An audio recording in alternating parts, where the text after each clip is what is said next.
周决就像试金石，让我奔腾向前，带给我剑指总冠军的希望，也带给我前路未知的恐慌。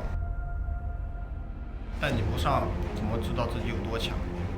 因为他一直在等你这边的一个滋养结束。哎，动到了，给了个百裂，但是双方状态差的可能稍微有点多，还是恭喜。所有人都说大局已定，但我从不信命。驰骋千里的气概，临渊愉悦的爆发，只要相信自己，就会打开无数种可能。来啦，这个时候直接拔刀一刀砍下去，好像效果一般。但是好多人有长魂啊！这一波楚征拼了半天，只拿了1个技能。获胜时，我喜欢看到大家意想不到的目光，想做赛场上不一样的那个，自成一派，再一次点燃同一个目标。你实在是太强了，就算阿莎已经开了3个 B 星爵，但是好像没有什么回天乏术的感觉。杀倒了！用自己的方式一次次的突破自己，创造过令人惊叹的记录，也承受过彻夜难眠的失利。即使戴上冠军的头衔，荣光也只有短暂的那一天。我们敢去创造记录，也敢再去打破自己的记录。射到了，留下来了，百步穿杨，再来一剑，最后还要再推，再来一剑，射到了，中了，还想再来蹦塔里的击败分数是谁的？又是这边的吗？不是，是金老金的。有扛下战败的勇气，就没有不可战胜的强敌。过程当然不会一帆风顺，但我们只管向前。我一直在等待登顶的时刻，所以再来一次又如何？这个哇，他好像有奥义了，这个时候差一点就一丝嘛。这边的话再来个7连5名，这一波的话卡西可能要终结比赛了，这边全部晕住。这一波呀，基地现在几百分，就剩基地了。那恭喜！放弃往往是最简单的选择，每一战对我来说都是一种挑战。挫折只会被更强大的信念逆袭，逆流而上，愈战愈勇。做的很差，小伟这边又来了，怎么你抓？带着我队友又怎么样？7连5名，刚才安宇的新时装能招架不住小伟，没开不是2度，甚至是4度。小伟的7连5名要杀死比赛了吗？百炼斩再来，加上一个惊雷事件，现在戴和乔来了，不想人拔刀，所有人都是逼得安宇外面，两边的1v1对战，但甩锅不甩锅，站到了最后一刻。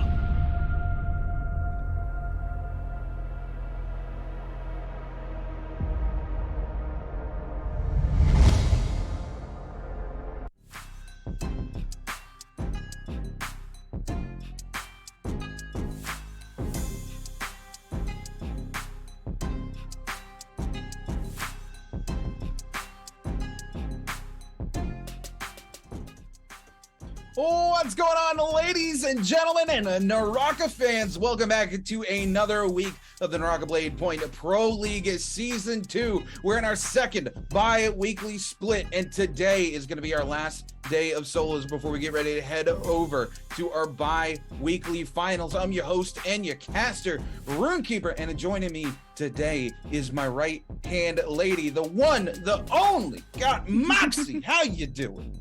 Oh, I'm doing good, Rune. I'm really looking forward to getting to see all of these players in action because we have obviously the favorite Panda Man coming through, playing, potentially picking up that Taka. And we're always a big fan of someone coming out against the grain in terms of everyone just locking the Yodo, they're just stealing the Zaping now.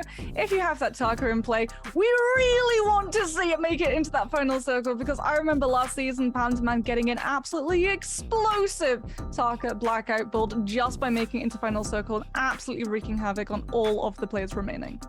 Oh, absolutely. We'd love to see some Target coming through. If I gotta be honest, my personal favorite that I would love to see come through in solos and just absolutely shut down some Zpin Yang. I would love to see F2 Viper come through and go silence every Zping they see and go no, not in my house.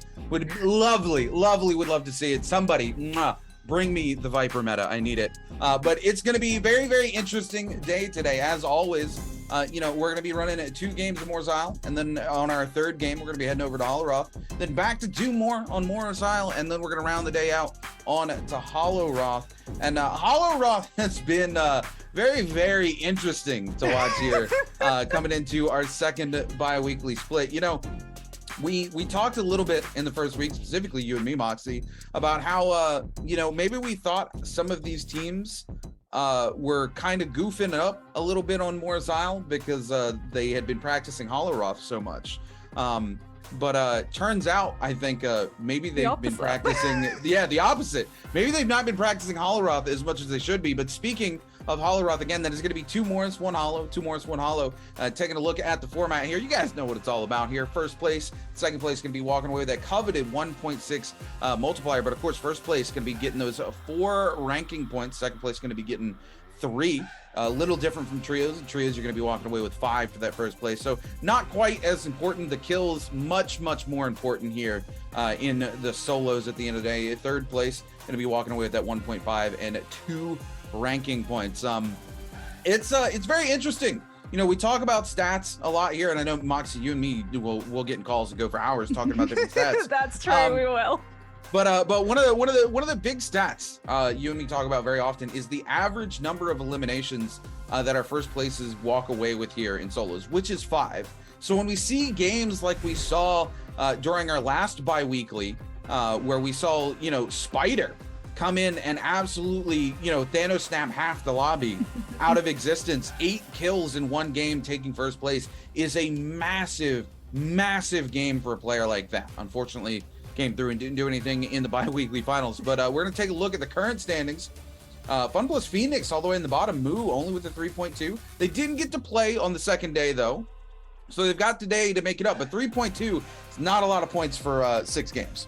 Yeah, Moo was one of those players who went out very early on, weren't really able to find the pick. Slayer as well was one of these players that we expected to see going really heavily in towards the top part of the leaderboard, but he had one amazing game where he was able to walk away with a win, and other than that, he wasn't really able to find any kills, any wins. Like Moo, he would go down very quickly. H-Fly on the side of Baida, another of these players which can be extremely strong when it comes to the third party and trying to pick out those players with things like the bow, but if you're not able to find the opportunities, now that we're seeing a hesitation of a lull start to come into that meta and pacing of the first couple of circles, it does remove a lot of chances for you to be able to pick up those rounds and add to your score tally, as we can start to see moving towards the upper part of this leaderboard, players like Jin, who are going to be playing today for the side of GPL, trying to keep themselves into a position where they're going to be going into the bi-weekly finals, because remember, this is the last day before we go into those next bi-weekly finals, and that means that players like Xu Sheng, who actually won the previous bi-weekly finals, now have to have a really good day, because there is a lot of pressure on them to be able to hit that high once more.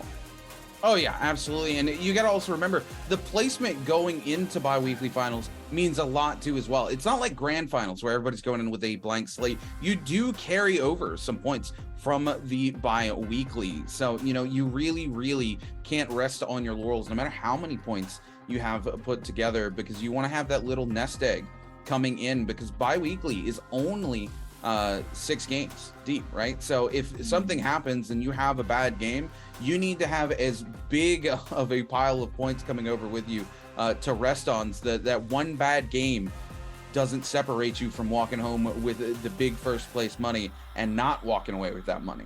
Yeah, and the thing as well is that we also have to remember it's going to be 2 games of Holoroth for these players, and if they haven't been scrimming Holoroth and they're coming to that bi-weekly, it isn't just a matter of if you don't have one bad game, you might not be comfortable moving on to Holoroth for 2 of those games. But we can have a look at the top 8 at the moment. Mike and Yuran, both in 7th and 8th. These 2 players have a rivalry. There's a lot of respect between all of these players in the Nbpl. They help each other. They make sure that they're practicing with each other. Everyone goes for the scrims. Everyone has a lot of respect for each other's mechanical prowess. But when it comes to Mike and Yuran, there's just a little bit of rivalry developing between these 2. As Mike, every single time, last time he played on that day 2 in the final circle, he would open things up with a Yoda ultimate, and then Yuran would come through and steal all of his kills. You know, I gotta say, I didn't get to watch solos earlier this week. Happy to see the WBG Spider with the 38.3 for his one day. He gets to come back today and make something happen. No surprise here with Zhang Yu. Zhang Yu is a force to be reckoned with in solos. A 45.1 on day 1 for Zhang Yu here. He is the solos player that I'm watching this season, to be quite frankly. Zhang Yu had the most impressive display in season 1 in terms of, you know, just control in solos. That amazing clip where he comes out of a fight literally with 2 ticks of HP into a full 1v1 fight as zone 6 is collapsing down all the way to the final zone, and is able to turn that fight around and literally only clank once. One more clank would have killed him. I know I've probably talked about this clip to death, but it is such an impressive display. So Zhang Yu, really somebody I've had my eyes on this season, and thankfully they've not disappointed. Zhang Yu has come out and really shown that they've grown so much as a player from season 1 coming here into season 2 of the NBPL. Yeah, they're actually probably the player who's most versed on Holoroth as well. When we actually saw them drop onto Holoroth for the first game, they went straight to Salvation Podium, and they knew about the clips below. They were able to get the Order of the Statues. We saw the chest being spawned at the very beginning. Do you know what was in it? Because this was absolutely filthy. Legendary dual blades, Rune. Oh, legendary dual blades at the very start of your run on Holoroth, and he absolutely shredded every single player in his way because of that. Yeah, legendary dual blades off the rip, especially into Immortal War, is nothing to shake a stick at. You're going to turn around and do a lot of damage. But you know what? We're getting ready to lock in for game number 1. We clearly talked about some heroes we would like to see come in. You know, we've been kind of locked into a very similar meta for a while, ever since, you know, Yodohime got that buff at the start of season 1 of the Pro League. We've seen a lot of Yodo come in. Wu Chen's kind of fallen out of favor a little bit, seeing as Zipeng has stepped up quite significantly into the solos meta. But besides that, there's not really been too much change up. Justina and Yodo still dominating here in the solos meta. We talked about those heroes we would like to see. Who are some players we would like to see something different out of today? So I think for me, the 2 players that I'm going to have my eye, well, the 3 players actually are LXY, Moo, and also Slayer, because we need to see these players step up. They're in danger of not being able to get into those bi-weekly finals, and every single time it feels when we're seeing those players, it's for the wrong reasons. They go down very quickly. They lose first their resurrection, but then sometimes there are even times where they lose 2 resurrections in the first circle. Right? They get knocked out that quickly. So players like Yuran, players like Xu Sheng, they have that star power. If they make it into the final circle, they absolutely know how to walk away with a MVP win. But when it comes to the 3 players that I'm looking for in terms of stepping it up, it has to be those 3. Yeah, I would have to agree with you. Moo needs to find some sort of space here, whether they need to take some aggressive early lead where they can get some kills to just take into the late game, or if they need to start playing late game specific heroes and find a way to get to that final circle and pop off and not be eliminated early. We talked a little bit yesterday in trios about how a lot of these teams struggle in the mid game for the teams that we do see struggle. I think it's very much a similar story here for our solos players as well.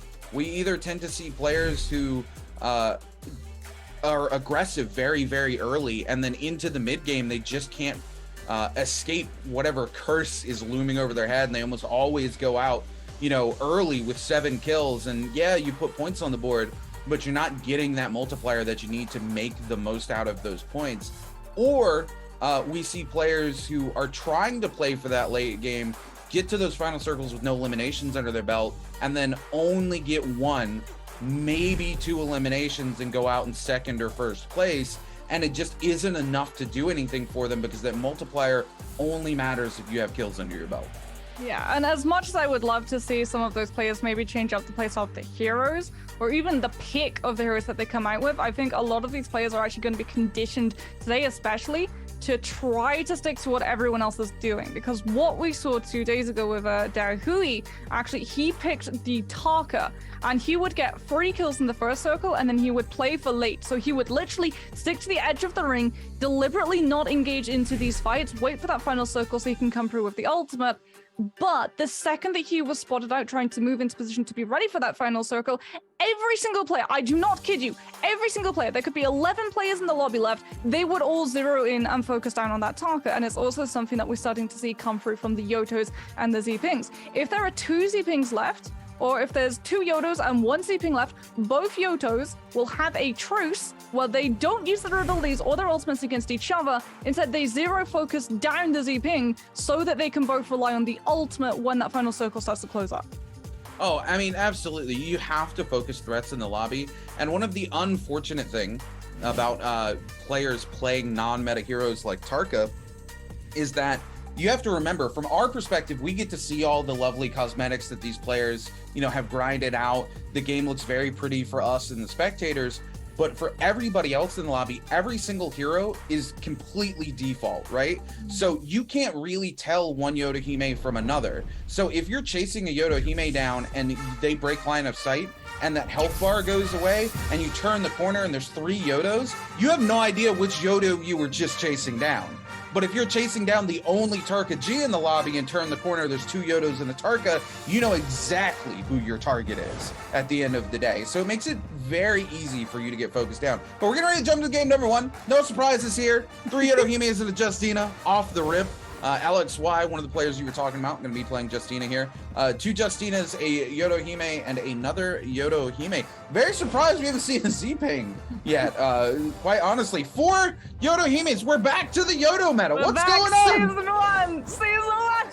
Pulling the slot machine. We just, a time machine. As there is not a single Z-Ping coming out into this lobby. It could be that these players just want to conserve the Z-Ping from when we move on to Holoruff, just so you can have that shield and try and find those loots really quickly, because Holoruff loot is really good. It's really high tier when you do drop down, but it's very hotly contested as opposed to Morris, where you have a little bit more time to try to set free. You don't have to squabble over Salvation Podium. You just want to be able to rely on either that Justina free sources of survivability and sustain if you don't manage to find something like good armor, or if you go for the Yodo, you can have that F ability to zone out, potentially stop third partying, and allow yourself a little bit of breathing room to be able to control that tempo.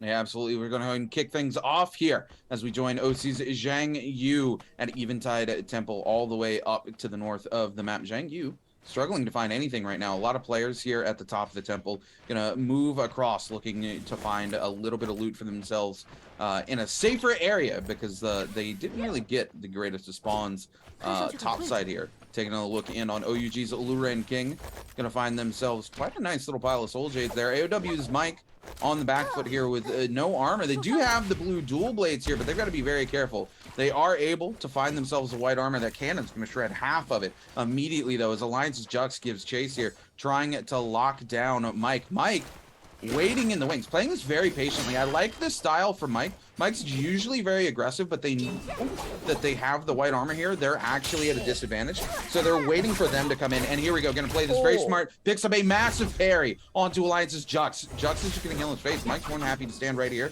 Coming in, trying to lock him down with a nice combo opener there. It's gonna be Jux who turns things around with a pair of dual blades themselves. AOW's Mike gonna be forced to pop the F3 and go for a reset. And Jux gonna go for the armor swap. Wow, they have time to get the reset, and they cancel the pod at the last moment. What am I watching happen right now? Mike just walks through the door. We're gonna see a parry come out from Alliance's Jux now.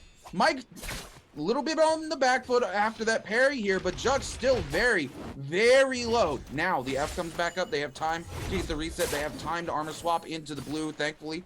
Turning things here. Mike, though, with a full armor swap, is going to be ahead in terms of HP here. Jux going to get locked down with the dagger here. 1 HP in a dream. No place to go. Mike's giving chase. Jux, no place to run. And there it is. AOW's Mike's going to pick up the first elimination. Mike almost going down to his own blue dual blades, but he will be able to pick up the LM and the weapon, as we can see Champion just trying to wait for that slash to come through before tap dodging through them. Has been able to survive the Pandaman's ultimate, but now is taking a lot of damage trying to just disengage clean. This Pandaman's not allowing him. Does actually grapple into that blink strike coming through from the katana, but Pandaman has more than enough health to be able to sustain through it. And now we're going to see a third party attempt coming on through. Spider's able to find the pick with the dagger. The uppercut will be able to find that damage. As now Slayer on the back foot could potentially go down too. Is Spider actually going to just take some time to be able to go for those loots? As it is Xu Sheng with a very early Justina F to be able to escape that first slash coming out from Mike with the Yodo. Uses the second to be able to teleport away and displace. Does not have armor at the moment, and Xu Sheng is now looking to try to chase. He's been able to disengage cleanly and actually trap Xu Sheng into a little bit of that room, but Xu Sheng managing to make it out will be able to, just with that longer health bar, survive that fight, as GBL Jin now popping a Yodo ultimate of their own straight into the nunchuck juggle as you exit it, though. Zhang Yu, this is one of those players that we talked about, so good at controlling those neutrals. Comes in with the nunchuck and absolutely minces Jin's health bar. Yeah, that meter dump coming out from the charge right click on the nunchucks there. But an absolute work for Zhang Yu as they pick up their first elimination with a little to no struggle coming out whatsoever. They just completely dominated that fight. Taking a look now to OUG's Lu Reng King. Getting themselves a little bit of loot over here. They do still have the resurrection. Haven't picked up an elimination yet. Lu Reng looking to play this very slow. Back over to OC Zhang Yu going head-to-head with Badass Wong Fly. Both of them, little nunchuck action head-to-head in the quarter here. Wong Fly, though, coming in with that F3. Zhang Yu going to use the ult to force them out of there. Catches the freeze, but in the air. Unfortunately, they're not going to be able to capitalize on the freeze onto Wong Fly, but now OC Zhang Yu still has that ult for a couple seconds here, looking to find Wong Fly in a bad situation. Wong Fly playing this very, very smart, leaving themselves in a situation where they can't get freezed, but now on the back foot here, going to be forced to pop their ultimate. This does not look good for Wong Fly. OC just needs one more shot with that bow. The damage reduction is not going to be enough. Wong Fly is going to get away with just a single tick of HP, but now things a little bit hairy for them. They do have that F3 coming back up off cooldown. Zhang Yu trying to come in with the grapples to break something here, but they're just going to hold this and they catch Wong Fly as they move away with a short little meter dump. They don't have enough meter to finish off, but now Wong Fly, no F, no ultimate, needs to use those grapples to create some sort of space. Unfortunately, they do not get to go airborne here as Zhang Yu is able to lock down onto them with a grapple of their own. They go for the tech chase. They do not connect on Wong Fly, but every single hit puts Zhang Yu closer to winning this fight. They go very, very low. Both of them, 1 HP in a dream, and it's OC Zhang Yu who's going to clean it up. Oh my goodness, try to go for the grapple. Zhang Yu immediately punishes that one, and it is going to be Zhang Yu after a little bit of time passes for that chase. Thankfully, no one in the surrounding area to look for that third party. They will be able to come out on top of the pick, and it does put themselves up tied now on second place for that leaderboard. Chu Sheng, we haven't really seen them, but they have been able to pick up 3 kills and are currently leading the lobby. Is LXY trying to keep themselves safe, maybe find a little bit of better loot. They do have those purple nunchucks, going to be something that a lot of these players are going to have to watch out for alongside that purple armor. As just using those focus strike cancels to be able to make sure you're able to keep yourself nice and mobile as fast as possible. Looking for a fight, wanting to try and lock down one of these players. Jin, again, going to be running with that dagger. Gets actually knocked down by a grapple coming through from Zhang Yu. As we see the nunchucks come through, forcing out that F ability into the Justina ultimate. Jin immediately going to be trapped, just having to try and grapple and evade that Justina before the freeze can connect through to them. Goes airborne, is trying to just keep themselves nice and away from that Justina. Oh, beautiful movement coming out from Jin to just make sure that the Justina ultimate is entirely negated. Zhang Yu is still trying to find that pick. The Justina ultimate has worn out. They do have the F ability, so they can aggressively try to chase into this. They've been able to do a massive amount of damage to Jin, coming in potentially with the full meter dump. Has to cancel it out early. Yodel F now going to be coming through again, locking that Justina in place, allowing Jin to get a little bit more movement and try to break line of sight. But again, with how passive all of these players have been in the surrounding area, no one's actually in the vicinity. No one's hunting to be able to find that third party, so there's no punishment for Zhang Yu to actually just continue chasing into this, because Jin is forced to go out of the zone for a matter of moments just to try and find an armor swap as Shaq comes in with a Yoda ultimate. Oh, just barely misses connecting that final slash and taking Cao Bao down, and they will be able to get an armor reset as Spider now comes through, is actually scuppered on the third party by that Yodo F ability, and is still looking to try to connect onto one of these players. Knows that the Yoda one now right has already used the F, and this is when you start to chase. Coming in with those dual blades, getting that charge for right click, looks to try and land the left, will be able to find a massive amount of damage, just not allowing any downtime. Cao Bao did not have the F ability, was not able to survive into that neutral, nor get the time to be able to get that shield reset. Spider will immediately punish. You know, we talk about how important it is for these players to be tap dodging towards their opponent. Kai Bao making really big player mistakes here, continuing to try to tap dodge away from that set of dual blades, but the dual blades very easily able to punish that because you can move while you're charging that left click.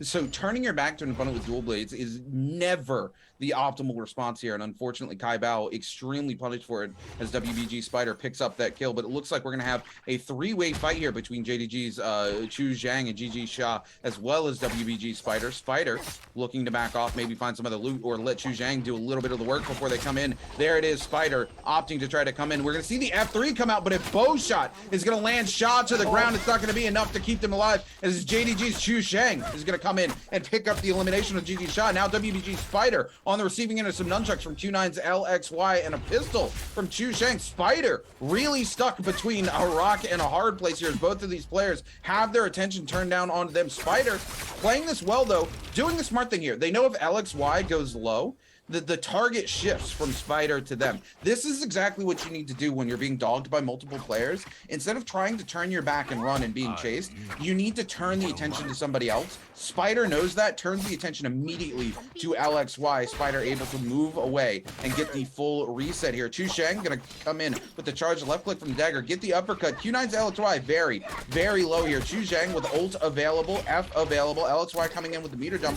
Chu Zhang also gonna get bow shotted down here. Now the Justine F comes out. We're going to see them charging the scale rush. Spider waiting to punish here, is able to connect, goes for the full uppercut combo, misses because of a little bit of the terrain, but is still able to take back control of the neutral and pick up the elimination onto Q9. Spider now turning around very quickly onto Chu Zhang. Going to be forced to pop the F here. A little bit of fire doing damage to them, but Spider just does not care. Goes aerial onto them. Spider grabs some more resources from the body as Chu Zhang comes back in with that grappled left hit to set them on fire. Chu Zhang going to use an F of their own while Spider takes a reset. Chu Zhang going to opt to go ahead and try to punish that reset. We're going to see the full meter dump come out, but then the ult come out to cancel it as well. It looks like Chu Zhang and Spider, both ulted here, going to opt for the full reset. Oh man, Spider gonna be able to live another day waiting for that full reset. As Jax has been able to find champion in the meantime, Moo using that Yodo F ability to be able to swap to the musket and try to land some of these shots onto Zhang Yu, who is extremely low. Closes up the distance, goes in with the dagger to try to finish things off. Has to worry about those nunchucks coming out, though the clan comes out. No counter at the moment, as Moo is taking a lot of damage before the fight begins. Is trading it out, though. Has been knocked out of the zone. Out comes the bow to be able to try and finish the job onto Moo. Immediately, the nunchucks coming on through. He's entirely locked down, and there it is. Zhang Yu coming out on top. Spider has been able to find LXY in the meantime. Went for a snipe onto that bow as Zhang Yu walks out on top, and we're actually already seeing some of these players in the lobby knocked out entirely, Rune. Oh, absolutely. We're down to 9 players left alive, period. Nobody with resurrections, or nobody who's actively in resurrection right now. So just 9 players. Lura and King going head to head here. Now we're going to see the F3 come out from KZ's Panda Man here, but Panda Man not opting to take the reset could be very punished here, and that's exactly what Lura and King is doing. Panda Man throws the F3 out, walks out of it, doesn't take the reset, leaves the safety of it, and then it tries to fight Lu Reng out from underneath the F3. I'm not sure what Panda Man is thinking here. He had the F3. He had the opportunity to sit here and pot in their face, and he walks away from the safety of it while the F3 is still spinning and lets Lu Reng just come in and blitz him down. Meanwhile, back to WBG Spider going head-to-head with OC Zhang Yu. Zhang Yu with an armor swap isn't going to do them a whole lot of good as Spider hits a massive parry and catches the riposte. Zhang Yu goes very, very low. Spider going to go for the reset here. Doesn't get it though because Zhang Yu trying to punish, goes for the freeze and the bow shot. The freeze comes out onto Spider though, but Spider returns the favor, coming in. They need one shot here. We're going to see the F come out. Zhang Yu getting very far away. Spider trying to give chase here with the bow shot. They have an F available. Zhang Yu shouldn't have another one left available. I'm not sure why Spider not giving chase here. He missed Maybe the they first miscounted. grapple. He missed the first grapple, and that allowed Zhang Yu that time to be able to just get away safely. And that's a shame for Spider, because that would have been a really nice perk. As we can see. I was just saying, the thing is that Zhang Yu didn't have any ult meter left, and Spider did. He could have F'd in that direction and kept them from potting up there. It could have been as well, like, you're changing terrain, you don't know where he's running into, you don't want to get sniped out now that you've lost the ability for the resurrection, as Jax has lost the ability of life at the moment, as that Morris Blessing is picked up by Luring King, the winner of the duel. Pandaman goes down a second time, so he is going to be knocked out of the lobby for goodsies. until map number 2.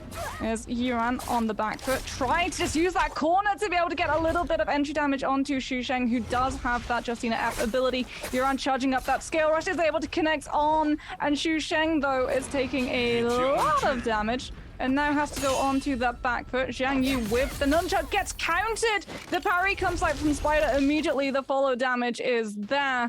As it is just going to be Spider walking away with that pick. Yuan still not able to turn things around towards Temple. Xusheng still not able to find the pick either, though, so both of these players just having a little bit of downtime going for that reset before they feel comfortable trying to engage in that duel once again. Yuan trying to move forward, is able to find the phalanx, isn't able to find the full follow-up damage onto it, though, as will be caught now by the uppercut. Xusheng coming in, forcing out Yuan into using that freeze bomb, has to use it a little bit cancelled early, as we see Justina ultimate coming through from Yuan, both to escape the zone starting to close through and nip onto his heels, as well as Xusheng, who is still going to be able to go for a little bit of reshield and keep themselves towards the edge, something that Yuan should be able to punish, as Spider has been able to find Luren King. We see the Yodo F ability, but Luren King is the exact same thing as Phantoman. Walks out of the F, and there's a Flamer in play now because we had one Morris Blessing come through, and the player that was able to pick it up is apparently Slayer, as it is going to be a Yodo ultimate to try to force all of these players out of Luren King's face, is able to reposition using the tree to break line of sight, potentially look for that reset. But again, you're being chased down. They know you don't have the ultimate to be able to reposition. The app ability comes on through from Slade just to try to lock up that play so they're not able to run out of the zone and break line of sight that away. As Spider with the scale rush waiting on the wings cancels out early, does not want to go into the Flamer because it's just an absolute barbecue on the ground. Slade eats a massive amount of damage, but he's been able to find the pick, and yes, the poison splash is there, but he just has to be able to keep himself intact, something that's going to be a little bit harder if Spider has anything to say about it. The juggle comes through, he's able to get the legendary armor, immediately able to pop that Yodo ultimate, tries to find the first flash, doesn't use it to try to reposition, is just trying to force Spider into popping that F ability so that you can drop the F and then keep yourself safe. As Spider tries to grapple on to get this kill locked down, but the F is just too well placed. And it does buy time for that reset. Soft reset, not full reset, to come through, which is why we see Spider still looking for this hunt, still looking for this chase to find that pick. He knows, he's salivating over how close he was, but he's just been denied. Yeah, unfortunately, Spider, like you said, a little denied there by the positioning of the F. Very, very well played, but Spider on a 6-kill streak. Xusheng gonna pick up their 5th elimination now, and honestly, this is the Spider that we saw the other day when we saw them just wipe a lobby out. There's no fear in him. Look at me here. He never stops W King. As long as he's got HP, he continues to fight here. GBL's in, coming in from behind, and Spider just focused on the elimination, and WBG Spider is going to finally pick up the elimination onto J-Team Slayer, but now they have to contest with GBL Zin giving chase here. So Spider trying to find that space to get a reset here, and it's going to be Zin coming in with that huge double flame on to Spider here. Spider, though, able to hold on for just a little bit, but needs to be very, very careful here. Spider with 7 eliminations definitely does not want to go out this early in the lobby. I say this early, he's top 3 already. We're down to 3 players before zone 5. This is what happens when Spider W keys lobbies. The problem is now Spider needs to find an out of this fight very, very quickly. There's a lot of map left for Spider to move around here, so it's very doable, but these players are going to hunt him down like a shark.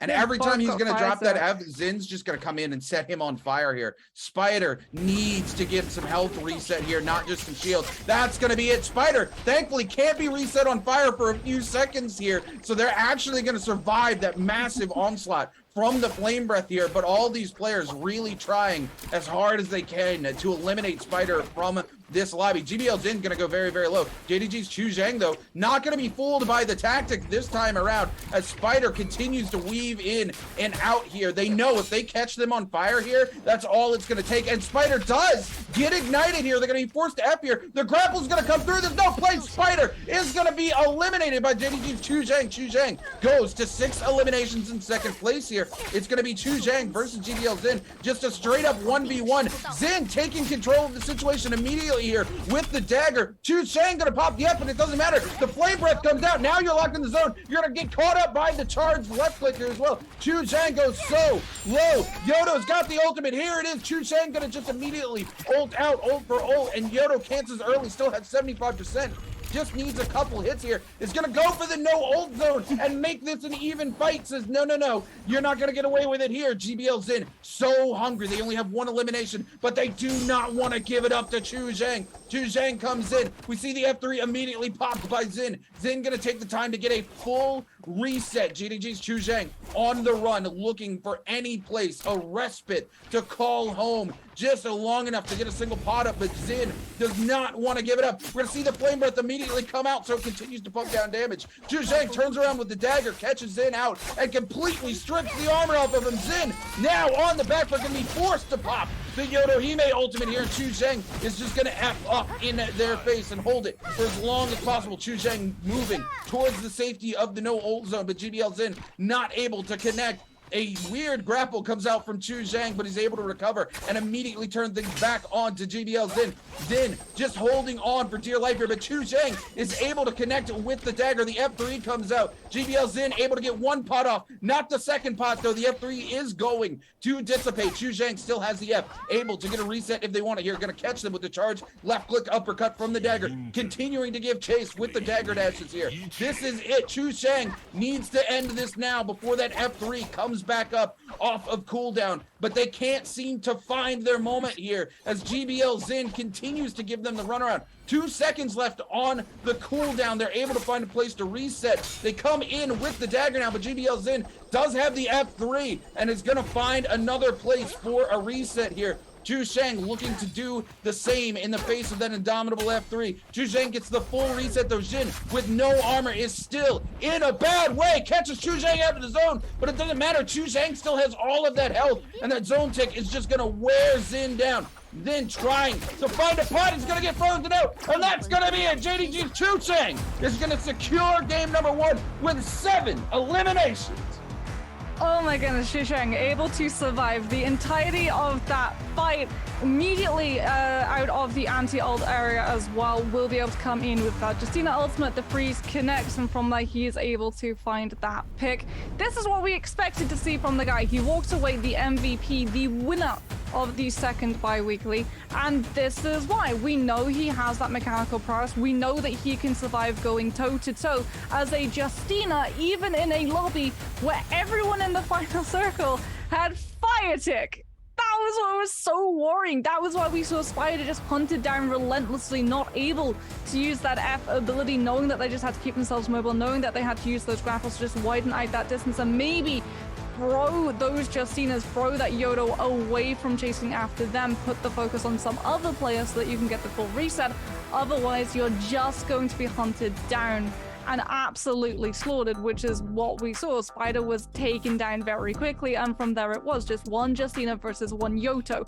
Mechanical skill versus mechanical skill. You weren't able to use your F ability, the flamer would have come out, the fire tick from the dagger would have come through, and it was just waiting. We saw 3 Yoto Fs being thrown out in that fight, whereas the poor Justina, the amount of time, the restraint that you had to not go for that freeze fall, knowing that it would be punished, knowing you would immediately take that fire tick, and still being able to come out on top in terms of using that ultimate and keeping yourself safe against the Yoto, goes to show exactly how strong a player like Chu Zhang is.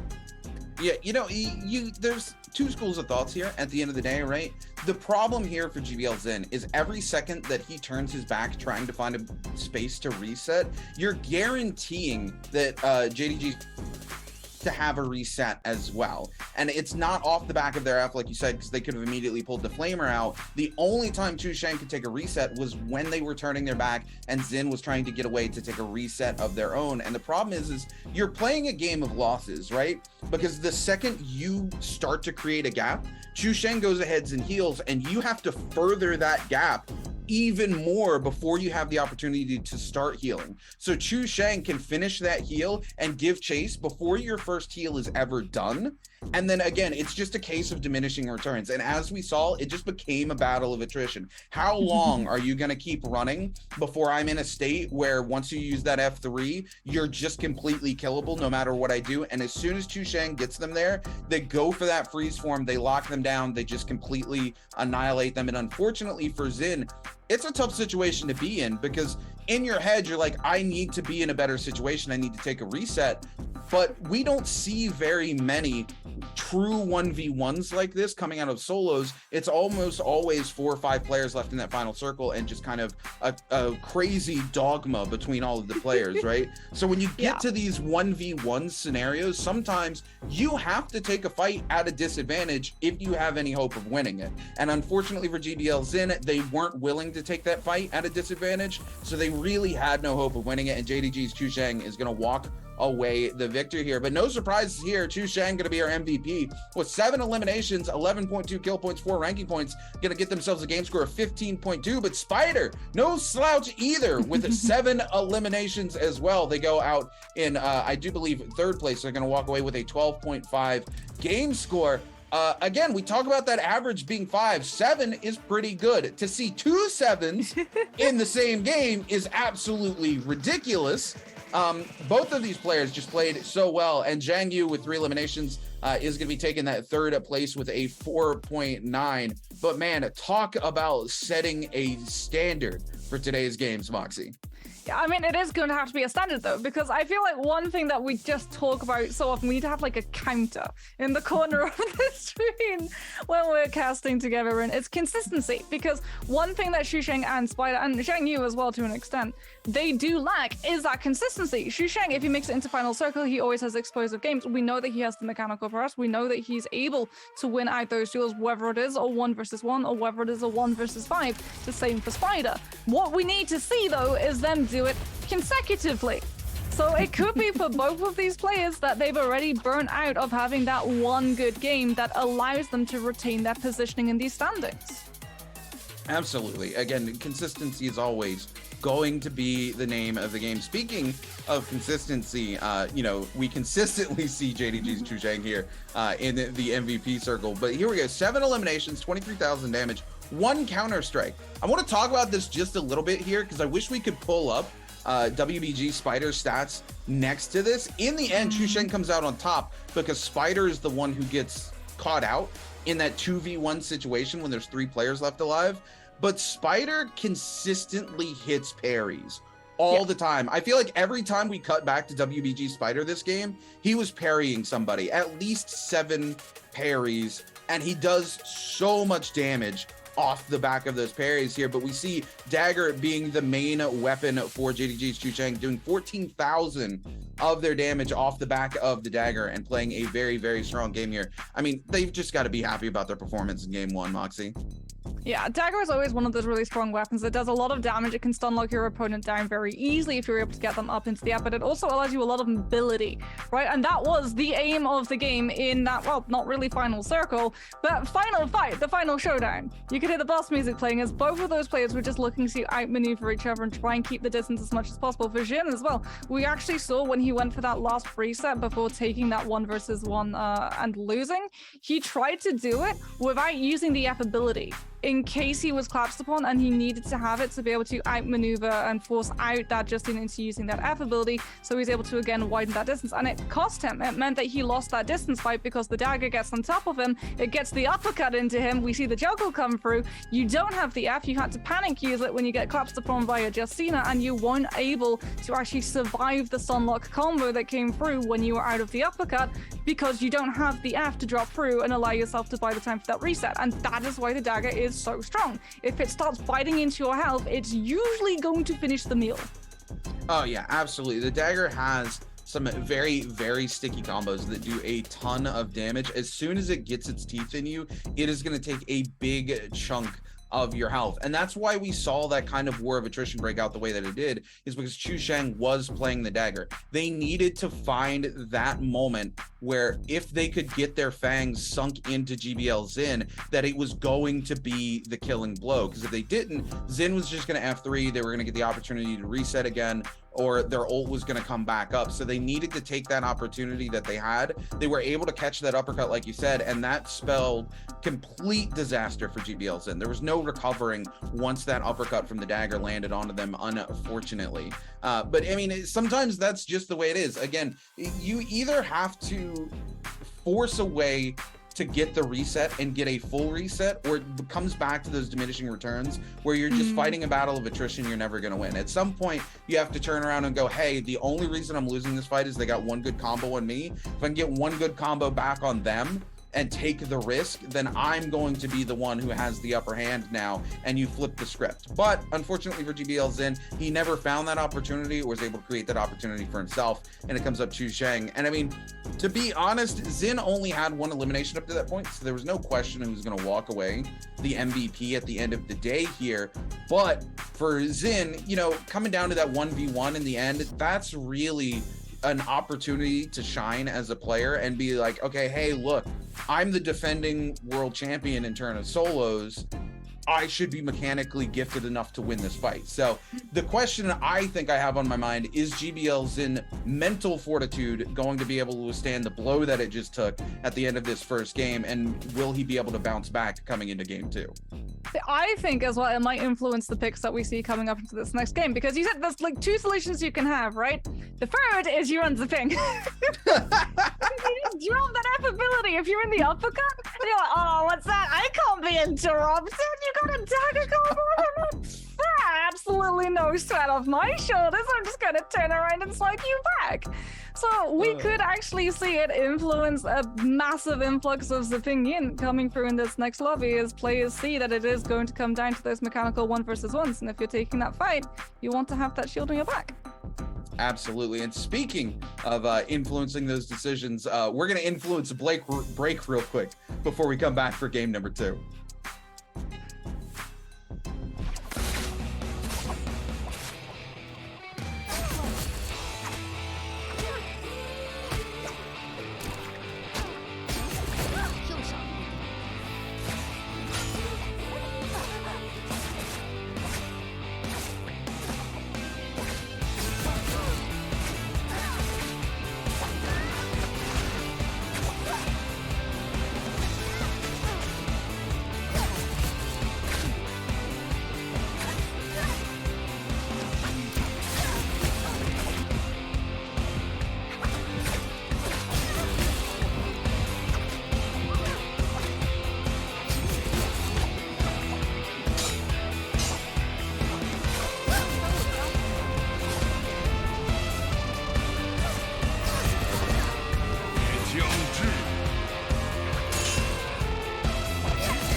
Hello everybody and welcome back to the Naraka Bladepoint Pro League. We're here on BIWEEKLY2 Day 5. I'm Gut Moxie, I'm joined by Runekeeper. We've just been treated to an absolute spectacle of not just a game 1, but a massive boss fight. We really do need to play the sort of swords out music over the top whenever we go for a replay of that one, because it was a showdown for the ages. But it was Xusheng, our previous bi-weekly final winner and MVP, coming out on top of game number 1, setting themselves up to have a really strong and aggressive day. Likewise, Spider, one of these players that we like to see do well. He has some really great games where he's been able to just absolutely smash so many of these records. I think he picked up 35,000, was it 35,000 damage in one solo game, which was like the most amount of damage we'd ever seen before someone comes along and smashes it to 36,000.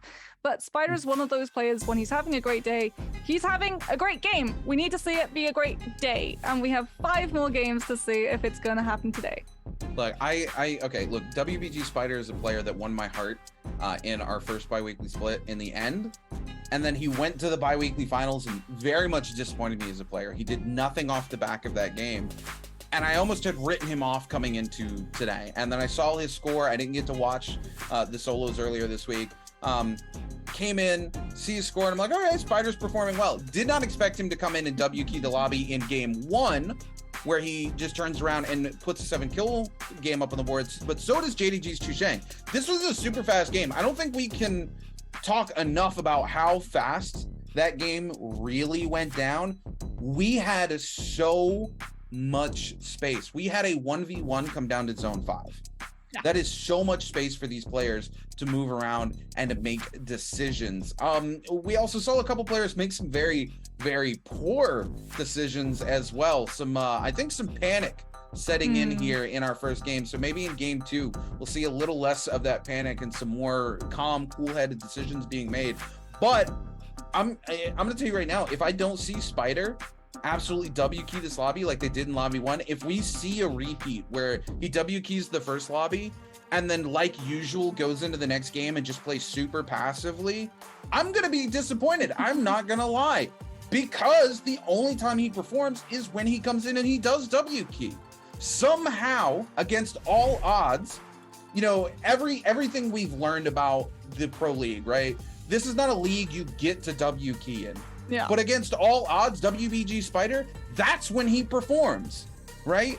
So when he comes in and plays passively, he typically teeters off very early and gets eliminated before the mid game with like no kills, right? Yeah, and the thing is as well, like Spider coming in for the W key like entirely changes the tempo of these fights. So you said like everything we know about the Naraka Bladepoint Pro League. When it comes to solos, what we tend to have is first circle tends to be where a lot of those players take the fights, they get aggressive, they want to play off of the fact that they have that resurrection available, so it doesn't really matter if they go down early, as long as they find enough kills to cement them for a mid game where they can play slower, passive, safer, to make it into final circle and have that kill multiplier start to come through.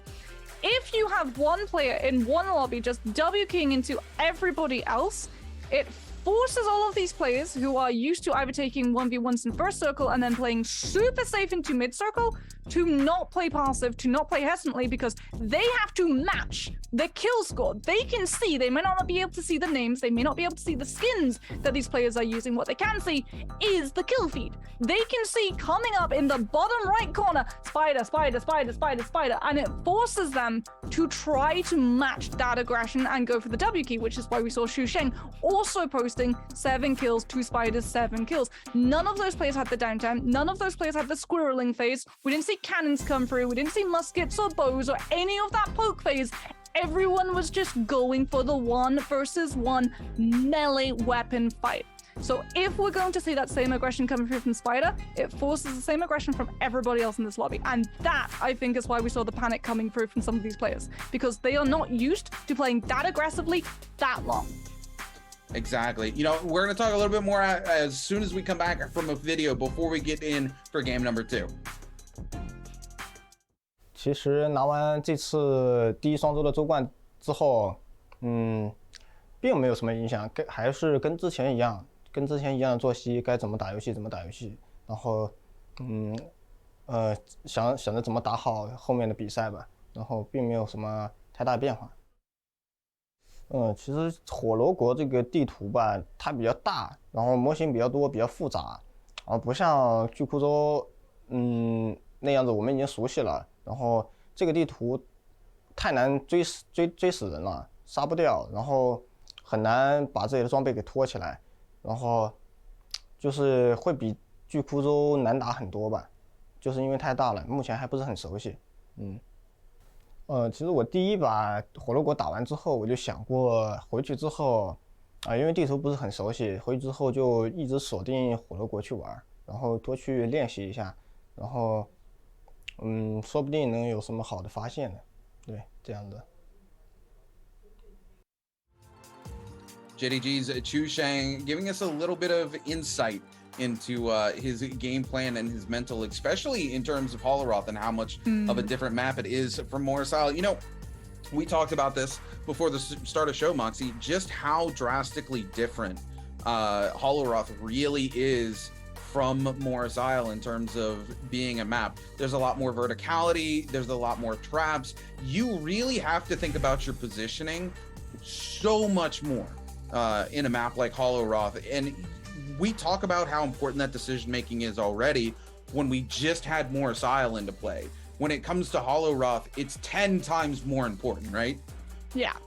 The thing as well is, like, we're seeing a lot of players adapt into all of the map's environmental stuff. We saw actually in the last bi-weekly solos, DAY5-SOLO actually coming through and using phony rollers to bait players into taking fights that they weren't comfortable in when it came to spacing. So they would either walk into the Taka, who was set up and kitted out with, I believe it was the katana, or they would have to go into the phony roller, and he was able to find 2 kills very quickly off of the back of that one. So for a lot of these players, it is about adapting that playstyle, just as it's very large and it's very hard to be able to upgrade your weapon, as Shushang pointed out.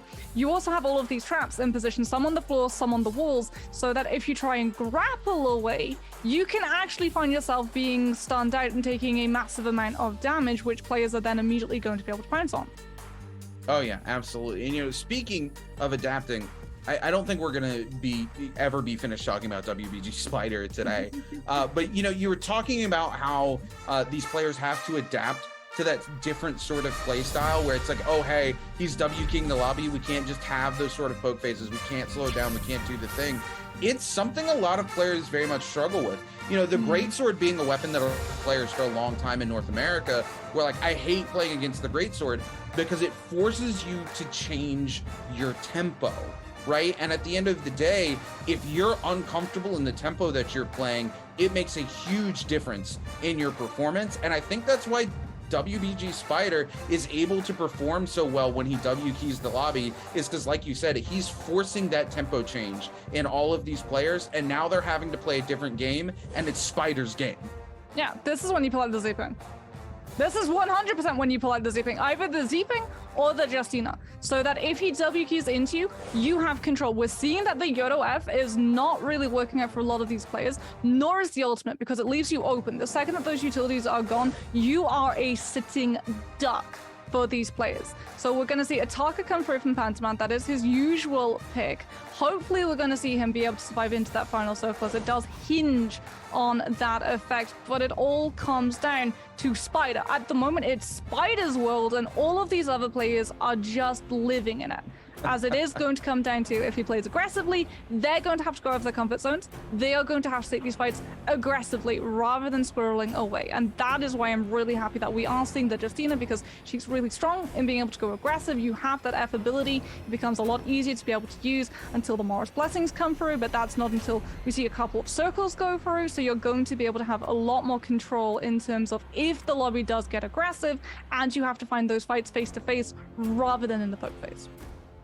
Yeah, absolutely. I agree with you 100%. And, you know, I got to give a little shout out to my boys, KZ's and Panda Man there.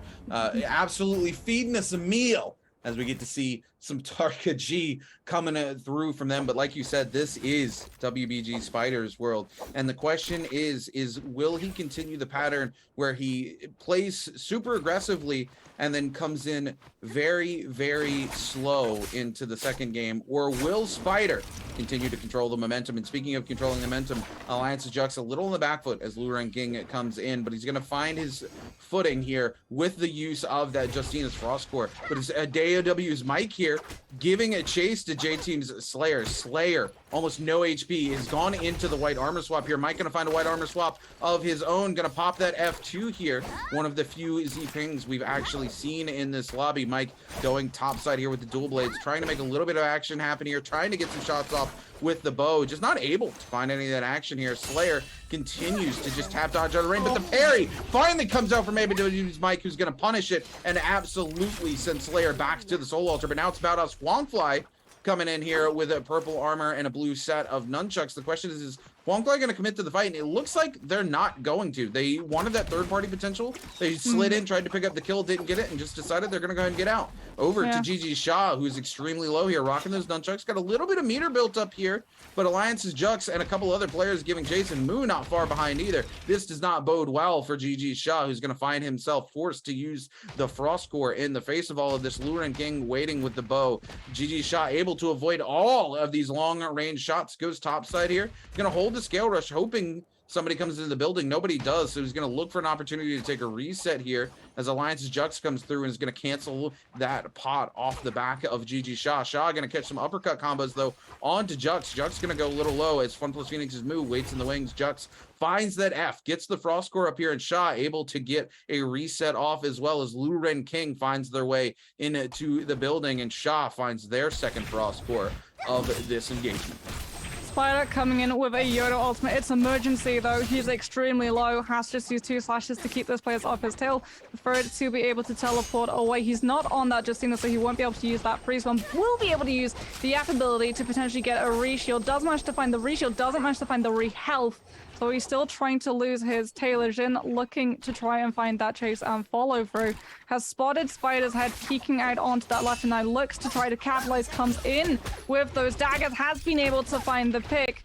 The third party not going to be able to come through in time for Yi Ran, but Zim now is actually in a little bit of danger because he just used that F ability, trying to throw attention on towards LXY as Yi Ran is able to find the Clang. Has been able to shred a lot of their health, but there's the Furangs able to find that knockdown and get a lot of damage into the spine as Mike on that Z-Ping does have that shield, tries to go aggressively, can't actually get interrupted, but the shield does break, and now he's forced to really try and relocate away from that fight as Panzerman looks to try to open things up with that pistol, maybe get a couple of shots through. Mike likewise going to be trying to exchange a little bit of fire of his own. As we go back into the melee, Panzerman thinking about maybe going for a little bit of that damage, pulls out the katana. Now we see that shield again come up online for Mike.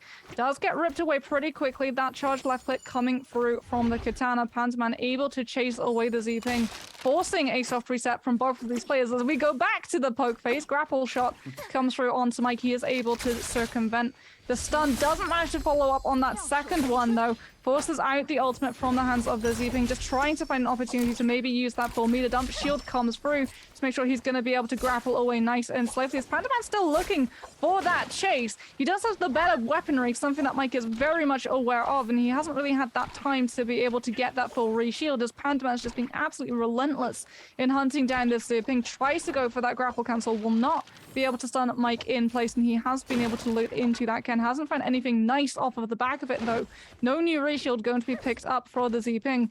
As it taking a little bit too long, the spectators and getting a little bit fun of that 1-versus-1. Reno heading over to Cao Bao, as it is going to be Cao Bao going up against Xu Sheng. Bo comes on through from Xu Sheng, very quickly swapping into the dagger, tries to find that combo, isn't able to find the follow-up, as we'll be able to find that freeze to connect onto Cao Bao. There we see the freeze immediately circumvented. The counter comes through onto Xu Sheng though. He is in danger. He's able to use a freeze of his own to be able to survive, but Cao Bao charging up that scale rush isn't able to find the connection onto him, is still trying to just mince in with the charged right click on the dual blades. Xu Sheng gets caught mid-air, and Cao Bao will be able to walk away with the pick.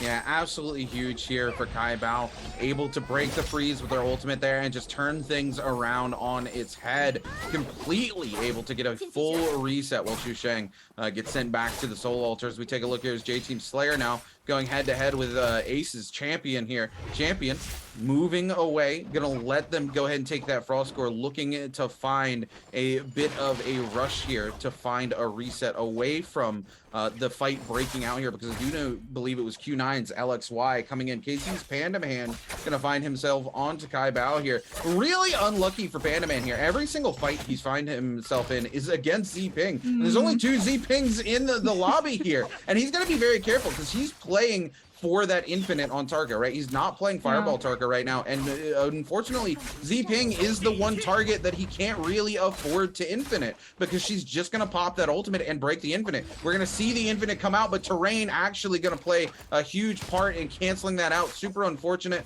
for Panda Man. Goes for the armor swap, isn't unable to make it happen, has to swap back into the white armor for almost no gain whatsoever. This is looking to give chase here, goes into the blue armor, as it looks like Luren King able to come in and pick up that purple armor, or Kai Bao. Kai Bao now on the back foot as Panda Man lands a massive parry, does a ton of damage. But again, Luren King waiting in the wings, and it looks like all eyes on Tarka. Kai Bao, the one who goes super low. But we're gonna see the attention turned onto the Tarka because Kai Bao is playing Z-Ping. Nobody wants to commit to the Z-Ping fight because of how long it's gonna take, and I absolutely can't blame them. And it's very unfortunate for our resident fan favorite KZ's Panda Man here, because again, every fight he's run into on Tarka here is his natural born enemy, Z-Ping. Look, he's even turning his attention to Lureng. He doesn't want to have to fight the Z-Ping either. He says, look, I'm just gonna turn here and fight you. Let Kai Bao do whatever they want right now. I'm gonna get you out of here so I can turn and focus on this. It works, because Panda Man is actually able to see both the Justina and the Z-Ping off, as we can see the Morris Blessing pop on through. Mike on that Z-Ping, another one of those players that you do not want to take that neutral fight against, because she just has so much sustainability. Comes in with the cannon to try to circumvent that Yodo F ability. As Jux potentially looks for that third party, he only actually has a normal dagger at the moment. He's not going to be doing a massive amount of damage to try and find those snipes. Yuran gets absolutely barraged by every single player around, has to cancel that Yodo ultimate out early, and he's now in a position where he's extremely weak. He's not on the Z-Ping, so these players are going to be committing onto him to try to find that pick, forcing him out of that zone potentially as he tries to go airborne to keep himself out of line of sight, as he's still not really lost his tail. Sha and Mike both trying to hunt him down. Mike able to find that connection with the grapple, goes on to the rooftop, takes a massive amount of damage coming through from those nunchucks, is able to dodge away from the meter dump follow through. Does actually now have to worry about that Yodo F ability, will be able to use the opportunity for a reset of his own to try and find the grapple, but he's actually able to help Mike out by getting a little bit of damage done to the third party potential. As Yuran now has enough time that's passed to be able to pop into that Yodo ultimate once again, tries to catch the Z-Ping on the way out, breaks the shield, is able to find the second follow through, but that Z-Ping, just with the amount of healing available, is still full HP even after the Yodo ultimate coming through. And Mike once again, just on that Z-Ping, not going to be focused down. Shaq coming in, does have that Justina F ability, doesn't really want to go straight into the Yodo F, which is something that he's now going to have to try and grapple over the top of. Freeze will be able to connect onto Yuran, but it's in the middle of his F, so he will be able to get that reset, as enough time again has passed that Mike is back for that potential third party. As Shan now has to allow Mike to be able to potentially go toe-to-toe. The counter comes on through. Mike's able to find the pick. No snipe coming out from the waiting in the wings third party, and Mike will be able to walk away with that one, as we do have champion for Team Ace on that ballista. Isn't really able to find a lot of damage. A lot of those players just hugging the base of that tower, so they're going to be out of line of sight. Slayer grappling up before they can get on top of that ballista with those dual blades, tries to find the follow through mid-air of the right click, isn't able to land that connection, but now is stuck inside as champion using that F ability to be able to get that soft reset. Slayer with the scale rush trying to push onto the Yoda when the F ability abates, has been able to get a lot of damage. Champion now stuck on that corner, is able to get away the uppercut, not able to find the juggle entrance, but Slayer comes in with the charged up left click, and Champion goes down. Super unfortunate there for Champion, as it was completely caught out, no place to go. Got a little bit of break when the uppercut didn't connect and the terrain forced them up top there, but unfortunately luck only gets you so far, and we're going to see them eliminated by Slayer. Over to WBG's Spider, who in the midst of all that was actually able to pick up an elimination during some huge ballista shots coming from up top. Just slid in and stole that kill from whoever was up top on the ballista. And it's WBG's Spider going head to head with AOW's Mike here. And in classic Spider fashion, actually just doesn't really care that they're fighting Z-Ping. Says, look, I'm gonna fight you anyway. Comes in, catches the huge uppercut off of the dagger. Mike's gonna find an armor swap into a white armor, but Spider, again, continues not to care. Locks them down over and over again. Needs to be very careful, as that ult gonna come through very, very soon. Mike is gonna be getting that regen coming through right now, and Spider does not want to stop. Does not want to let this fight evade. Mike goes down to half health again, finds an armor swap into a mostly broken blue armor, and Kai Bao coming in as well. Spider's gonna opt to back off here, as maybe he doesn't want to. No, I misspoke. Spider finds a reset and immediately comes back in the fight and says, I do not care.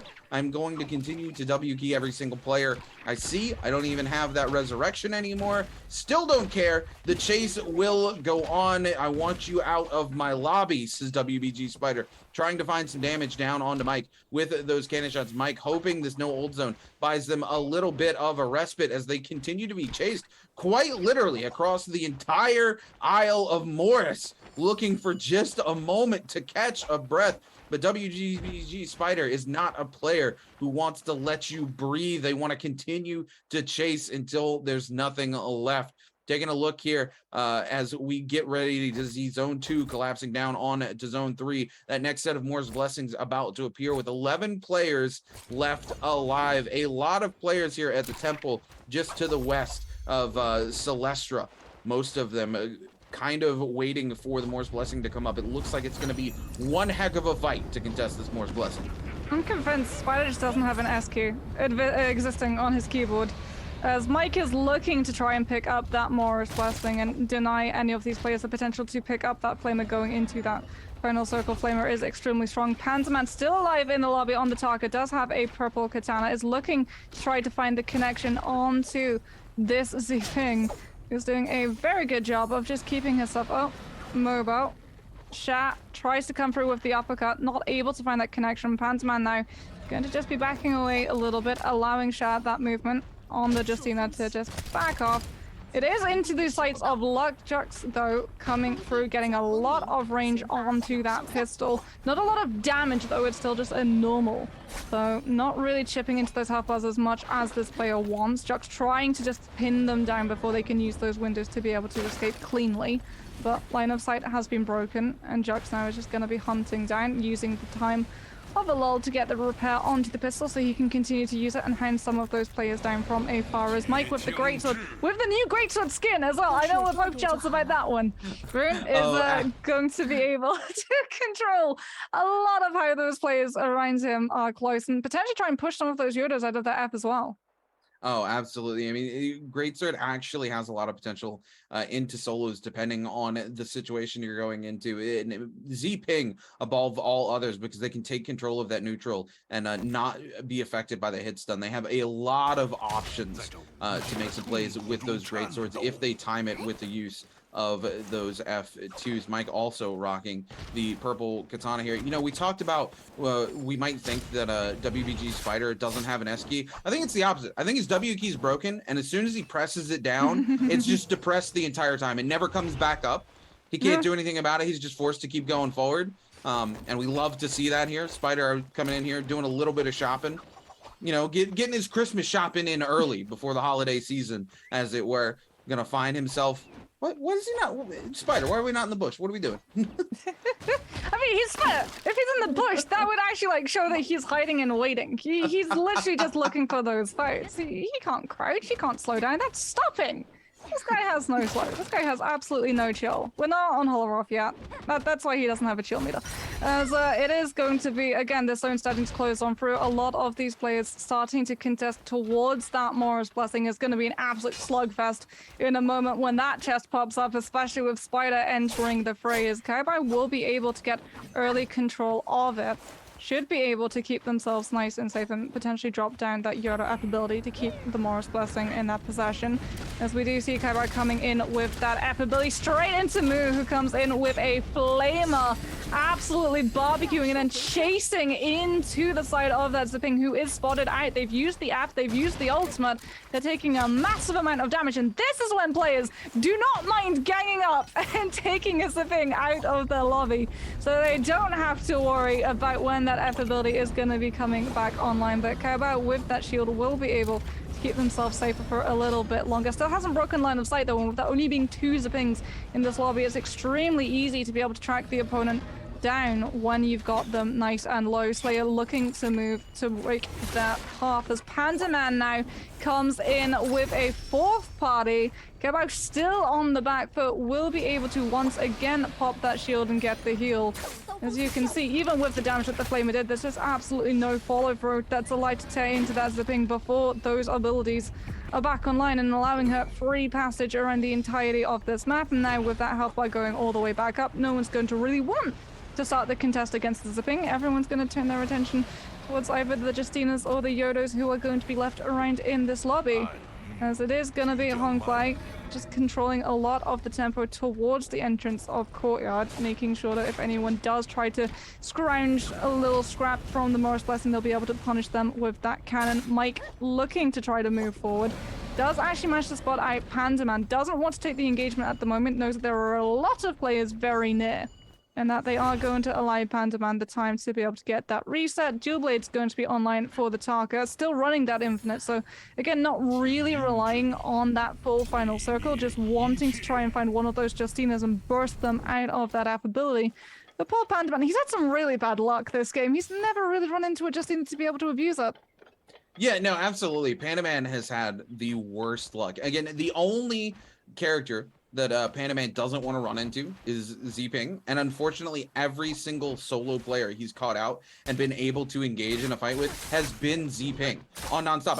As I say that, he catches out Q9's LXY and immediately starts to blitz them down. LXY goes very, very low, and he's going to be able to just people's elbow them out of the F3, and this is where KZ's Pandaman is able to lock things down. You know, this is why we say Pandaman's unlucky, right? Only 2 of the 16 players in the lobby are Zping. So the odds of him only ever running into Zping are very, very low. It's not been a great game for him here, but now he's got 2 eliminations under his belt, and this is a much slower game than our first game. We're going to start seeing exactly this. A lot of these players taking these range shots, trading, trying to burn down some of these resources that they hold on to space. 1+ Phoenix's Moo here.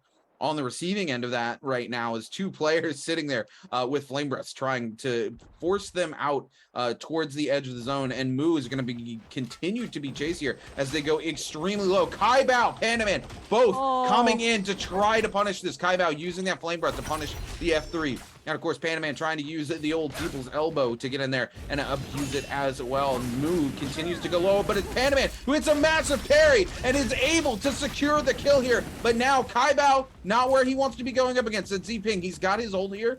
He's just going to be forced to back off and move away. Take the reset, but unfortunately, Huangfly has other ideas, and Huangfly might regret that decision as Pandaman comes in with the ult, and the only reason he's not able to finish up the Infinite is because Wolves Kaibao comes in to interrupt. Kaibao, you know I love you. You know I'm a Wolves man, but get out of here with that. We wanted to see that happen. Pandaman is so upset about being denied that kill. That was beauty in motion. The entire reason we want to see Taka in these lobbies are in, and it's just denied by the Flamer coming through. Fighting fire with fire, quite literally, as Mike on that Zipping still has that shield, still has the heal to be able to keep themselves intact, but Kaobao is the one player that you need to be keeping an eye out for.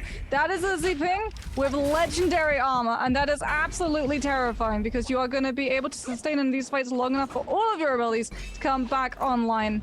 As we can see, Wolves Kaobao sitting on top of that leaderboard. Pandaman tied up as well. Shat tied up, out of position at the moment, caught by that grapple. Out comes the Flamer from Kaobao. They've spotted potential to pull ahead. They're looking for the finish. The freeze not going to be able to come through, and it is going to be Kaobao picking that one up. As now that one player eliminated, all of these players potentially thinking about moving away, but here comes Pandaman. He is annoyed. He is ever so slightly peeved about that infinite being stolen away from him, and he knows that it was a Zaping. He's gonna have a 50% chance of finding the Zaping who took his kill, which is a chance he'll take for a couple of seconds, but not finding the opening that he's looking for. He will go back to replenish his stock. As now you start to see that zone closing up. It's decent terrain as well for a lot of these players. You have both your high ground and your low to try to hide behind something that Jux is trying to take full advantage of at the moment and be entirely unnoticed, so that they're going to be able to hold on to their reserves and wait. Pandaman looking to move onto that low ground, potentially force some of those players into the edge to be able to catch them out with that F ability, but now he's out of position. He didn't have a spot to be able to hold himself into. Spider takes a little bit too long to look towards that Flamer and is unfortunately going to be again having to grapple away. He's the one now that everyone is going to try to take down immediately. Flamer comes on through. Mike not able to find the follow-up, goes straight back in, actually gets baseball batted out of that zone, has to pop the F ability to be able to keep themselves safe. Spider still somehow not spotted, but not really able to safely find a corner to be able to go for that full reset. They're just not allowing him any breathing space, as Mike with the Flamer is just waiting if he tries to grapple. You've got Carabao on the high ground trying to punish if he has to move up there to be able to reposition, and Carabao will be able to come in with the pick. Already going to be 2 kills ahead of everybody else in this lobby. Is able to use that F ability and ult to be able to just entirely be safe enough to clear up onto that high ground, not having to worry about being caught out by the grapple or the Flamer coming through from Mike. As Jux starts to make his move, he wants to try to push on to Mike. He tries to find that uppercut, isn't able to find the lockdown of the combo, and goes back to his corner. Grapple comes on through, but it's Mike coming on with that Zaping, now trying to worry about the Taka that is absolutely causing chaos on the low ground. Pandaman just trying to keep everyone at arm's length so he can go for the reset. He can only keep players away and allow himself the reset by using that threat to keep them away long enough. He does not have the F ability of that Justina to go for the freeze and get that shelf. He doesn't either have the Zaping ability to just shield and not have to worry about the neutral, as Mike comes in with the ultimate and goes straight in aggressively. Cabot with that Flamer pushing onto those players on the low ground, mashing into their health bars. Mike caught out, pushed into the zone. Cabot comes in with the kill.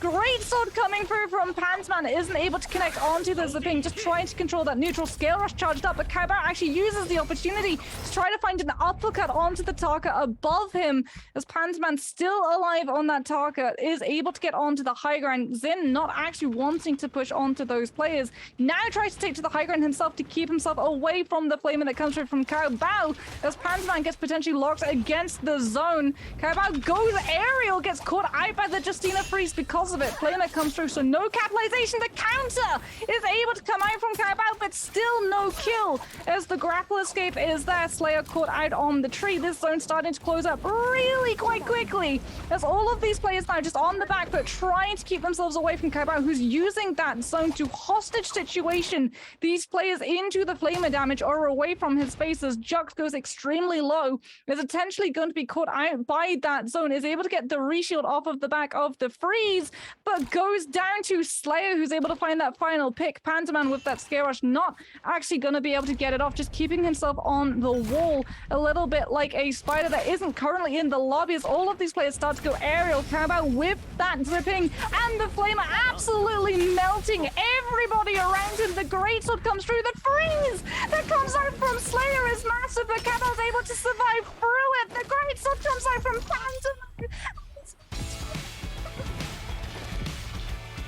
It goes absolutely insane. KZ's Panama are going to come out on top with 5 eliminations in first place, but unfortunately it's not enough eliminations, as Wolves Kai Pao was able to put the eliminations together to take the overall MVP in second place. But we got to see it, ladies and gentlemen. We got to see Pandaman come out on top and play one heck of a game. Tarka G still legitimate in this meta, Moxie.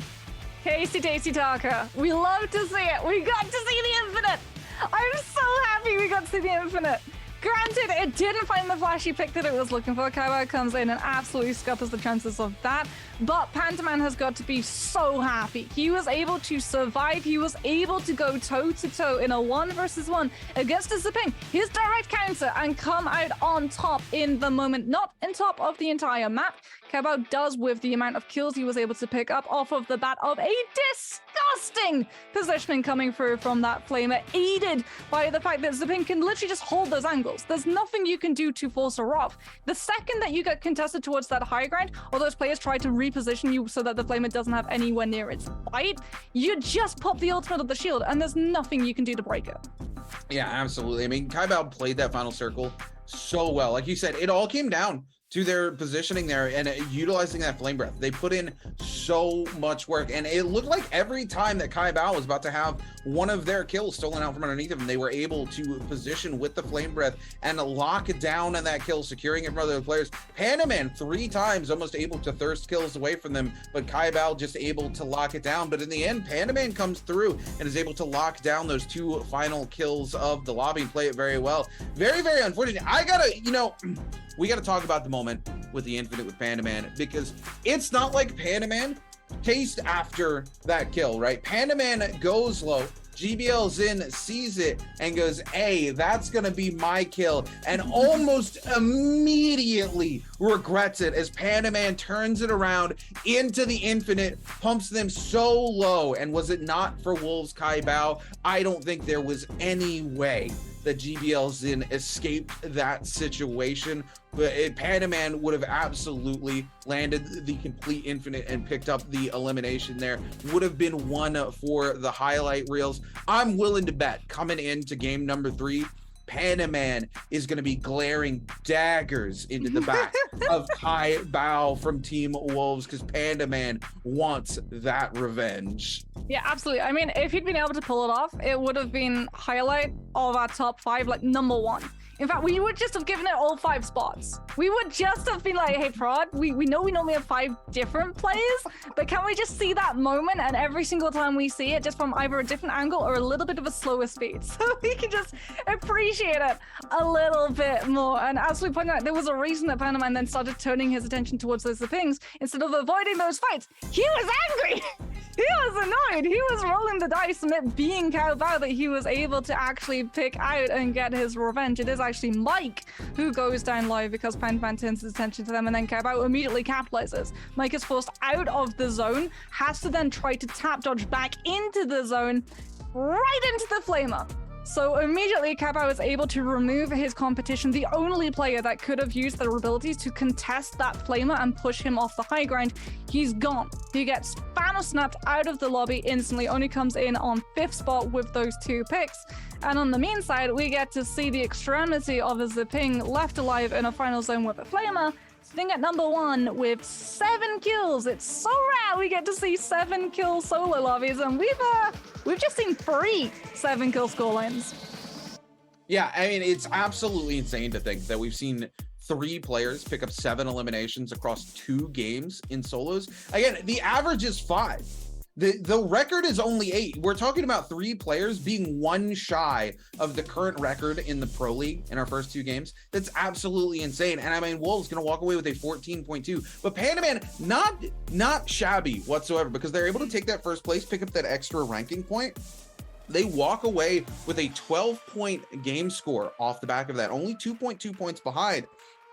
This is a very good game for Panaman. I've got to say, when I watched Panaman earlier this week in solos, I was a little disappointed. Or sorry, in bi-weekly finals season 1, Panaman did not play Target G once in the first bi-weekly finals for solos, and I was kind of disappointed. You know, that's his comfort pick. I thought maybe, you know, the first 3 games I was like, all right, look, it's Panaman. He's smart. He waits out, so he's got his picks for those final games so he can make things happen once the hero select is a little bit rougher for some of these players, and he just never went to it. And I think he's clearly regretting that decision coming into this bi-weekly, as now he's back on the Tarka and making it happen. But this particular time it comes up Wolves KyBao, and you know what? You know I'm howling at the moon because I am a Wolves fan. I will say this, Wolves KyBao, a little bit of ire for me today for canceling out what could have probably been one of the most amazing moments in the league. But you know what? That's his job as a pro player. I can't be mad at him for coming out and trying to make it happen here, even if he doesn't get anything out of it other than canceling an incredible moment. He does pick up 7 eliminations, does 26,000 damage, picks up 4 counters that game, and no surprises here, more than half of his damage coming from the Flamebringer. This is what I was saying, right? Those Morris blessings are so key when it comes to those final zones. So if we see a sort of retreat back into that passive play and all of those players waiting for final circle before grouping in and trying to use the positioning that they have, that's when the flamer comes through. If it's a 1 versus 1, not so much. You're going to be relying on things like the counters and your normal F and ultimate abilities to see yourself through those. But if it's a massive amount of players in a very small space, then you have a flamer and it punishes them if they have to move out from the zone. The reduced healing that you take as well when you go out of the zone, so that when you're trying to clip back in, that just means you can't actually re-shield or re-health through the flamer. It just absolutely tears through your health. It disintegrates you. There's nothing but a pile of ash from where you were standing when you were up against that one and of course out of the zone. And that's why it becomes so key that those players, when it comes to those Morris blessings, they have to contest them, because if you allow the Zipping, who we should point out does not have an F ability to be able to cover the Morris blessings, like a Yoto, does not have an F ability to be able to freeze themselves on top of a Morris blessings to be able to snag that one up, like a Justina is able to easily access those Morris blessings because they're uncontested, or I don't want to take a neutral fight against a Zipping, she might heal or shield through it. Then you're going to be extremely punished when you hit into that final zone, because surprise, at one point you are going to have to take a fight against the Zipping, and if you haven't contested her on a Morris blessing, you're going to have to take a fight with a Zipping holding a flamethrower into your face.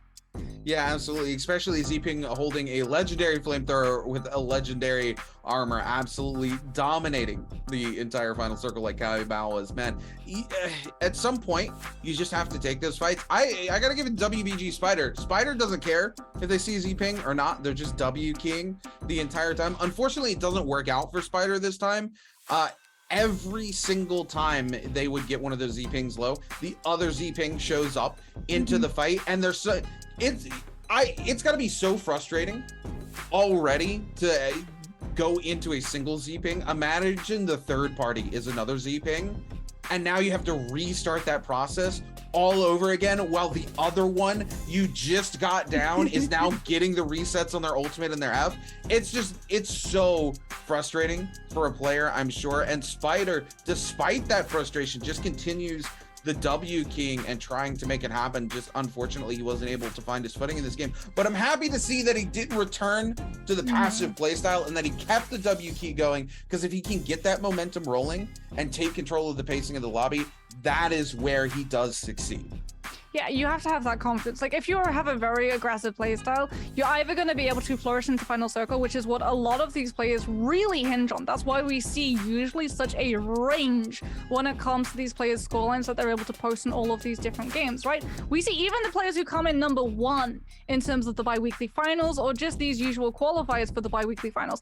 They'll have really good games. They'll be able to pick up maybe 7 kills, and then other games they'll go into and they'll pick up 2 because they weren't able to make final circle, and they're playing off of all of the kills that they were able to find in that first circle aggression. But one thing that could massively change and influence how we see this next game panning out is a map change, because we are going to be moving into our 3rd game, which does mean pack your bags, we're going to be hopping over to Holoroth Rune. So I wonder if we're going to see a little bit of influence come through, because I don't know about you, when I drop Holoroth, I have very different locations when I drop solo as opposed to when I drop trios.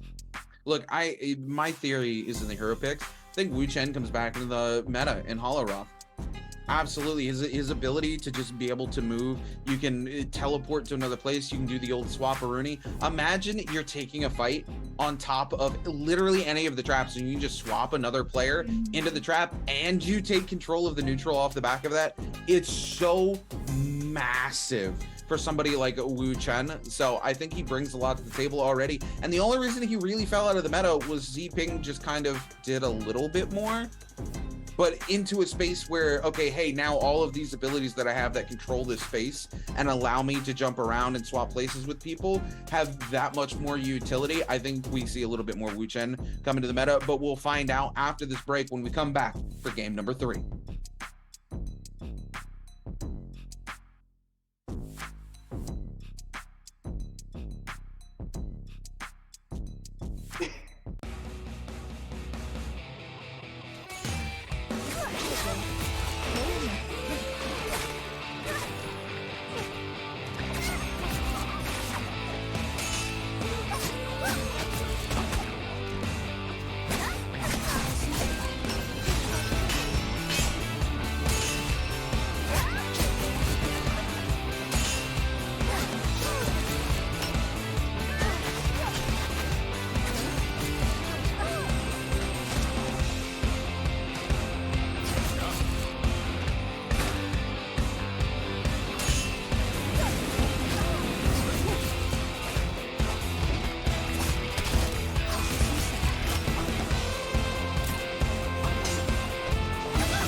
Morris Blessing with Draco Storm has descended, and the long-awaited NAD crowd has come to claim it.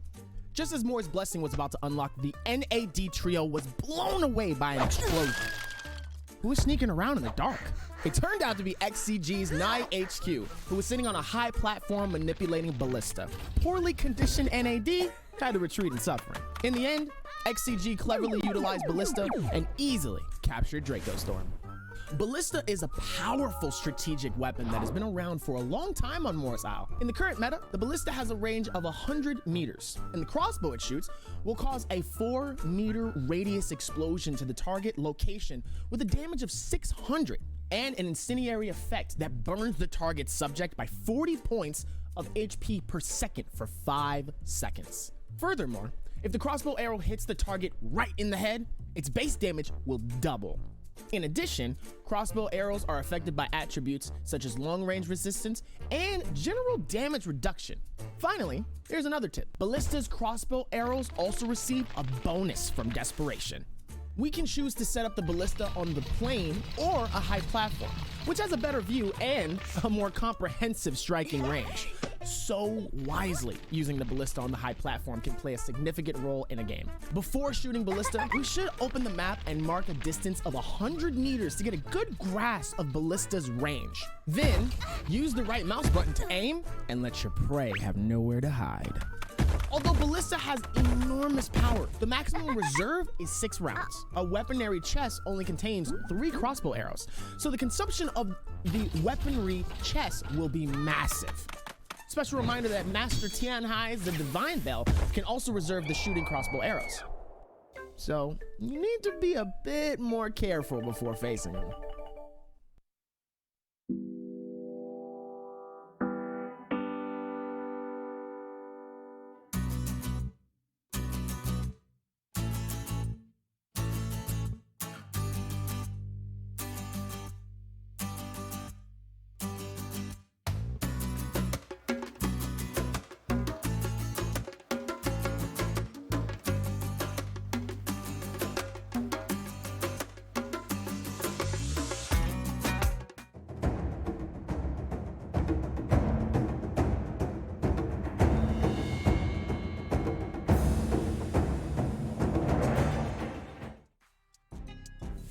What's going on, ladies and gentlemen and Naraka fans? Welcome back to the Naraka Blade Point Pro League Season 2, second bi-weekly split. I hope you guys enjoyed the boat ride because we're left Morris Isle behind to head on over to Hollow Roth. The waves have crashed. I've got a little bit of nice misting on my face. I say that as it's really just me shedding a tear that our boy Panda Man gets absolutely robbed by Wolves Kaibao in the last round. He doesn't even get to show up on the highlight reel. I'm sure GBL's in super happy about that turn of events. That's the highlight reel you don't want to be a part of as we get ready to lock in for game number 3. I'm of course your host and your caster, Runekeeper, and joining me as always is the most lovely Got Moxie. How you feeling? How you feeling about going to Hollow Roth for game number 3?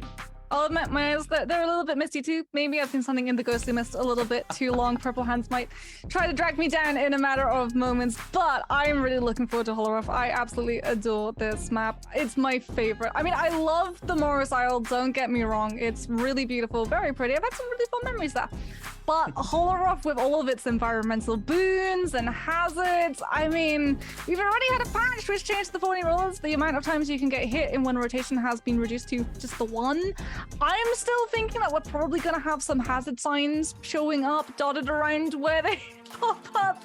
Pretty please, so that my random lobbies don't have all of my squad mates walking into them, and it is something that a lot of these players are starting to actually adapt into their playstyles and positioning when we come into those fights. And we saw on the previous series how strong good positioning can be, what a leg up it allows for these players, as I'm expecting to see not a lot of Wu Chen, sadly. I think it's going to be a whole bunch of zipping just to be able to control that neutral, just to be able to have that aggressive playstyle, but also being able to flip it on the other side and then having the extremity of the shield and the ultimate to be able to either cancel through that Justina freeze, be able to survive the entirety of a Yodo ultimate, all the while you're able to actually move around, something that Justina is denied, and something that a lot of these players have actually started to capitalize on. The fact that when you have that Justina F ability, as you come out of it, you're immobile, you're not really able to move, you have to rely on tap dodging out of a charged up left click or right click to try and punish and catch you as you come out from that window, as opposed to the Zipping, who is free to do whatever she wants.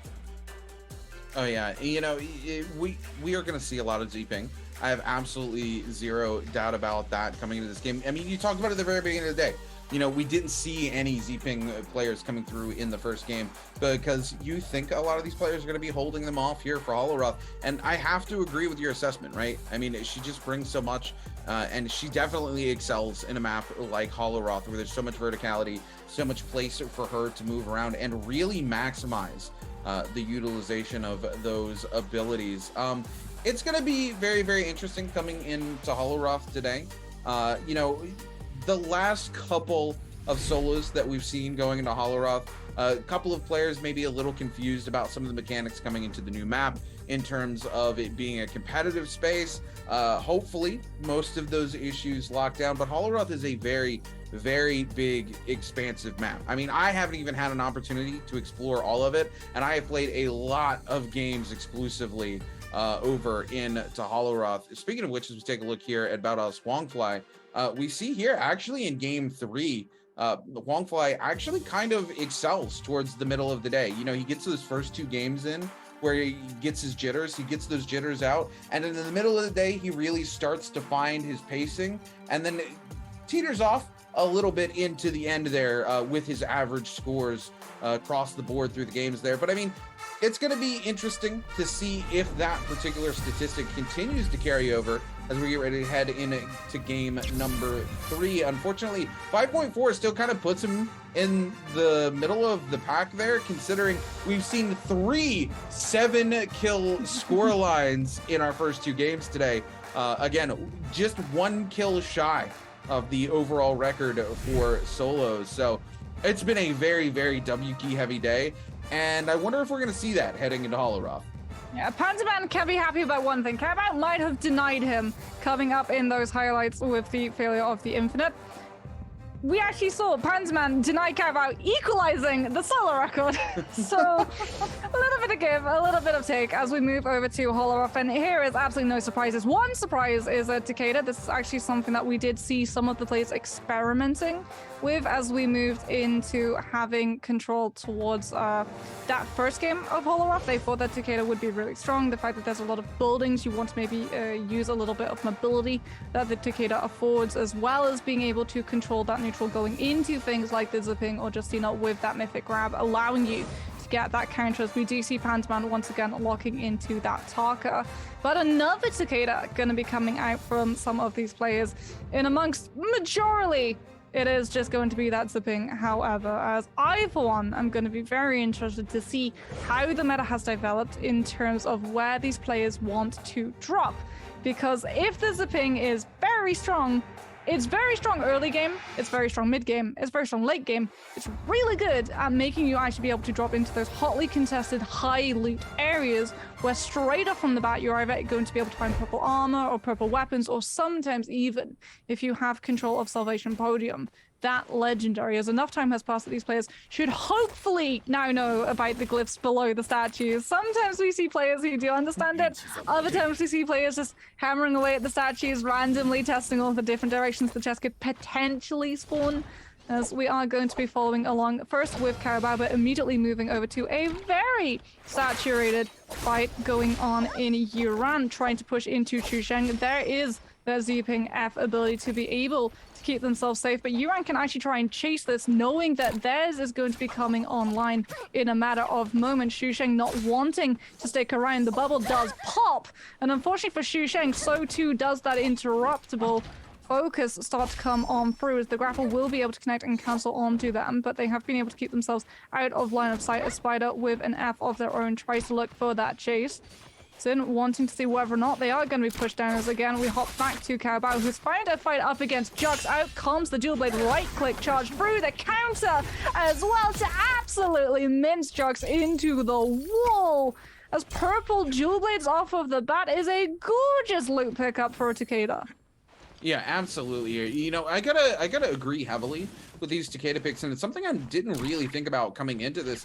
But off the back of an ultimate here, that Z-Ping F2 actually doesn't stop the hit stun from abilities. And if you're playing the version of the Takeda ult where you can have those multiple Fs, you can actually potentially lock down Z-Ping during her F2, keeping her from breaking away and still able to have a way to hit stun her, which is huge coming into a lobby this full of Z-Pings that we see here. JDG's Chu Sheng going head-to-head here with EWG's Yi Ran, but it was Luren King able to secure the kill and get away, but Chu Sheng trying to lock down the Yi Ran. Yi-Run going to be able to create some much-needed distance. We move over to AOW's Mike, who's getting parried and sent flying by J-Team Slayer. Mike, the only Justine in the lobby, going to be forced to use that Frost Core, able to get a little bit of a reset and find some damage back on to J-Team's Slayer. But it's GBL Zin coming in, going to get sent flying by a charged left click from WBG's Spider.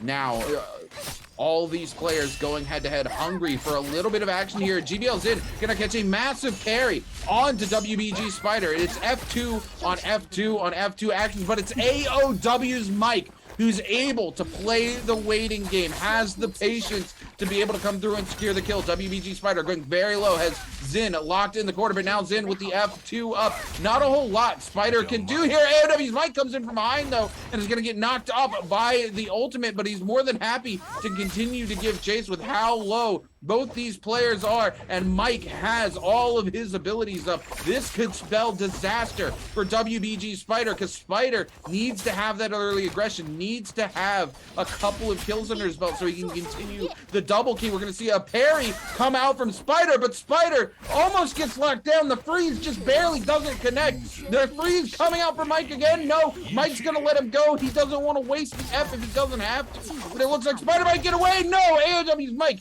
able to land the hit there with the pistol. Now going head-to-head with GBL Zin. Zin coming in with the dagger, trying to lock some things down. Mike has the frost pool, more than happy to take the reset into Zin's face. Zin able to find one of those hits, not able to find the second as Mike turns things around. Immediately goes into the full grapple combo off of the katana. GBL Zin going very, very low, but able to find some more hits back on it to Mike. Mike is just trying to lock this down, hoping for their frost core to come back up in time. Able to catch them with a charged right click off of the greatsword just before the F2 comes up. GBL Zin still in hot pursuit. Mike, though, more than happy to take the fight after a pot reset off. GBL Zin gonna pop the F2 and the ultimate. Mike, though, gonna frost core right in their face.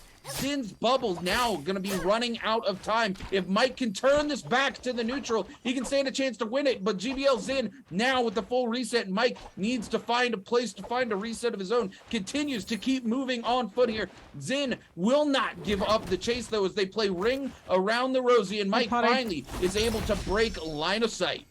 Carabao potentially coming in for the third party. He spotted out Mike. He knows he's low. He's got him in a corner. Oh no! It's still going to be Mike able to use that F ability. Carabao goes in with the charged left click on the dual blades. Counter comes out from Mike. The dual blades on the ground. Carabao's body alongside them will be able to get them back online. As in trying still to find this pick. Is able to take down Mike. The Justina ultimate not able to get him dashing out in time, as now Carabao comes in to try to push on to this zipping. Out comes the charged right click from the dual blades, forcing out that zipping F ability to be able to make sure you're not going to be interrupted. There's the Takeda right into the charged left click, mincing you up against a wall. Does have those 3 strikes to potentially be able to land onto the zipping, but line of sight has been broken. Mike actually going for the soul altar right in the middle of this ruckus is a little bit dangerous, especially given the fact that his loot is really not going to be in a great position. Is just going to have to try to keep himself mobile, as we see LXY taking a full combo coming out from that spear right into the juggle as well. It is going to be LXY managing to find a little bit more damage, but Zhang Yu on that Z-Ping goes actually into the zone to try to follow through. Both Fs and bubbles popped for these Z-Pings, as we do see the ultimate come out from Zhang Yu to try to get that follow up. LXY extremely low. Zhang Yu likewise, but Zhang Yu picking over to that range will be able to take the pick with the repeating crossbow. Actually has to be very careful. The spike traps are potentially there. The juggle is not going to be landed from Mu, who is on that target, goes in with that katana, is able to find the grapple and counter damage through it. But there's that zipping F ability just to make sure that you're not able to find the interruption. Both of these players extremely close to those spikes being able to activate, immediately mitigating how they're able to move around. And they are still in the outside of the zone. Mu gets hit by those spikes. Does get a little bit of knockback, a little bit of damage as he now has to take a little longer for that reset. Comes in with the ultimate still online. Swaps to that greatsword just to try and stop the zipping from being able to move away. But there's the F ability, immediately making sure that the greatsword can't actually interrupt you or stop you from grappling on through. As Mu's still looking to try to find these connections. Both of these players going to go extremely low to that zone damage, but you also have to remember that the healing is going to be there for the zipping. But we're seeing the katana come through. The combo's not going to be able to find the pick until now.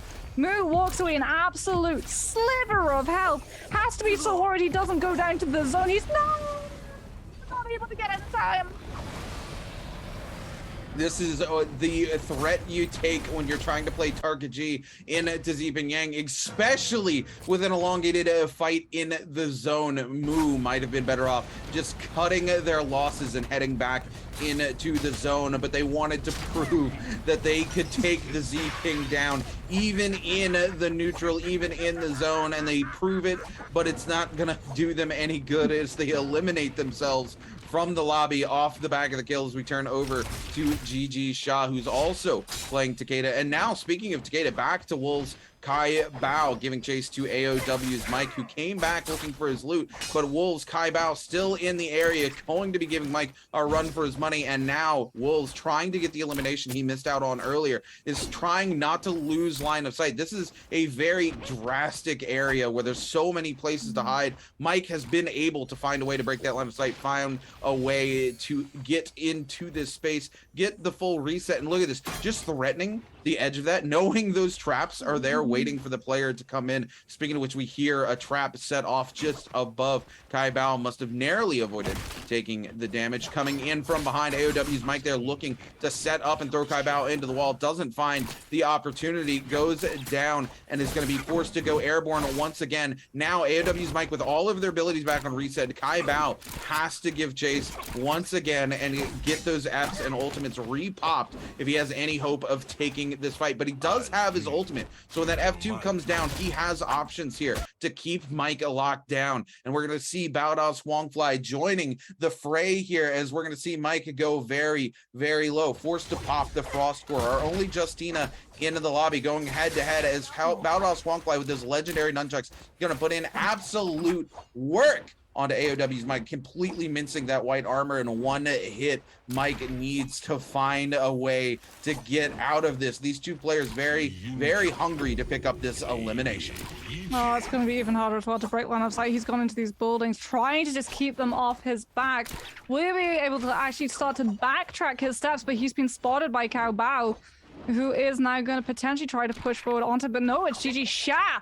And Mike has no choice but to try and keep himself with those grapples out of sight and wait for that Justina to be able to come back in with the freezes. Mike sees that that player still has not been able to disengage cleanly, now comes back with those legendary nunchucks, waits for the freeze film to abate before trying to land in.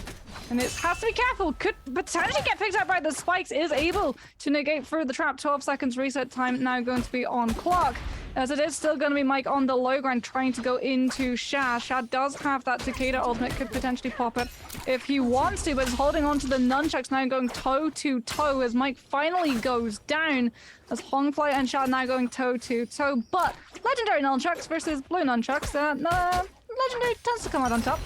Peachflight's just swapping to that bow, trying to get a little bit of additional damage in before being able to go in with those nunchucks to finish off the job. Actually, even with that shield, does not go for the attempt at the full meter dump, does not want to get caught out by that Takeda ultimate, and it allows enough distance to pass that Shara is able to swap over to the ranged and pepper Hongfly, forcing the zipping to actually retreat, knowing that you have to wait a couple more moments for that bubble to be able to come back online and allow you to get aggressive. as Champion now actually falls into the canyon, trying to go head-to-head against the Takeda. Gets a lot of damage, but gets caught in 2 juggles coming on through. F ability comes out, but move back into the lobby. Once again, off of that Soul Altar, will be looking for that snipe. Charges up the bow shot, waits for one of these players to go low before trying to find that snipe. Has to be careful because here comes Hongfly once again. The fight has not ended fast enough, and Spider even chiming in with a 6th party coming out for him. Hongfly knocked up a little bit of a target for a lot of these players, but it's Champion. The bubble breaks, and now he's the one in a vulnerable position. Spider comes on through, does have a bubble of his own to be able to fall back onto. As that zone starts to close on through, Moo sorely has to be remembering how he went down in the first engagement, but he's so close to the zone. The scale rush is there. He's trying to get it to connect onto one of those players. All it does is actually force him to take more zone damage, as now all of these players have 2 things that they have to keep in mind: position of the zone and position of the players around them. As Champion, with that very early F ability, does take a lot of damage, and Pepper Spray coming through from the cannon. That bubble about to break, his health potentially about to break alongside it. He's running from the cannon, but that puts him right into Hongfly, who is only interested at the moment in finding that pick. Champion goes down, and Hongfly in a very good position at the moment, with all of these players so close to come in with those legendary nunchucks and absolutely mince me through everyone's health bars. Yeah, Hongfly finds the pick there. Unfortunate for them, as the Champion just could not find a path to break away from the 5th, 6th party. As we move over to Alliance's Jux going head-to-head with JDG's Chuzheng. Chuzheng able to pop that F2 ability. Alliance's Jux going to return the favor with an F2 of their own, going topside, looking to get the full reset. Chuzheng going to come down, securing the gear here from the Morris Blessing. Got to be very happy about that. Some bow shots coming in from up top now, though, but Chuzheng able to get the full reset, even off of the back of the bow shot. We still see this crazy fight breaking out. Luren King giving chase to GBL's in here. Got to be very careful. That set of legendary nunchucks that Badass Hongfly is rocking is going to be doing so much damage if they're able to land everything. So these players are watching for that. They know how much damage difference is there between the purple and gold nunchucks. GBL's in coming topside here with the dagger. All of these players just trying to secure a little bit of loot from that Morris Blessing. GG Shaw's coming in, catches Zin with a little 1-2 from the dagger. Zin gonna immediately pop the F2, find a spot to go ahead and take the reset. Goes to full health. GG Shaw looking for a reset of his own here. One of the 2 Takedas in the lobby, unfortunately, hasn't been able to use that ultimate to lock down these Z-pings like he would hope to, as he's continued to be interrupted by the 3rd, 4th, and 5th parties on a repeat. Shaw moving through here, found out as Hongfly gets a little bit of damage in, but Hongfly turning things on their head very quickly as Shaw goes extremely low. All these players, Panda Man, Badass Hongfly, looking to pick up this kill onto GG Shaw. GG Shaw with the ultimate up, but it's not going to serve him very well. Waits for these players to come through the window. Nobody actually able to parry that as he uses the ultimate to set it up. The full triple charge there from the greatsword, but Shaw going to go down to Funful Phoenix's Moo, as Moo is able to secure the kill with a very quick tap F. The people's elbow coming through. Moo now stuck in the zone. Got to be having flashbacks to the very beginning of the match. Needs to not get caught out by a Z-ping in the zone for a 2nd time here. Gonna use the greatsword to get a little bit of surfing action in, but OUG's Luren King using him to extend the distance on his grapple and get a little bit more distance himself. Moo has to be very careful. Turns around with the charge, right click to threaten the space, and Luren King is gonna give up the chase. Luren King now actually going to be chasing on 2 other players in the lobby as Morris Blessing comes online. Luren King moving forward with that flame and making it extremely hard for those players to move on to that chest. It's going to be Spider potentially pushed down onto that low ground. No one actually going to be meeting him, so he will be able to get a reset. Does have that legendary armor as well. Not the greatest weapon loadout, though it is only going to be that blue dagger for him to be able to rely on, and that does mean that it's going to be a little bit longer for him to try and find those engagements. He is going to mostly be looking for that 3rd party, but when it comes to the dagger versus the flamer, you want to get close, and the flamer, that's exactly what it punishes.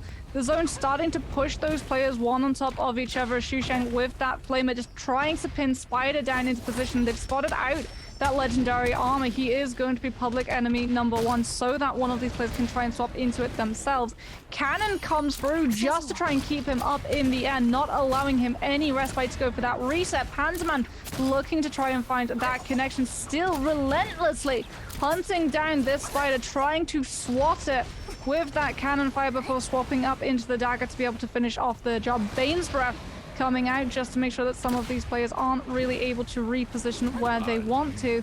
As Panzerman looking to try and keep themselves up onto that high ground, move with that greatsword, trying to maybe knock some of these players down and just catch them out if they try and come close enough, controlling that neutral, not allowing them to get nice and close so that things like the nunchucks can find that target of the purple armor, just using a little bit of that grapple text to be able to keep himself on the high ground. Tries to find the swing, is going straight into Spider, comes out with a little bit of a charge splash, has been able to do a little bit of damage, but Spider still able to keep themselves alive as Luring King charges up, not the full scale rush, but just uses it to be able to cross between both of these cliff sides to push back onto that high ground, as Hong Fly, entirely nonplussed about all of the goings on around him with those legendary dual blades, will be able to keep themselves, or rather nunchucks will be able to keep themselves nice and safe. They've got 3 legendary soul jades, they've got both their app and their ultimate available.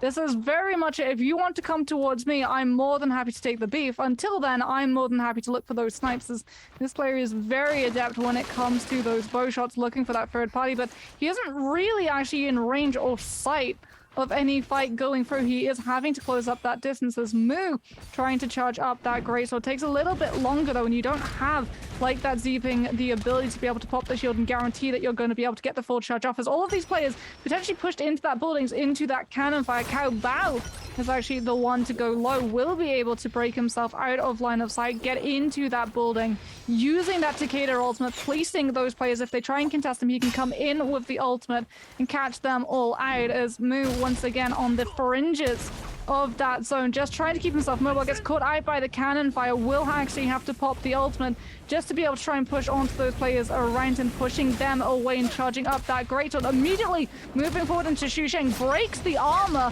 but takes an uppercut. He has no way of being able to find a reset. He's caught right out in the middle, has to grapple away from the fight, and they're just not going to let him go. Yeah, unfortunately, again, this is what happens when you're the solo player playing a character here in the lobby. There's so many Z-Pings. All everybody sees is one Tarka. There's not that many Tarkas. There's no place you can't kind of trade aggro as it is by running past another hero in the lobby, because there's not another of your hero in the lobby. So unfortunately, we're going to see Fun Plus Phoenix's mood just get completely blitzed down here, and that's what we typically see of Tarkas, right? Unless you're one of those exceptional Tarka players where you can completely control the space and negate all the negatives by pure skill alone.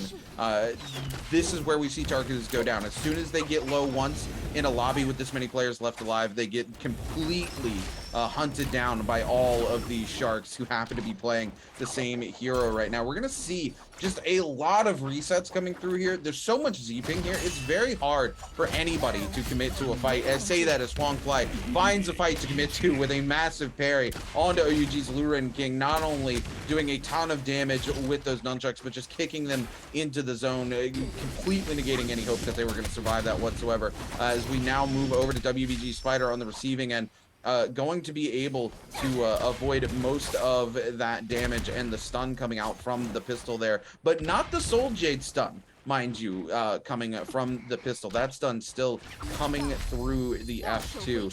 So a little bit of a respite for somebody if they wanted to push that there, but Spider was able to find a little bit of a hidey hole there, kind of retreat back into his spider web and find that neutral to get a reset. Now, though, struggling to do that for a second time as these players continue to give chase. Panda Man coming in with that legendary cannon, just pummeling on to Spider. Spider trying to use a scale rush, threaten the space with a greatsword there, but Panda Man continues to just pummel with this legendary cannon and do a ton of damage to Spider here. Spider gonna come in with the F2, but that bubble already almost popped off the back of that legendary cannon, and Panda Man wants to secure the kill. He's put so much work in for it, but needs to be careful as all these legendary flamers continue to come out. Now it's Huang Fly who's gonna find himself on the receiving end of that legendary legendary cannon, taking so much damage. WBG's Spider also going to come in and find Huangfly. Huangfly wanders into the web, and it looks like he got bitten as the rest of the lobby is hungry and sees Huangfly come out into the middle. We're going to see the burn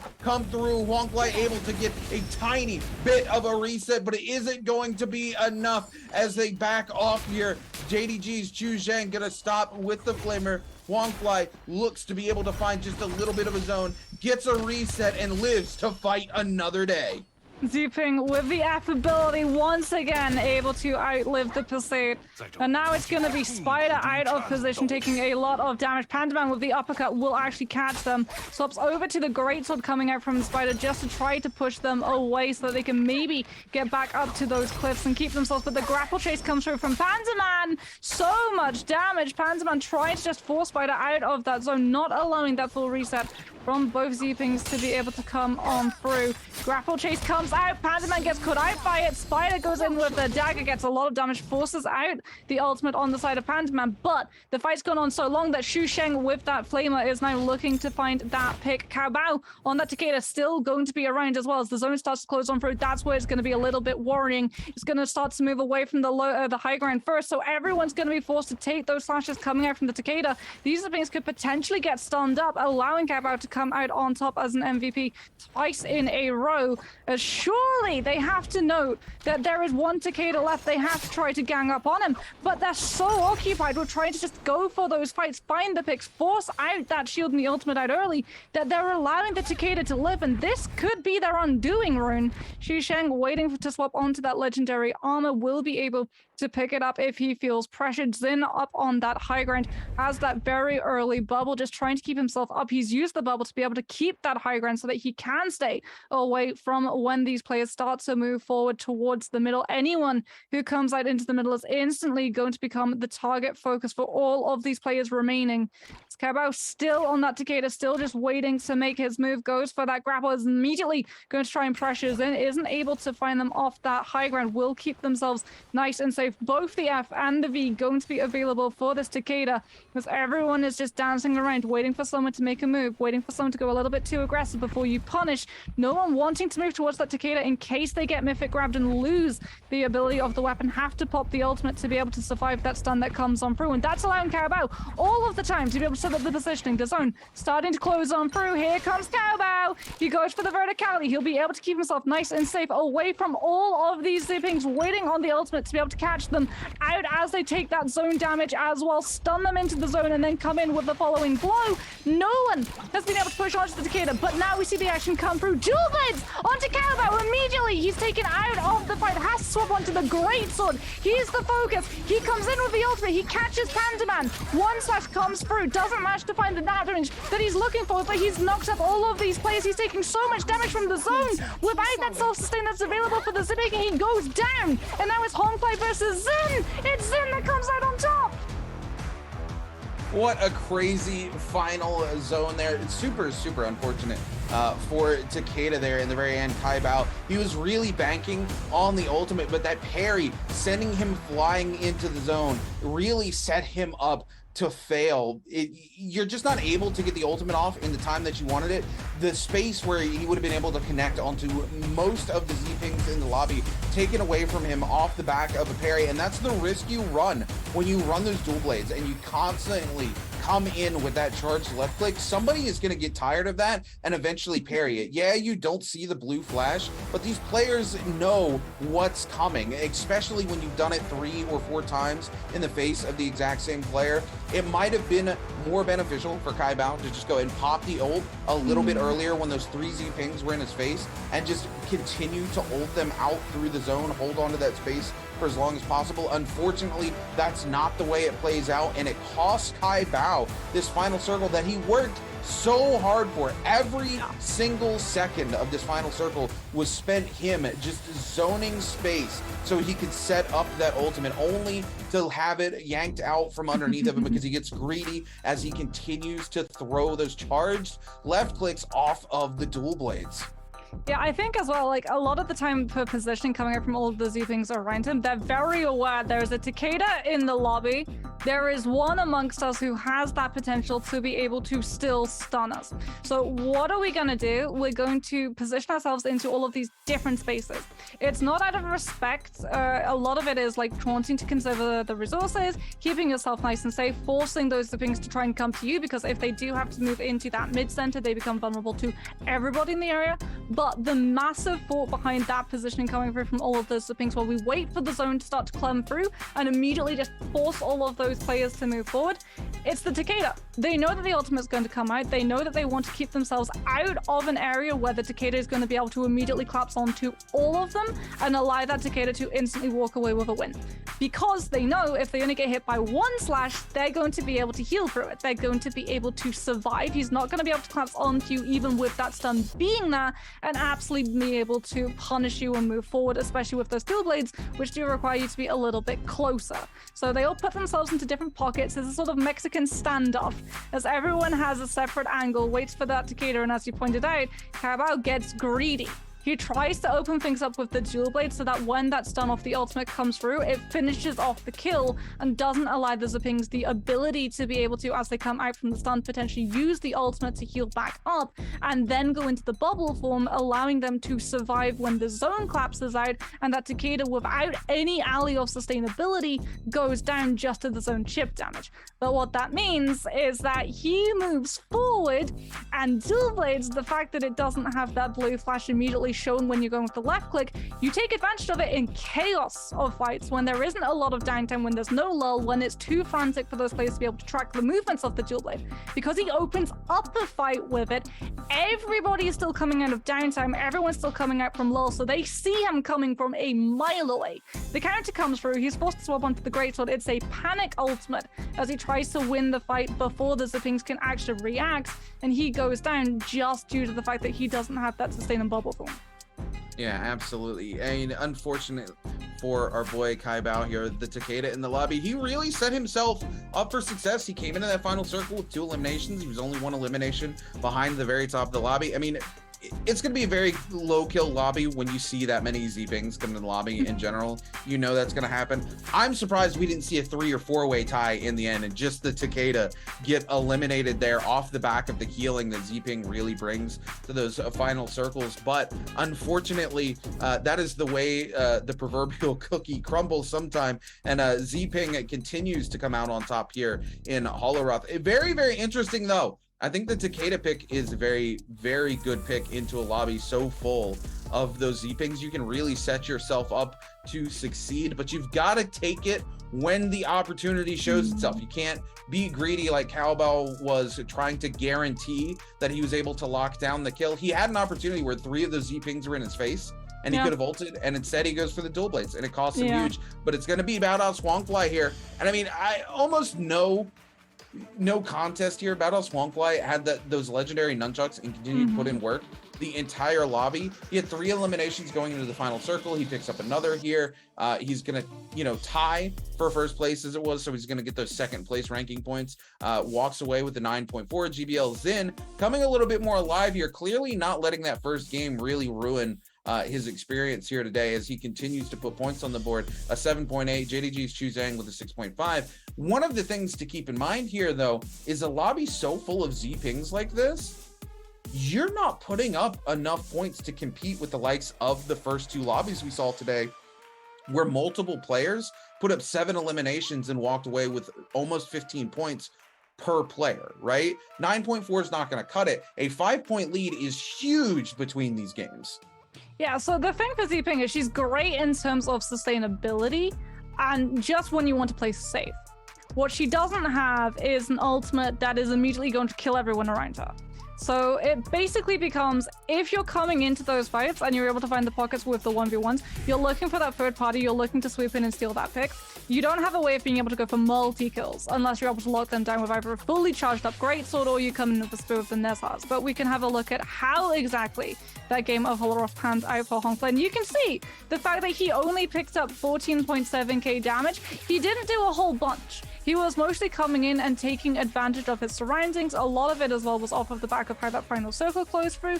A lot of those things were already losing the majority of the healing that they were able to find off of the ultimate and the shield off of that zone corruption, and he was just able to take advantage and come in with that sustainability, finding those last hits and claiming those points. Yeah, absolutely. And I mean, unfortunately, for the other players there, like you said, Huangfei really just able to capitalize on the way that final zone played out. And it's almost like Kai Bao forced a situation that was more favorable for Huangfei, right? Huangfei instantly realizes the situation with Takeda and is the one who backs off the furthest. Says, I can just heal through the zone tick damage. A couple of these other Zping players collapse in and try to make a play onto the Takeda, which forces that left click to come out. We see the parry come out, but because of that, they're eating a lot of zone tick damage. And then it is the Takeda who turns things around with the panic ultimate and sets up Huangfei to be able to pick up some of those kills in that final environment. And man, he just played a good, clean game of Zping. Speaking of playing a good, clean game, I know everybody's excited as we get ready to send things over to Leah, who's going to give us a good, clean interview. Hi everyone, welcome to the post-game interview. I'm Leah. So this time we have Chu Zheng from the team Jingdong Gaming to our interview. So let him say hello to us first. 先请楚真跟我们大家打个招呼吧。Hello， 大家好，我是京东的楚真。Okay, welcome. So the first question will be like, so in this time's game with like only 1 or 2 Tarka in the game, so why do you think they're just so like seldom Tarka in the game？ 那其实这几把比赛当中，火男的数量真的非常少，只有1到2个，你觉得是为什么？因为这个英雄他不是很适合火罗国这个地图吧，他这个火罗国鹰子屏比较多嘛，因为鹰子屏不好杀不好追，然后但是火男这个英雄在这个地图，因为我们玩的时间不多嘛，本来就不是很了解这个地图，他要玩火男的话，他就不容易跑掉了，他很容易就死掉的，所以就出现了2个火男，很少。Okay, so because I think Tarka, this hero was not so feasible for our Holoros, this map in the game, especially like you can see there was a lot of Zping in this map. So for Tarka, it's too hard to kill Zping in the map. So I think about the map is like new map in the game, and we are not really familiar with these Holoros. So about Tarka, this hero was not like powerful enough for the new map, so you can just see 2 Tarka in the game. So you as a Zping in our competition, when you face Tarka, how did you feel? 那其实你作为一个Zping在比赛当中遇到火男跟他进行打斗的时候，你的感受是怎么样的呢？火男稍微有点弱吧，他想杀我的话，他是杀不掉我的。我只要不想死，就是我只要不犯错，他是不可能追得上我的。但是火男打鹰子屏有一个细节，就是他那个冲拳如果放得好的话，冲拳可以直接接个百内斩的，能直接接一个百内斩嘛，接个蓄力。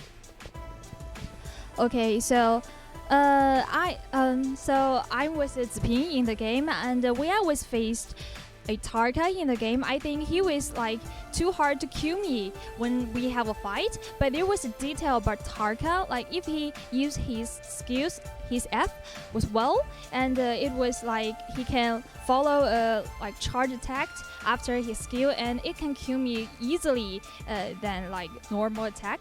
Okay, so how did you think Pandaman's Tarka this time? 那你觉得潘达曼的火男今天表现怎么样？他的火男很强，但是不是很适合比赛，运气比较好吧这一次。Okay, so I think his Tarka, so he is an excellent Tarka player, but this time maybe he was just like a little bit luck in the game, so this time I was lucky than him. 好的，非常感谢楚真来到我们的采访，也希望之后3场表现你可以就是越战越勇，好吧？ So thank 楚真 come to our interview. We'll let camera back to the casters. Bye bye.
Though the odds aren't in my favor, I will soar above the mountain.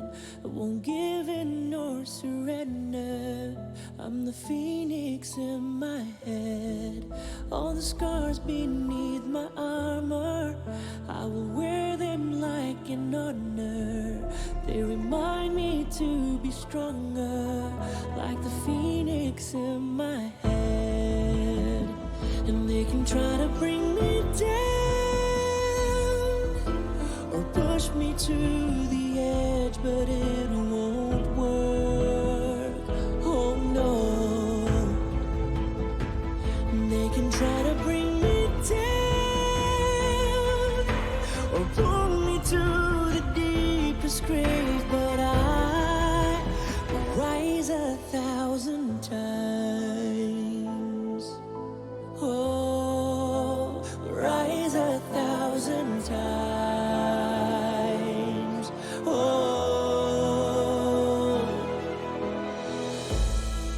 see, my blood is in the shade of a burning scarlet sunrise.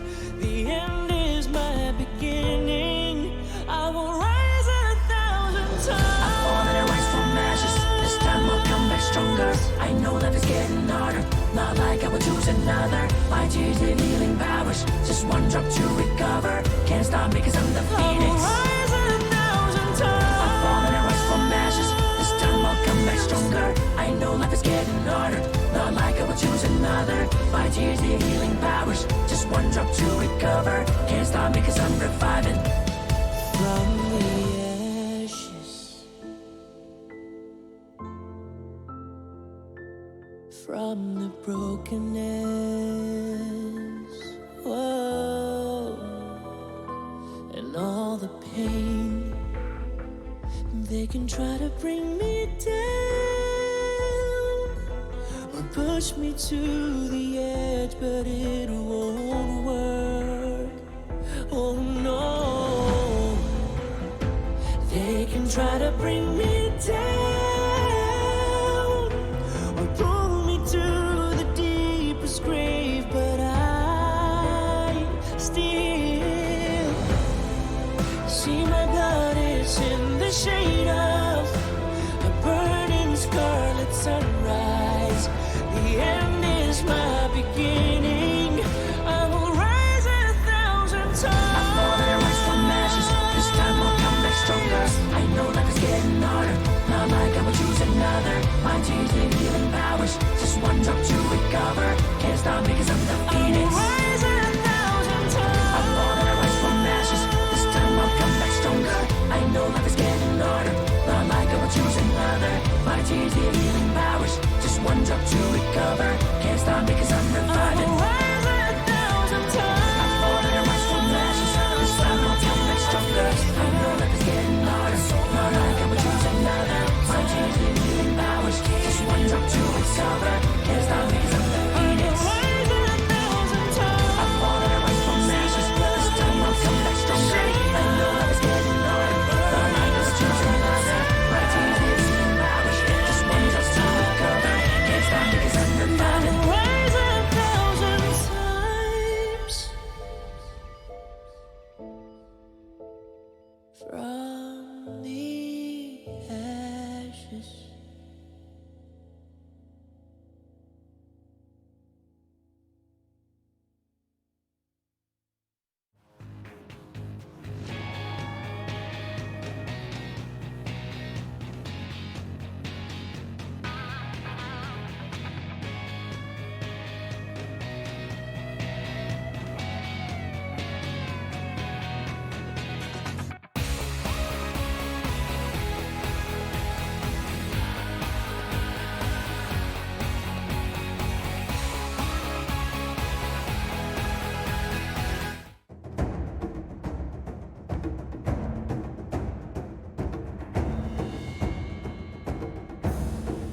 Well, as the sun sets on Shanghai, so too does our trip set on Holorov. It's gonna be Game 4 of the Naraka Bladepoint Pro League. I'm Gut Moxie, I'm joined by Runekeeper.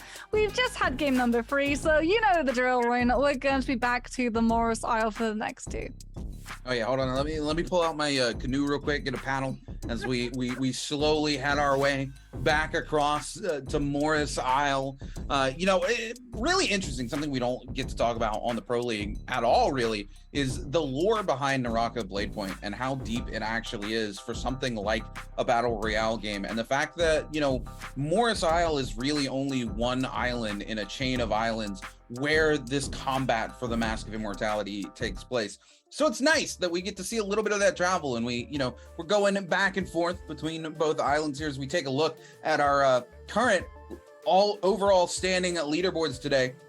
Unfortunately, Ace Champion has not put a single point on the board today, and he desperately needed it considering he is at the very bottom of the pack. Fun plus Phoenix's Moo able to put 4.3 on the board, but it is not enough points at all to really make a dent considering there's only 3 games left here today. GG Shah with a very disappointing 1.8 point day today is very close to falling into that bottom 8 and not being able to compete. And man, for GG Shah, that's huge, right? I don't think we've ever seen Shah not compete in a bi-weekly. XCG's Wang Liang not competing today, sitting there in 9th place with 41.8 comfortably with a almost 7-point lead over Yiran. And Yiran doesn't look like they're going to make those 7 points up. Their first 3 games today, only 4 points. This is a very disappointing spread coming out from a lot of these players. Yeah, for sure, and Yiran, both of these players, Hongplay as well, they have very big conditions and check boxes that need to be ticked for them to be able to come up in terms of the rounds and points that they're able to put up.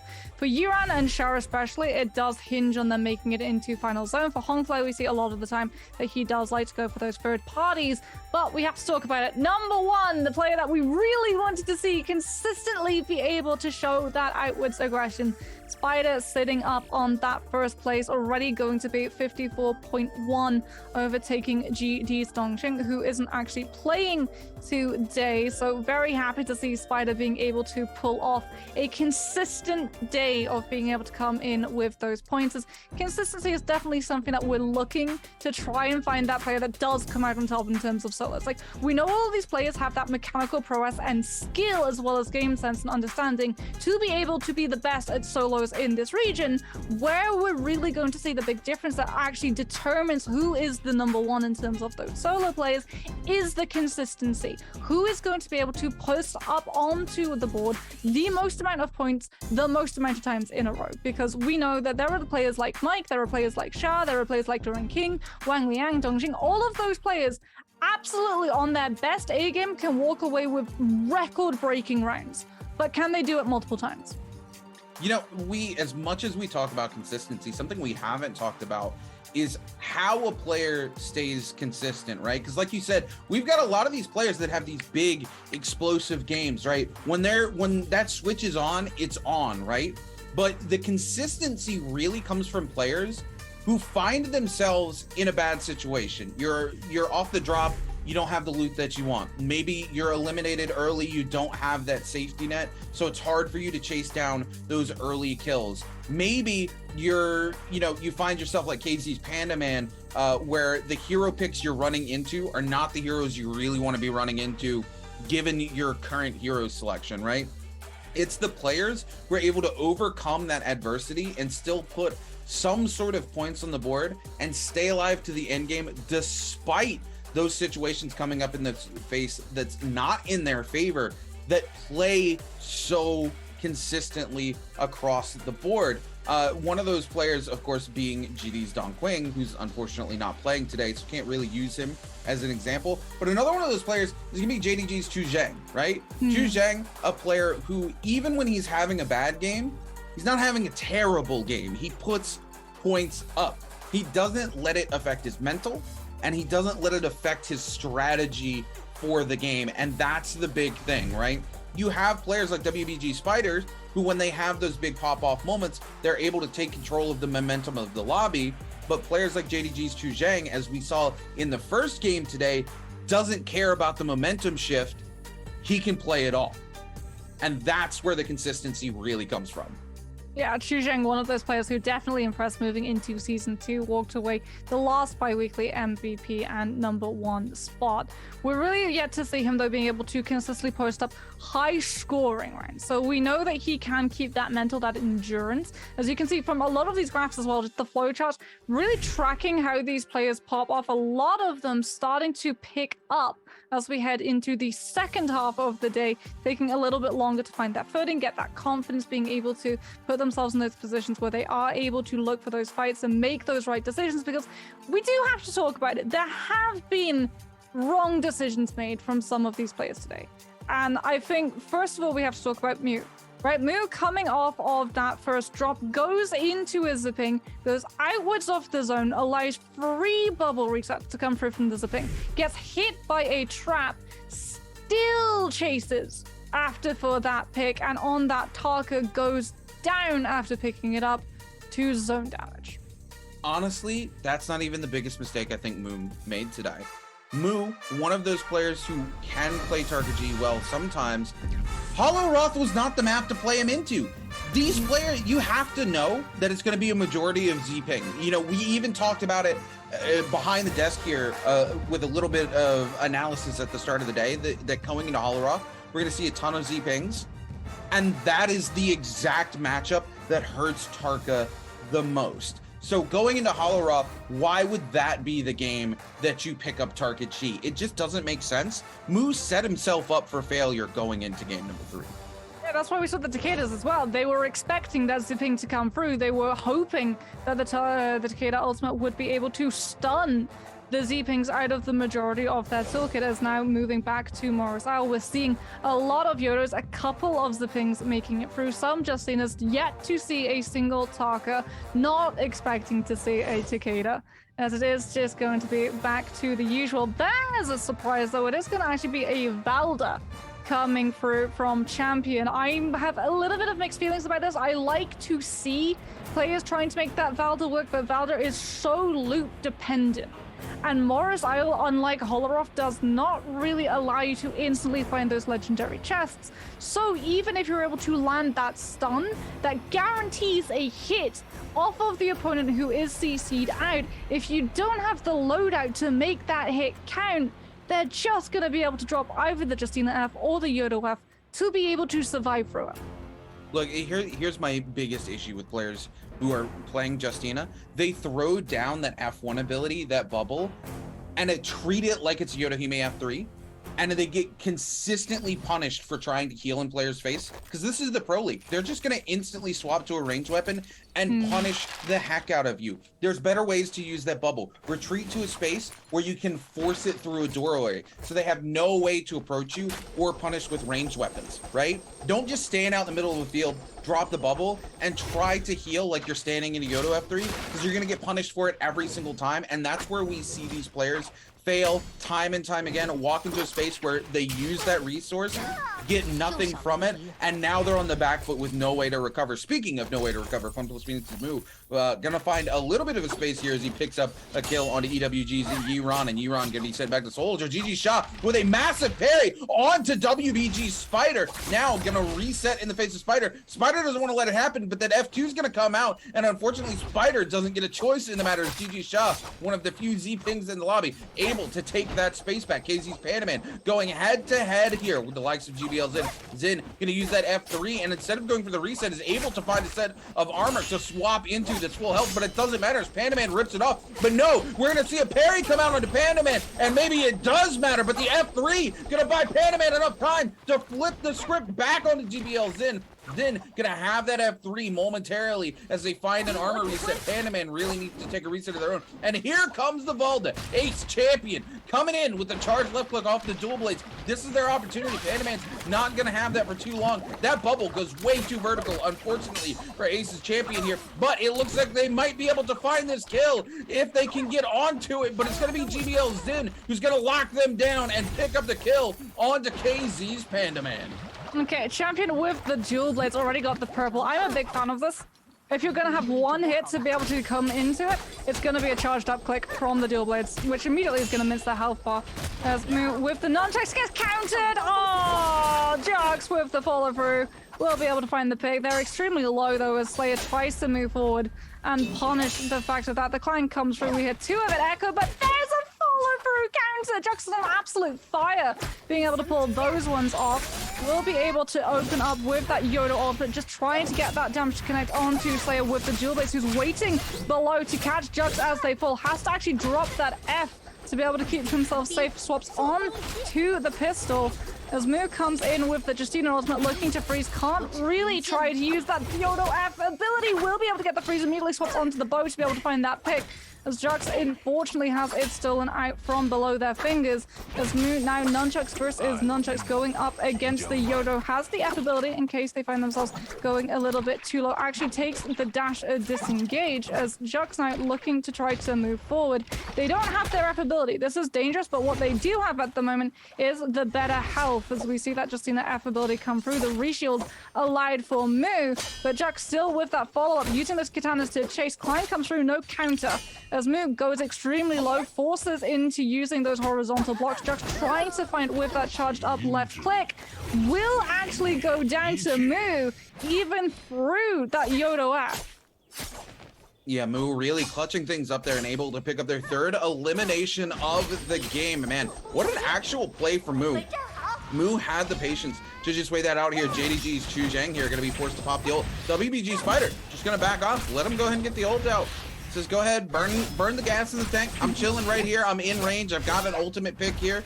As soon as you come out of that, I'm going to punish it hard. And there it is. WBG Spider plays the waiting game and comes out on top. Unfortunate for JDG's Chu Zhang because they were stuck in the spider web.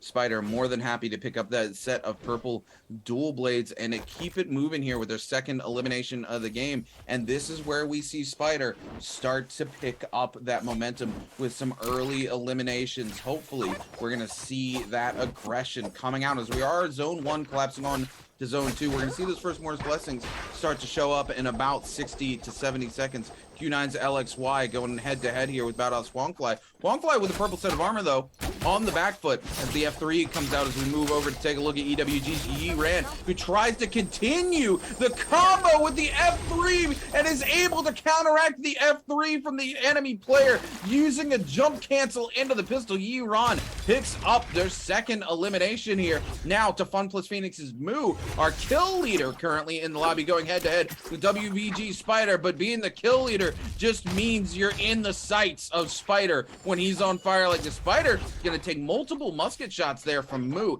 If I'm not mistaken, Moo with the Soul J that allows him to get those musket shots off very quickly, picks up 2 quick musket shots, but Spider able to find the full reset without having to use their abilities here.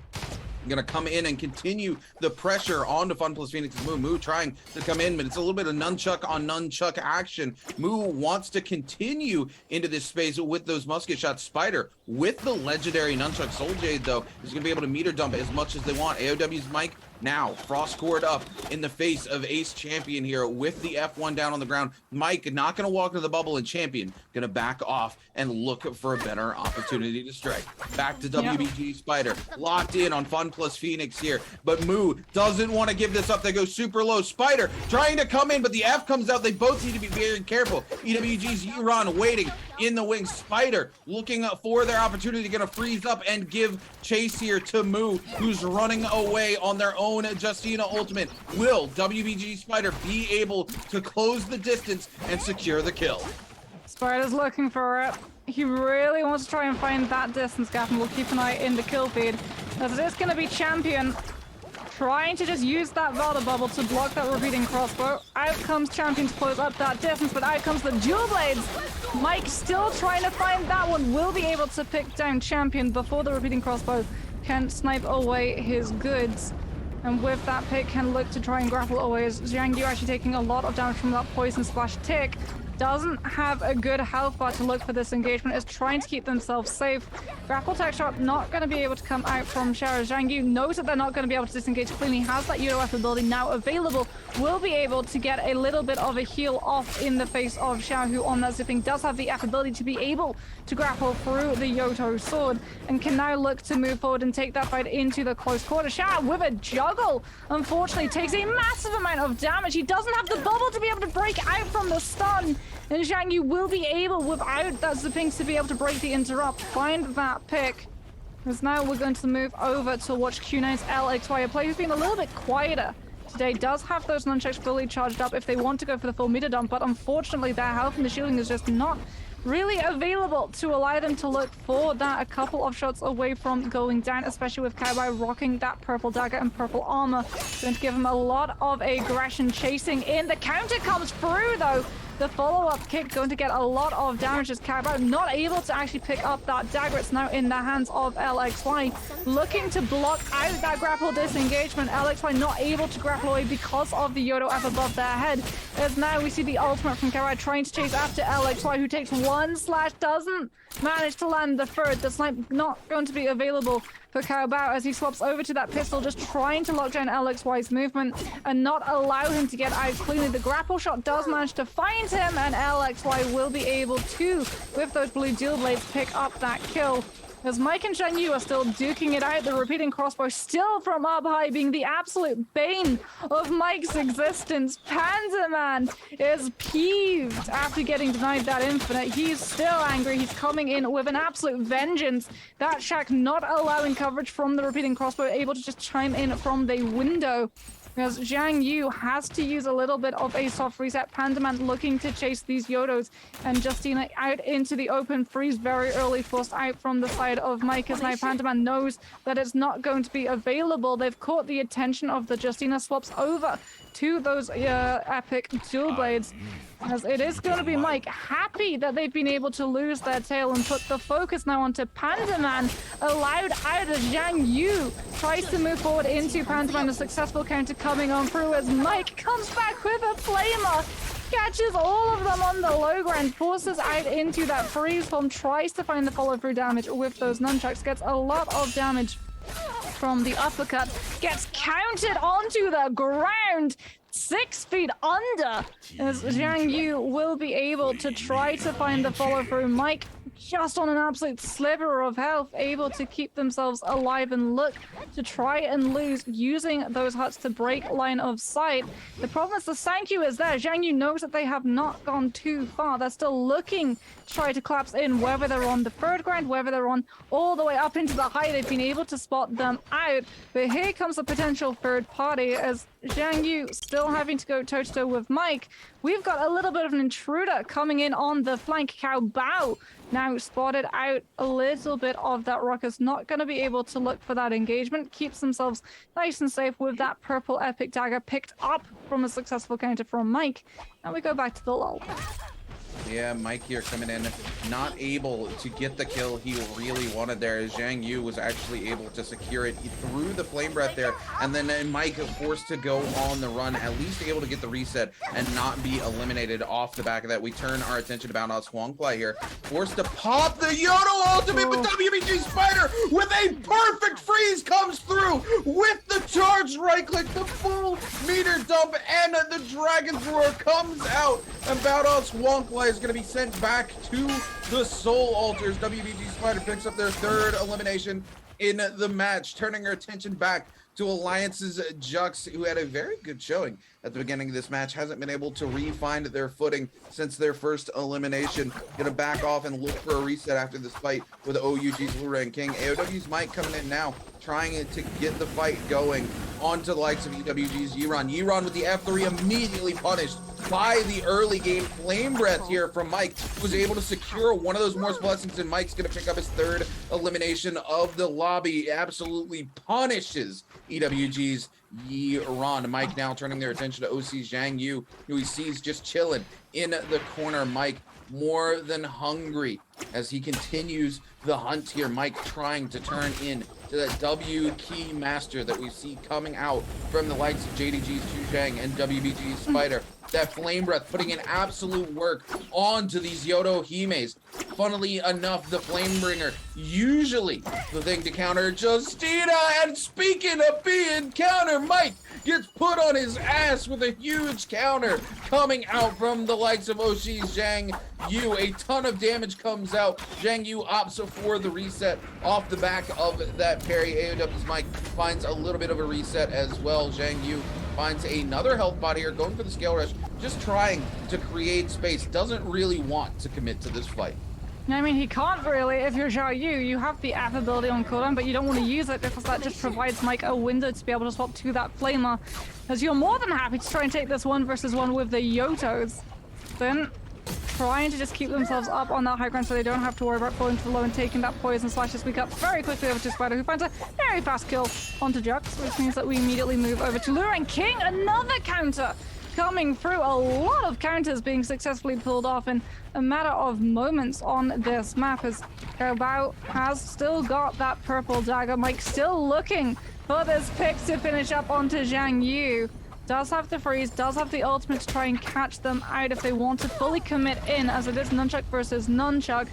Freeze comes out from Mike, doesn't want to get corner stunned. So Zhang Yu now waiting with the Nunchucks, but third party potentially coming out from Xin, who's just going to move forward, maybe try and scrounge something off of that Morris Blessing before keeping themselves nice and mobile so they don't have to worry about the attention being turned towards them. As Mike still only got those blue nunchucks. The Flamer extremely strong, yes, but unfortunately the follow-through damage of the nunchucks not really there to be able to finally get this pick onto Xiao Yu.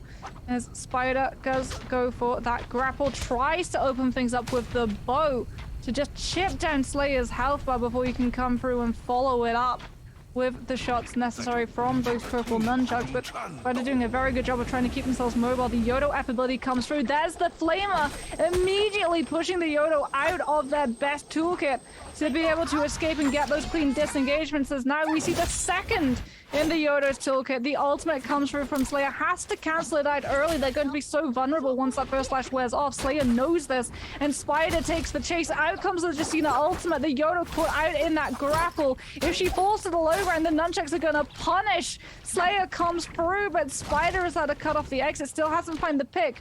So we have a third party coming through off of the back of Xin, who's moving forward with the dual blades and trying to catch on. Does actually get stunned out by the grapple cancel, so not able to find the clean entrance that they were looking for. Hongfly has sensed there's something's amok as well and tries to come in to find that pick. Spider trying to now move forward onto those targets, breaks the shielding on the side of Hongfly, forces them to try to disengage to look for that reset. As Xin comes in with the pistol, potentially looking for that snipe. Hongfly extremely low. Now the target focus for everyone in the canyon still remaining, as Xin not wanting to get close, not wanting to go into the path of those flamers, knowing that the app and ultimate is going to be useless against it. Looks for the pistol shot, and he finds the snipe. Yeah, GBL Xin here playing that very, very smart. WBG Spider is just locked down in that verticality. All the advantage going to GBL Xin there, and he's able to have the patience to not push in despite missing multiple opportunities to pick up the kill, and then he's finally able to capitalize on one of those opportunities and pick up the kill out from underneath WBG's Spider, as we now move over to OC's Zhang Yu. Getting grappled down by J-Team's Slayer. Zhang Yu more than happy to just move away from the situation. As we take a look at the top of the order, it's zone 4 with only 6 players left alive. That aggression we saw in game 1 coming back alive here in our 4th game of the day. WBG Spider at the top of the order with 5 eliminations. AOW's Mike and of course GBL Xin tied for 2nd place with 3 eliminations. Zhang Yu and Wolves Kai Bao tied for 3rd with 2 eliminations each. AOW's Mike's gonna find himself onto GBL Xin with this set of nunchucks. Gonna do a little bit of damage here. Not quite able to keep track of Zin's movement. Sees him again though, but needs to be careful because Wolves Kai Bao waiting in the wings, looking for the perfect opportunity to come in, make this third party happen, and pick off his 3rd elimination of the game. Xin gonna go airborne, going topside, tries to get a little bit of a trickaroo here and go back towards the bottom. Is gonna find himself walking back in to the likes of Wolves. Kaibao Zin gonna be forced to pop the ultimate. They are gonna come up for an armor swap where they can at least get a little bit of armor here. That F3 gonna be coming back off cooldown very soon, but it's not gonna serve them very well as AOW's Mike comes in with the meter dump, and then Wolves Kaibao immediately follows it up with the flame breath to punish the F3 underneath GBL Zin, who's able to break away from the huge damage coming out from that. But Zin, struggling to hold on for dear life, has been able to keep it together. Mike looking to try to make the snipe happen as both Kaibao and WBG Spider give a chase. Wolves continues the hunt. He's hungry for this elimination. He wants to tie things up, move into that second place position, but it's going to be GBL Zin. No, it's WBG Spider who comes in, picks up the elimination on to Zin. Wolves going to immediately punish it, both him and Mike, with the flame breath and putting in a ton of damage onto WBG Spider, but Spider with 6 eliminations sitting at the top of the order. This is what we've come to expect from WBG Spider. Spider, one of those players you have to be so careful of. He's so strong in the 1v1s, but he's also so strong when all of these masters are looking for that pick. Mike looking to try to land maybe one of these shots, but goes straight into the flamer. Has been able to close up the distance, swaps into a flamer of his own. As it's Firetick versus Firetick, Mike actually goes for the freeze first. Kaibao comes in with a flamer to try to catch on to that Justina, and then immediately turns his attention back towards them with that fake out. Tries to make it look like they're going for Spider, so that Mike feels comfortable enough to move forward aggressively into a position to look for the third party, and immediately he backtracks, and it's Mike still on that back foot. As Spider able to sustain all of the owners now going to be on the side of Mike. Is Kaibao taking a little bit of a soft reset. All of those players immediately splitting off onto their separate paths to make sure that the Flamers aren't able to chip into those resources before that zone starts to close through. But we've already got a lot of Flamers in this lobby and a lot of players still left. 5 going to be vying over that space as we do hit a little bit of that lull. Everyone just waiting, playing footsie, wanting to grab a little bit of a better positioning. They know when it comes to those flamers, positioning is what makes this weapon absolutely monstrous. If you don't have the position to be able to use it, you're a sitting duck against things like those bows and the muskets. But if you're able to use that zone as a hostage, forcing them to take the flamer damage or go into the zone, that's when you're going to be able to come up trumps. As Slayer, without one of those flamers, has to keep himself on the move, can't hug the edges of the ring. He will get pinned down by the flamers, has to try and find some of these players and push them away from the high ground to be able to claim that spot. Wolves Kaibao once again really set up to be able to take this lobby. Legendary armor, purple dagger, flamer in control and hand.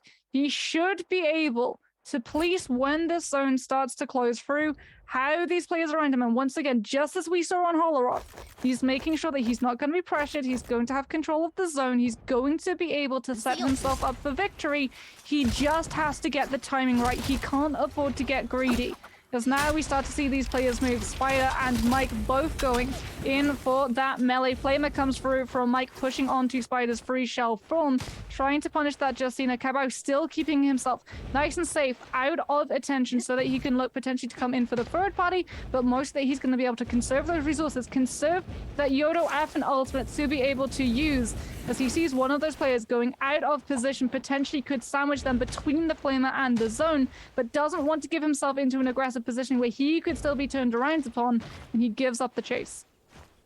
Am I mistaken, or does Kaibao have 2 flamers, a purple flamer and a legendary flamer that he's swapping between? If I'm not mistaken, I think I just saw that right, in which case that is a lot of fire to bring it to bear. Speaking of bringing it to bear, WBG Spider here on the receiving end of some dual blades from J-Team Slayer, but it's Spider who quickly turns that situation on its head, coming in here with the nunchucks, and as Slayer finding himself caught between a rocket and a hot place as AOW's Mike brings that Flamebringer to bear onto Slayer, and Slayer now the target of everybody's attention as he's caught out here. The sharks smell the blood in the water, and we're gonna see it come through. It's Oshi Zhang Yu who's able to get that kill, snipe it out from underneath both AOW's Mike as well as WBG's Spider, picking up their 3rd elimination of the lobby here. Zhang Yu coming in now, trying to pump some damage out onto WBG Spider, who's a little out of position down the hill where he doesn't have a whole lot of cover, and everybody can catch that them out. Spider forced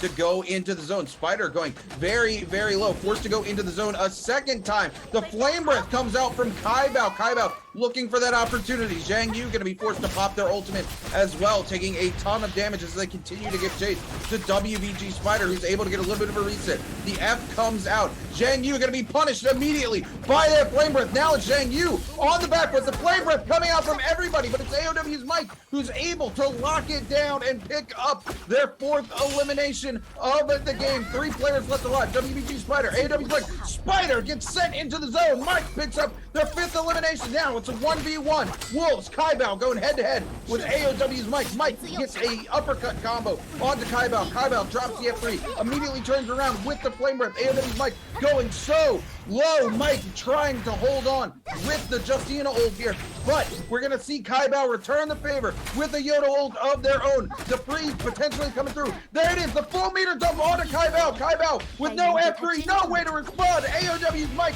locks it in with 6 eliminations for game number 4. There is so much patience from Mike to wait with that Justina ultimate. To know that when you go for that dash, you're not going into the flamer, you're able to catch the back of Kaibao. And immediately all of that potential, all of the threat that the flamer has is gone, because that frozen and you can come in with the full non-chuck meter dump, and it's massive for Mike. He gets so many of those players low. He does so much work with the flamer. He's able to punish those Yodos having to pop out the ultimates and being extremely low to the ground as well, so that they take a lot of damage from the flamer when they're looking to land those slashes. They have to reposition. They try to go up for the high ground, and immediately, because everyone knows, okay, you've just popped your ultimate, you just used your first slash, you're going to be vulnerable. We're going to be able to mince you down. And that's exactly what happens. We hear the emergency ultimates. We see the target focus, the literal target that it paints on those Yodos' backs the second that the ultimate gets exhausted. And Mike is just able to go from player to player to player, isolate those fights into the 1v1s, very quickly goes through the freeze form so that you can get that reshield before the flamer can punish you, immediately cancels it out, keeps Kaibao on their toes, forces them into trying to swap to that flamer and push onto that Justina as the freeze comes through, and that's when we see the ultimate do its damage. Oh, absolutely. I mean, we got to give it to AW's Mike here too. This is a return to form from Mike. We talked about it a little earlier today. Mike struggled all season. It's not been the Mike that we're used to. Mike brings a certain level of confidence that we're used to seeing, and that confidence has not been there whatsoever. Into this final circle though, Mike exuded that confidence and was able, like you said, to hold patiently, knowing that as soon as Kaibao is done with that ultimate, if you can catch that freeze out, that meter dump is completely free for him. Kaibao also using that F3 a little bit too early puts himself in a situation where once that meter dump comes out from the freeze, he has no recourse. There's nothing that he can do to make a difference in that situation. He just kind of has to take his hand away from the keyboard and go, oh, well, I guess I get to don't play Naraka for the next 10 seconds as this full meter dump comes out from the Dragon Roar. And unfortunately, that's far too long in Naraka Blade Point, because you can watch your health bar go from 100 to 0 just like that. And that's exactly what we see AOW's Mike do. And even the look on Mike's face when we come back and we see him, it's a much more confident look than we've seen from Mike all season. That's the Mike I'm used to seeing. So hopefully he can bring that confidence into games 5 and 6 and find a footing into our final for the bi-weekly, because man, it's not the same when we don't have some of these players like GG Shaw and AOW's Mike coming in to that bi-weekly final. And speaking of which, we're going to take a look at the overall standings for that game. Mike able to lock down 6 eliminations with a 9.6 kill point, 4 ranking points for a total of 13.6. WVG Spider just missing it again, 6 eliminations, tying our first place player, but goes out in a 3rd place for a 2nd time. Is only going to be walking away with 11 points. That said, the consistency from Spider has been so huge that nobody's able to take away that first place space from him. And Wolves Kaibao, another player who has played so consistently today, I don't think there's been, except maybe one game, where Kaibao was not in the top 4. Yeah, the thing for Kaibao is, though, there's been 2 games now where he could have been number 1 It is just he gets a little bit too greedy when it comes to that utility management. The first time we see it is on Holoroth when he goes for that Cicada ultimate after going for the dual blades, which is immediately punished. But this time we see him use that F, as you pointed out, very early on. So when he does get frozen up by that Justini, he does not have any way of hitting refresh button. And it's something that we see Mike immediately punish, so we can have a look at how exactly his stats panned out. 23,427 damage done by the Justina. 2 successful counters. But when you look at the amount of damage he actually had, the majority of it is the nunchucks. This is why he's so strong. What he uses the flame ringers for, he doesn't use them to actually find those kills. He uses them to ripen the health bars so that the nunchucks can actually survive having meter to when he goes into the next fight, still have charge left over. He doesn't have to exhaust the full meter dump onto those players because they're already low from that flamer. Oh yeah, absolutely. And I mean, coming through here, of course, you got to take a look at his soul jades. He does have that dragon roar, so the meter management not quite as important for him because he's infinitely getting that tick back up, right? But like you said, instead of using that Flamebringer to try to lock down those kills, he's using it to soften players up and put them into that panic mode, right? Which is exactly what we saw him do to Kai Bao in the end. Kai Bao gets set on fire. He gets put on the back foot. He pops the F3 early. It causes a panic, and that panic makes players make mistakes. And that's what AOW's Mike is so good at capitalizing on. I mean, we see it all the time, right? Panicked players are probably going to make mistakes. And when it comes to Naraka, with how important your ultimates and abilities are, if you do throw one of those out and you're going in a 1v1 against some of these pros, you're not going to be able to survive for them to come online once more. And especially if it's in final zone, it can cost you. You can go from having a really good game with a really good kill multiplier because you were the last one standing, to having a meh game where you're coming in on second or third place, which is still a podium finish, but the points that you're able to pick up are nowhere near what your opponent was able to walk away from. And that's why Spider is one of those really strong players. Even though he's able to not quite find the final kills, he's finding the placings and the kills early on in these games to consistently, because of survivability, not have to worry about taking first place, but because he's able to live that long with that many kills under his belt already, retain his place at first in terms of the entire table. Oh yeah, I mean, this is where we see Mike separate himself from the pack, right? Like I said, it's really just a return to form for Mike, who has struggled here in our first, couple of weeks of season 2 of the Nbpl. Again, once he has that confidence, we see that confidence come through in his play style, and this is where he excels at making those other players make mistakes. He doesn't wait for players to make mistakes. He puts them in situations where they are going to make mistakes, and that's when he strikes, when the iron is hot, and he's the one who's cooking it up and just, throwing these players in the frying pan and seeing what comes out. He's not afraid to go, okay, hey, I'm gonna punish you on absolutely everything you do here. You either need to turn it on to me with the same energy, or I'm gonna lock it down and eliminate you just like that. And that's the Mike we're used to seeing. And he's got to feel really good after this game as well, because last week we saw him kind of going head to head with WBG Spider. They were like kill for kill with each other, and there was that moment where they both pick up 5 eliminations. Spider slides in, and we're like, yo, this is gonna be the craziest showdown ever, because Spider is just on something different this game. And that's AOW's Mike, like the best player in the league, or one of the players we always talk about at the very tippity top. And Spider just walks over him like he's not even there. So for him to turn around, eliminate Spider, and walk out on top of the match and go, hey, I'm not gonna let you get an MVP today. This is the second time you're gonna be denied. AOW's Mike has got to feel so good about that juicy little piece of revenge. Yeah, especially because he was one of those players when we were talking about those in terms of just season 1, not just season 2. Mike was always one of those names that I think a lot of us expected him to be walking away with that #1 spot. Every single time we saw him in Final Circle, he was just absolutely flawless. But then he falls at the final hurdle and Dubai takes it. And that was one of the biggest upsets that a lot of us were really not expecting to see. And then the last time that I saw Mike, not when he was going toe-to-toe with Spider when you were casting, but when we were in the last bi-weekly final, Mike would get to final circle. And I was telling you this before we actually even started today. It was tragic for the guy. He would get to final circle. He would be on Yodo. He would start things off with an ultimate, which would connect first class onto everybody. And it would be perfect. But because he would be the one to start things off, everyone would just piggyback off his hard work.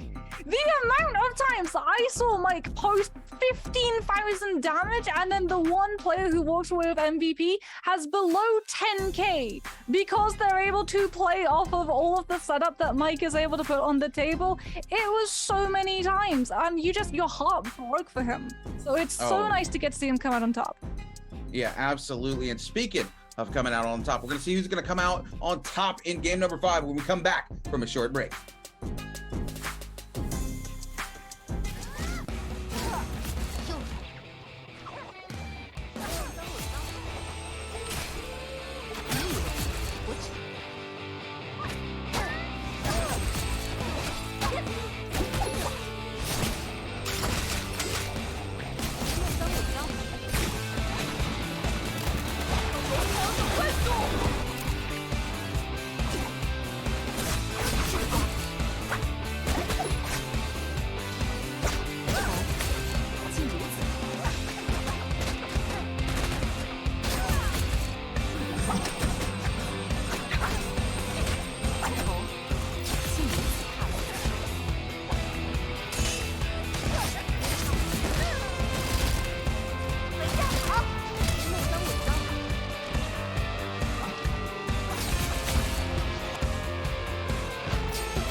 What's going on, ladies and gentlemen and Naraka fans alike? Welcome back to the Naraka Blade Point Pro League Season 2 and a gorgeous Shanghai. I'm joined here with my co-caster Moxie. I'm, of course, the Runekeeper, and we just got done with our 4th game of the day. We've got one more left on Warsile before we head back to the likes of Hollowroth for our 6th and final game of the day. And game 4, what a surprise. AOW's Mike, easily one of the top players in the league, able to find his confidence again for the first time in all of Season 2, and a return to form as he comes in and makes every decision right in the final circle and locks it down, even against the likes of the monster that is WBG Spider.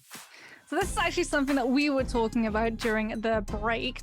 Mike is a very strong player. Like on his best day, he is the best player in the entire league. But again, he has a little bit of inconsistency, right? So hopefully we're going to see him continue with that confidence and that aggression, taking those fights. More than happy to take those fights and look for those aggressive 1v1s so that when the final circle sets up, he's in prime position to be able to capitalize. Like sometimes if you go for that middle spot of final circle, you open yourself up to be the one that everyone focuses down because you're literally the closest to everybody. They can immediately get on top of you with those grapple counters. So if things go a little bit too wrong and you're not able to find the win in the neutral and you want to try and grapple away, you don't get the clean disengagement. But for Mike, he was actually using it really smartly because he had that flamer. So by closing up that distance, the flamer is able to rip into those health. And as we pointed out, Mike is very strong when he forces those players to adapt to their surroundings around him on the fly. He's very cool, he's very calm, and when he has a game plan, he's very good at being able to stick to it and carry it through. We just have to see him carry it through into the next map. Oh yeah, absolutely. Again, Mike is one of those players that gets in his head, right? But when he's not in his own head, like you said, easily one of the best players, if not the best player in the league. If he can get over that mental, take that confidence back, like you said, he is a player that not only controls the space, but he can change the tempo and force players to play at his tempo. And that's the thing. Most players in Naraka Blade Point hate to have to play at somebody else's tempo, and that's where they start to make mistakes. And that's what we saw Mike do. He forced a change in tempo against every single player in that game he went head to head with there, and was able to capitalize on the mistakes he made them make with that force and change in tempo. Yeah, and it's something that Spider does too, right? So we can see it a little bit less in the extremity of Mike because it's only really happening for 3 of the players around him. But when you look at that first game, at the change that Spider brought into that lobby, at the real change that we saw in Panic that we had, but we can have a very quick look at a video because we get to talk to some of these players and we get to find out what exactly is on their mind. 我觉得看录像的话，就是看3点吧，就是站点，然后去进圈找位置，还有一个就是梅花桩运营。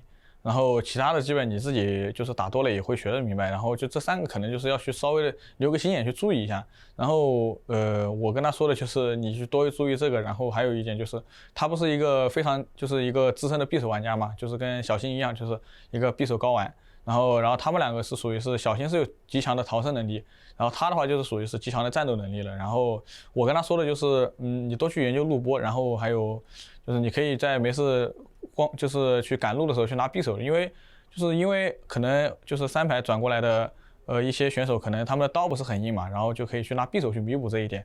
然后他也可以就是拿这个去装让别人觉得就是以为他可能刀不是很硬，然后但他的匕首其实是非常难打的。然后就因为这一招嘛，可能就是扮猪吃老虎，然后他就在就是在第1天斩获了很多分吧，然后这可能就是他觉得比较重要的一个原因吧。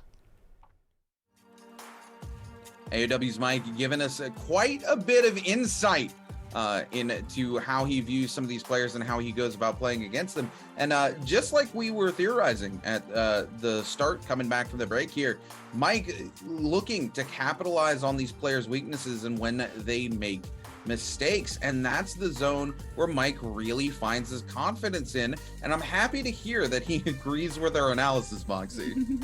Yeah, it's always good when you theorize and you have to theorycraft about everything that's potentially going on, but you never know if it's really real. But then you get to hear the players and you're like, okay, yes, we can do our jobs. Slayer, I think, for me, is one of those players that I need to see being able to do that job. We've seen them be really strong in terms of the 1v1s. We know that they've had some good final circles in terms of when we've seen them on the last solos. What we again need to see is the consistency coming through from them, because they need to get points. They need to get these rounds online. They need to have a very good game if they want to be able to try to qualify into this next bi-weekly final. Yeah, absolutely. Slayer is, like you said, they need to bring consistency, and we know they can do it. We've seen games where they excel at controlling space, and into final circles, it's all about controlling that space, right? So we know that they can do it. They just need to consistently bring it, and unfortunately for Slayer, that's where they lack, is in the consistency department. As we come in here, that's a Takeda pick on the aisle. Well, we haven't About us, Swampfly. This is game 5, right? We are still going to Morris This is game 5. We're going to Morris Isle right now. Don't get me wrong. A lot of Z-Ping coming out as well. Mike gonna go on to the Yodohime. More than happy here. OnePlus Phoenix's Moo gonna bring the Tarka pick into a much better situation for themselves. I say that as we see Z-Ping, and a Panda Man coming in on Tarka as well. Really unfortunate for our Tarka players to see this much Z-Ping come out. And I feel like maybe somebody read the room. Maybe our Takeda player realized that we were going to see a lot of Z-Ping for some reason this time around on Morris Isle. Maybe there's something they know that we don't, Moxie. Well, that Takeda is going to be very strong if they can make it into final circle and if they're going to be able to hold on to the pacing and well time their aggression, as yeah, there's a lot of Z-Ping in this lobby, so I'm sure Panda was like, oh, not again, please no. Because now, like, he ran into literally only Z-Ping when there were only 2 of them, and now that number has about multiplied by 10. So the poor guy is just going to be looking left, right, and center into Z-Ping, but we're following, as is tradition, the winner of the last match. It is going to be AOW's Mike, returning to the form that we expect. However, returning to a level of aggression that we expect to see on this first circle is 3 of these players just trying to find that loot as quickly as possible. Sharon not really getting the better end of that stick and trying to disengage away as Pantaman, one of 8 Tarkas, has actually not found a Z-Ping. He's found a Takeda. Problem is, Takeda has just as much control on the neutral. And he is gonna go down to the Katana. Yeah, Balance Wongfly here. Gotta be running those starting Rage Jades. Or sorry, not Jades, but why can't I think of the glyphs?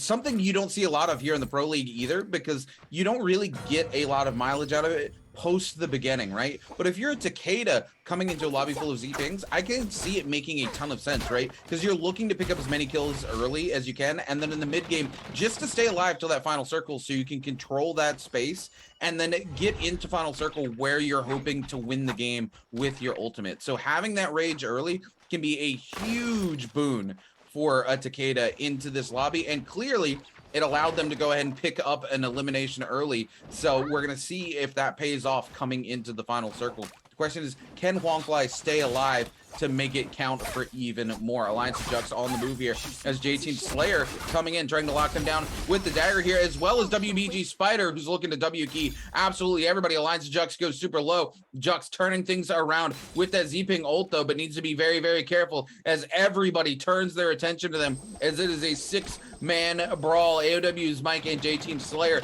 not wanting to give up the chase onto Alliance's Jux.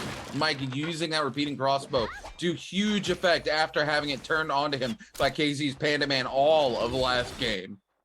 No, Chuck still looking for that pick. Z-Ping ultimate comes on through to be able to buy them survivability. Mike with the repeating crossbow still looking to try and snipe down those shields and then look to enter into that fight with the melee, knowing that the shield has been broken. Mike with the nunchucks hasn't found the damage until just now. Spider on the back foot. Mike gonna have to take a little bit of time to be able to repair that crossbow. Does put himself onto the low ground, but Spider with the bow is looking to snipe out Jux. They're extremely low, trying to go aerial to be able to block out those shots, and still we see the chase come through. All of these players just wanting to find that pick, but Slayer is the one to come out on top. It is going to be Spider popping out that F ability to make sure that they're not going to be caught out in a disengagement, as they're still pouncing onto these players around. No one's disengaging. Lure and King was spotted a little bit lower than everybody else, and only then, once that pick has gone through, will these players diverge away from their positions. Yes, it is going to be GG Shot, another of these players that we really want to see climbing higher on those leaderboards. Maybe not this game, though. Takes a massive amount of damage, has to pop out that F ability to be able to keep themselves safe, and tries to get this pick onto AOW's Mike, but Slayer is back, trying to find that third party, manages to find that knockdown coming out onto Mike, but Shah's still on that back foot, does not have the F ability, has the ultimate to be able to heal themselves, as we see that Yodo blade pop in so that Mike will be able to keep himself healed up. Spider with the bubble! Just walks right through it and finds the pick off the dual blades onto Mike, and oh my goodness, Z-Ping, if she's not terrifying with dual blades, she's even more scary when the dual blades with a bubble, as there's the Takeda. Longfight trying to keep himself safe, and it is going to be Jing Yu with that Yodo cancelling out the ultimate. a little bit earlier, not going for the pursuit, just wanting to take the time to find that reset, knowing that they've been able to survive the Takeda ultimate that came through as well.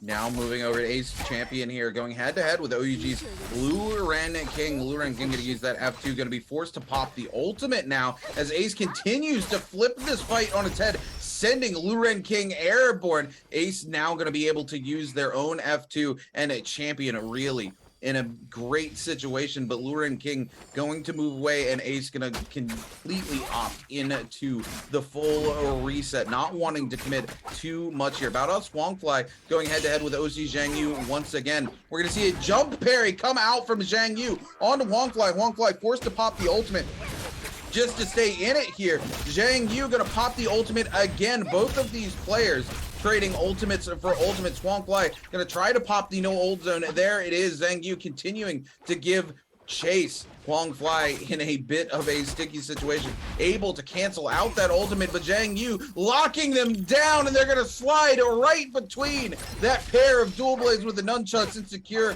a kill onto Huangfly and send them back to the Soul Altar as we move over to WBG Spider going head-to-head with Wolves Kaibao. This is a matchup we've seen quite a few times today, and unfortunately for Kaibao, it's almost never ended in his favor as he's forced to back off and take an armor swap.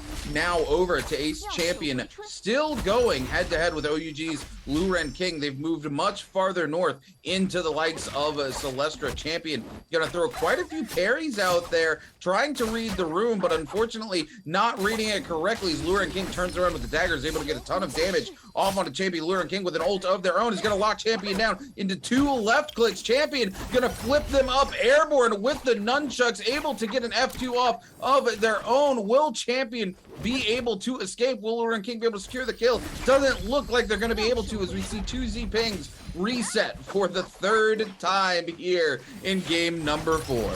Spider on the back foot being chased away from these players, but they know he's going to be collapsed down by the zone.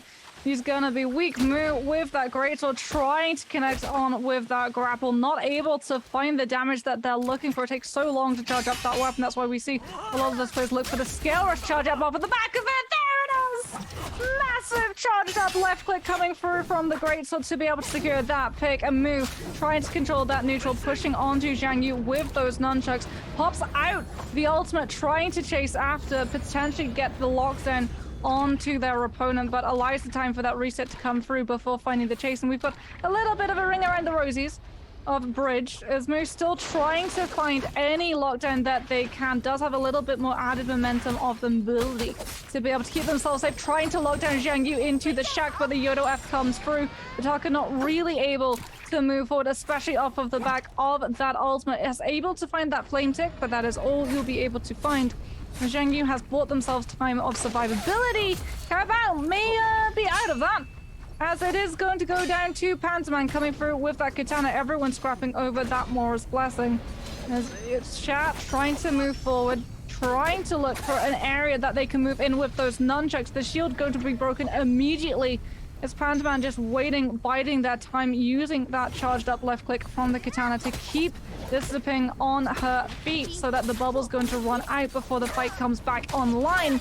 Xu Sheng trying to keep themselves safe, gets caught by that Justina freeze, will be able to pop the bubble to be able to survive the ongoing chase that Yuran is still looking to put onto the Z-Ping. Third party potentially going to be that player starting to sniff around, noticing a lot of that commotion. Xu Sheng falling extremely low, but Yuran also not in a position to be able to stay in the fight long enough to get the lockdown of that pick, and Slayer actually chooses to follow Yuran, opts out of following the Z-Ping, knowing that she's going to be able to reset her health for in a matter of moments. And now Yuran is caught in between Xu Sheng, the player that they were trying to down, and Slayer, not allowing them to be able to actually escape cleanly. Xu Sheng now wanting to try to get that connection and punish Yuran, who's extremely low and has not at the moment been able to lose their tail. No line of sight covered to be able to break. As we're back with Mu, has 0 shield, half a health bar, trying to find a clang of that greatsword to pin down the movements of these nunchucks, but Zhang Yu is able to come out on top with just the faster movement speed. Yeah, Zhang Yu able to make it that come through clutch. in the end there. Moo kind of scared to release that stone form after they did earlier, playing a little bit of a mind games. You know, something we don't ever see professional players release is that stone form because it's so predictable and so parryable. But you know, Moo able to land it there on WVG Spider earlier because Spider just simply didn't expect him to let it go. Unfortunately, after that, Moo just scared to let it go again because, you know, it is so punishable, and he kind of got into his head there, and unfortunately it definitely cost him in the end as we move back over to WBG Spider, who goes very, very low here, completely blitzes down Yiran though, but the Flame Breath gonna come in. Yiran gonna be forced out of that. Question is, will Spider be able to secure it up? Will Mike get it? It's gonna be AOW's Mike who gets it off the back of yet another early Flame Breath. We cannot understate how important it is for these players to be locking down these Morse Blessings and picking up those Flame Breaths, as they are able to just secure so much space, pump out so much damage, and counter so many of the abilities that the heroes here in the meta have. It's so strong, and we see AOW's Mike almost every single game today, picking one up on the very first set of Morse Blessings. Hongwei coming in with the Takeda ultimate to be able to open up into the full meter dump of the nunchucks. There's the second Slash Slayer goes down. And you know what? It may not be the Flame Bringer. It may not be the duct tape of Naraka solves every single one of your problems, but Takeda is still pretty darn strong in terms of the ultimate and connecting on to those members, especially if Hongwei is able to keep doing what he's doing. Take those fights 1 versus 1, survive into the final zone, wait with your ultimate to catch onto all of these Z-pings, and punish them so that we can have a look at exactly how Z-ping is fitting into the meta. So the coach of XCG actually says there's no doubt you want to use your F2 and your V2. In both solo and trio, obviously your F2, you have a little bit longer of that shield. You also get the ability to make sure that you don't get interrupted by non-focus strikes. And then obviously with that F2, you get Inspiration and Aegis, which means that you get Mortal Defiance without having to worry about picking up that soldier. You can survive one Fatal Strike coming on through. So I'm sure all of these Z-pings are running the V2 and the F2, so that they're going to be able to survive these massive meter dumps coming through when the nunchucks start to chime out, as Shara's looking to land that pick, has to break the bubble or wait for it to expire. Takes a lot of damage in the downtime, and unfortunately has to use the ultimate mid-air to be able to keep themselves safe and healed up. Spider looking to chime in with a third party, starts to move forward. The uppercut's able to take down Shara, gets stuck on the ground without the ultimate to be able to burst that health back. They're extremely vulnerable, as it is going to be Spider just dropping those spiritual twigs, getting that shield, trying to use a little bit of the added dash that you have to try and follow up. But here comes Hongfly, has the ultimate available, could potentially try to punish up onto those Z-pings. It's not the greatest terrain for a Takeda to come through, though. A lot of line of sight breakage for these players, as well as verticality, as everyone starts to try and climb up onto this tower. Shah has been able to make it on top. Spider waiting on the mid perch to see if anyone's going to try to challenge before moving forward and contesting that Morris Blessing, as Hongfly looking to find any opening that he can. No one's really going to want to move past that Bane's Breath, so Mike is going to be able to immediately get on top of that Morris Blessing. Hasn't been able to find legendary armor, not this time, but could potentially get another Flamer as he's taking a lot of range damage. Zin coming in, opens things up with the bow before swapping into that dagger, looking to try to get a connection onto Mike with those nunchucks, who's just able to keep himself nice and mobile while still being able to dodge out of the follow-up chase coming out from Zin, who does not want to let him go away. Uses the freeze to be able to negate and get a little bit of reshield. Potentially thought they were about to get melee strike, but now he's on a 20-second cooldown, and that means that they're going to have to wait for it to be online.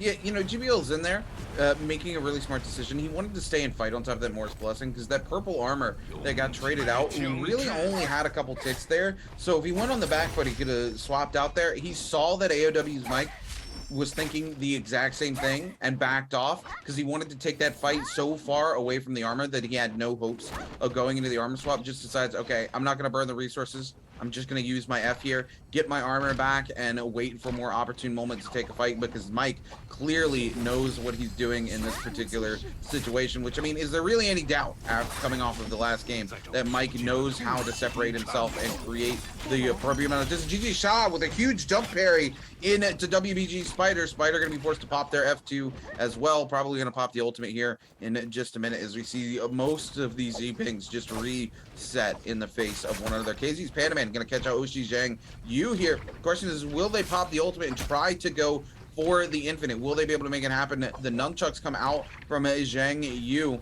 onto KZ's Panaman. KZ's Panaman not giving up the chase as we see Zhang Yu go for the armor swap into the blue, and Mike looking to capitalize on it as well. Inside this house, not a great place for Panaman. He's not going to really be able to do anything there. OUG's Lure and Kings just to come in and capitalize on all of that hard work that Panaman just put in as he steals the kill out from underneath both Panaman and AOW's Mike with the use of that flame breath. Mike not super happy about it, but able to pick up a little bit off of the body, get some resources that he needs here as we go to WBG Spider going head to head with GG Shaw once again. Spider getting parried and literally sent into next week. Gets sent flying across Morris Isle, so far away from his weapon. No place for him to go as AOW's Mike now giving chase as well and catches a parry onto him. And we're going to see the Mortal Defiance version of the old come out here from the Z-Ping Spider. Now, no resources left. Nothing he can do. This is the moment these players need to capitalize on Spider. Solo, a single bow shot could do it. Can Baodao Swampfly land it? It doesn't look like he's going to be able to get it. What? There's no way!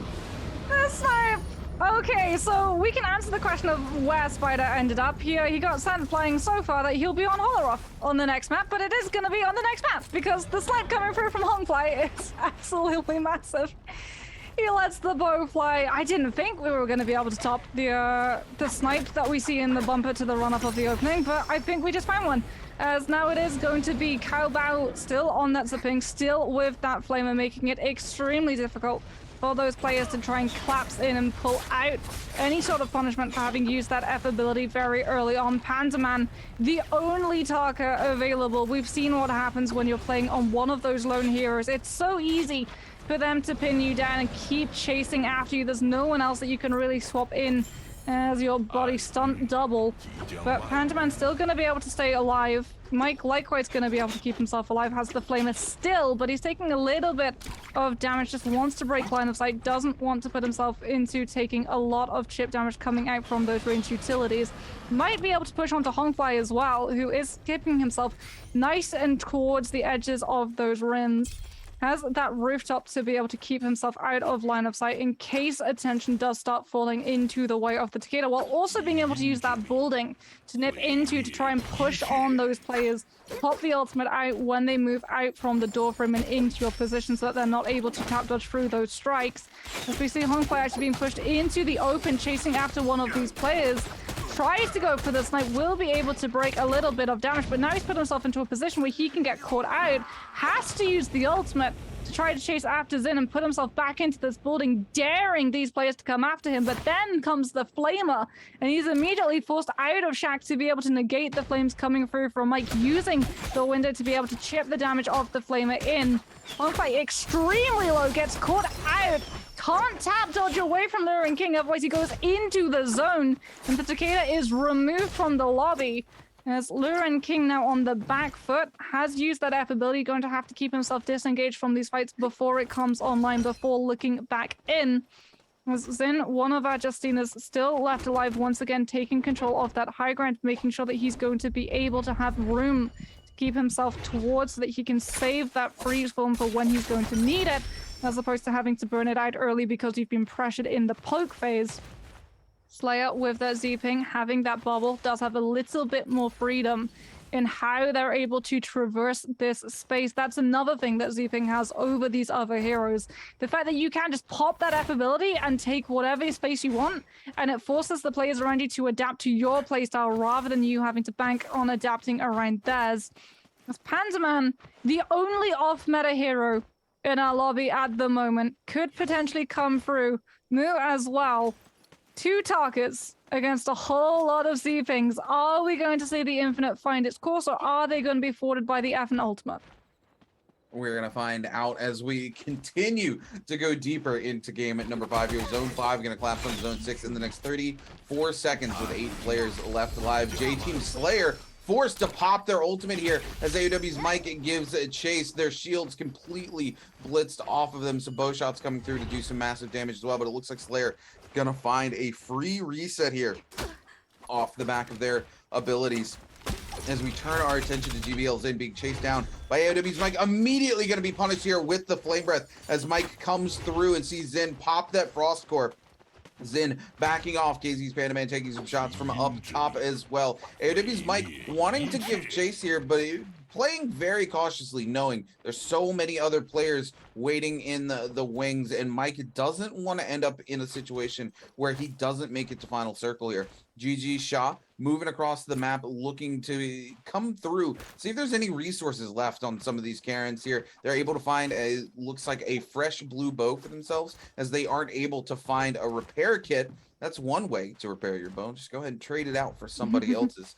GG Shaw just looking for more and more resources, but this is where that resource management comes in, right?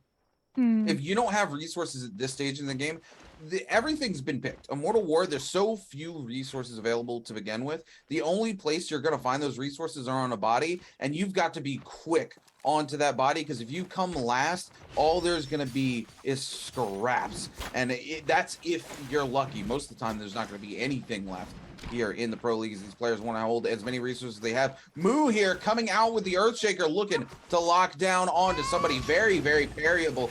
Not sure why he's going to risk that if he doesn't connect immediately on somebody. AW's Mike forced to go ahead and pop the Yodohime ultimate here. Not a great position for Mike to be in, as he doesn't have the F3. He's one of the only non-Z pings in the lobby. Doesn't catch on to anybody with the ultimate. Can't find any space now, and it's not final circle. Mike wants to hold on to that ult for final circle. Doesn't look like he's going to be able to, as the likes of Wolves, Kaibao, and OUG's Luring King just to use those flame breaths to huge advantage here. And Mike feeling a little bit of his own medicine coming through there as the Flamer just locks him down in an unescapable death. GG Shaw finding himself in a very similar situation on the receiving end of OUG.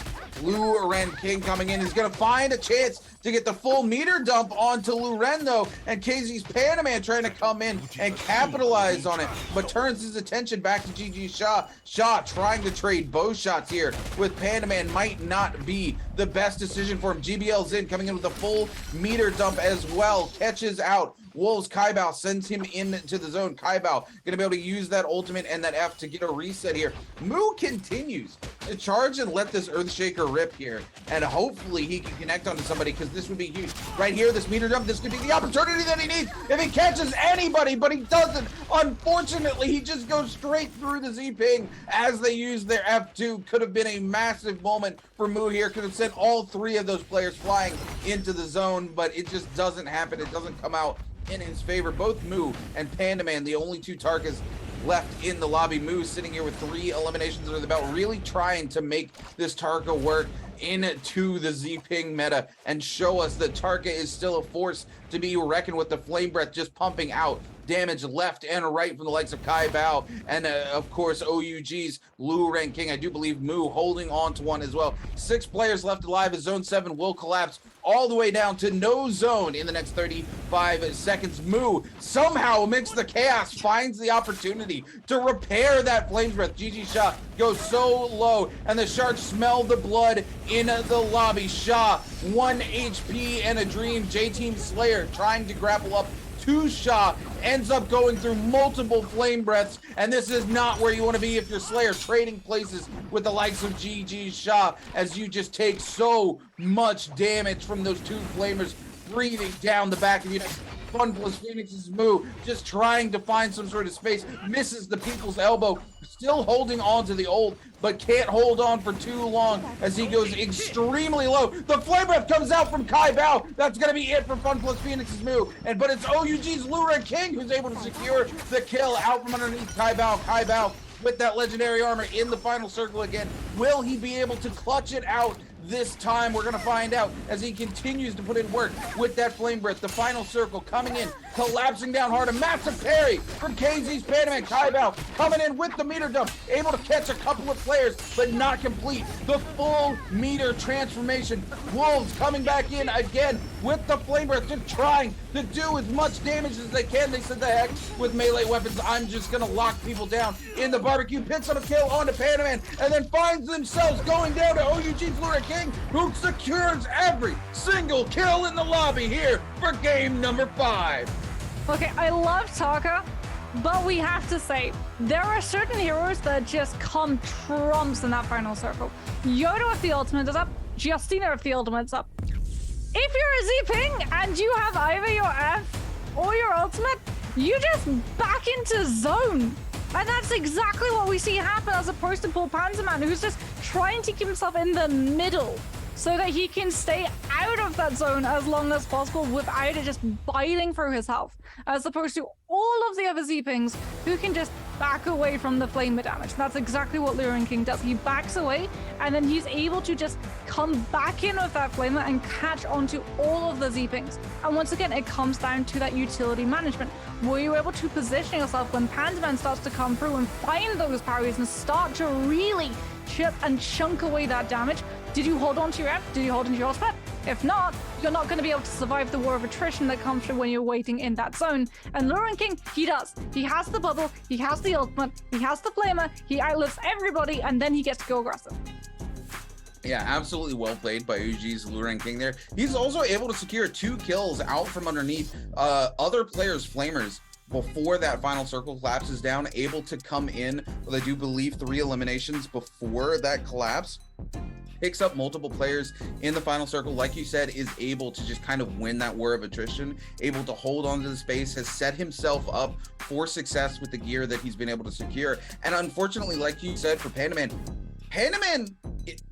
by playing Tarka, by default, forces himself in the middle and makes himself the center of attention, because Z-Ping can just hit that F2, pop the ultimate, walk into the zone and go, what you gonna do, man? Because you ain't walking out of that circle like we are.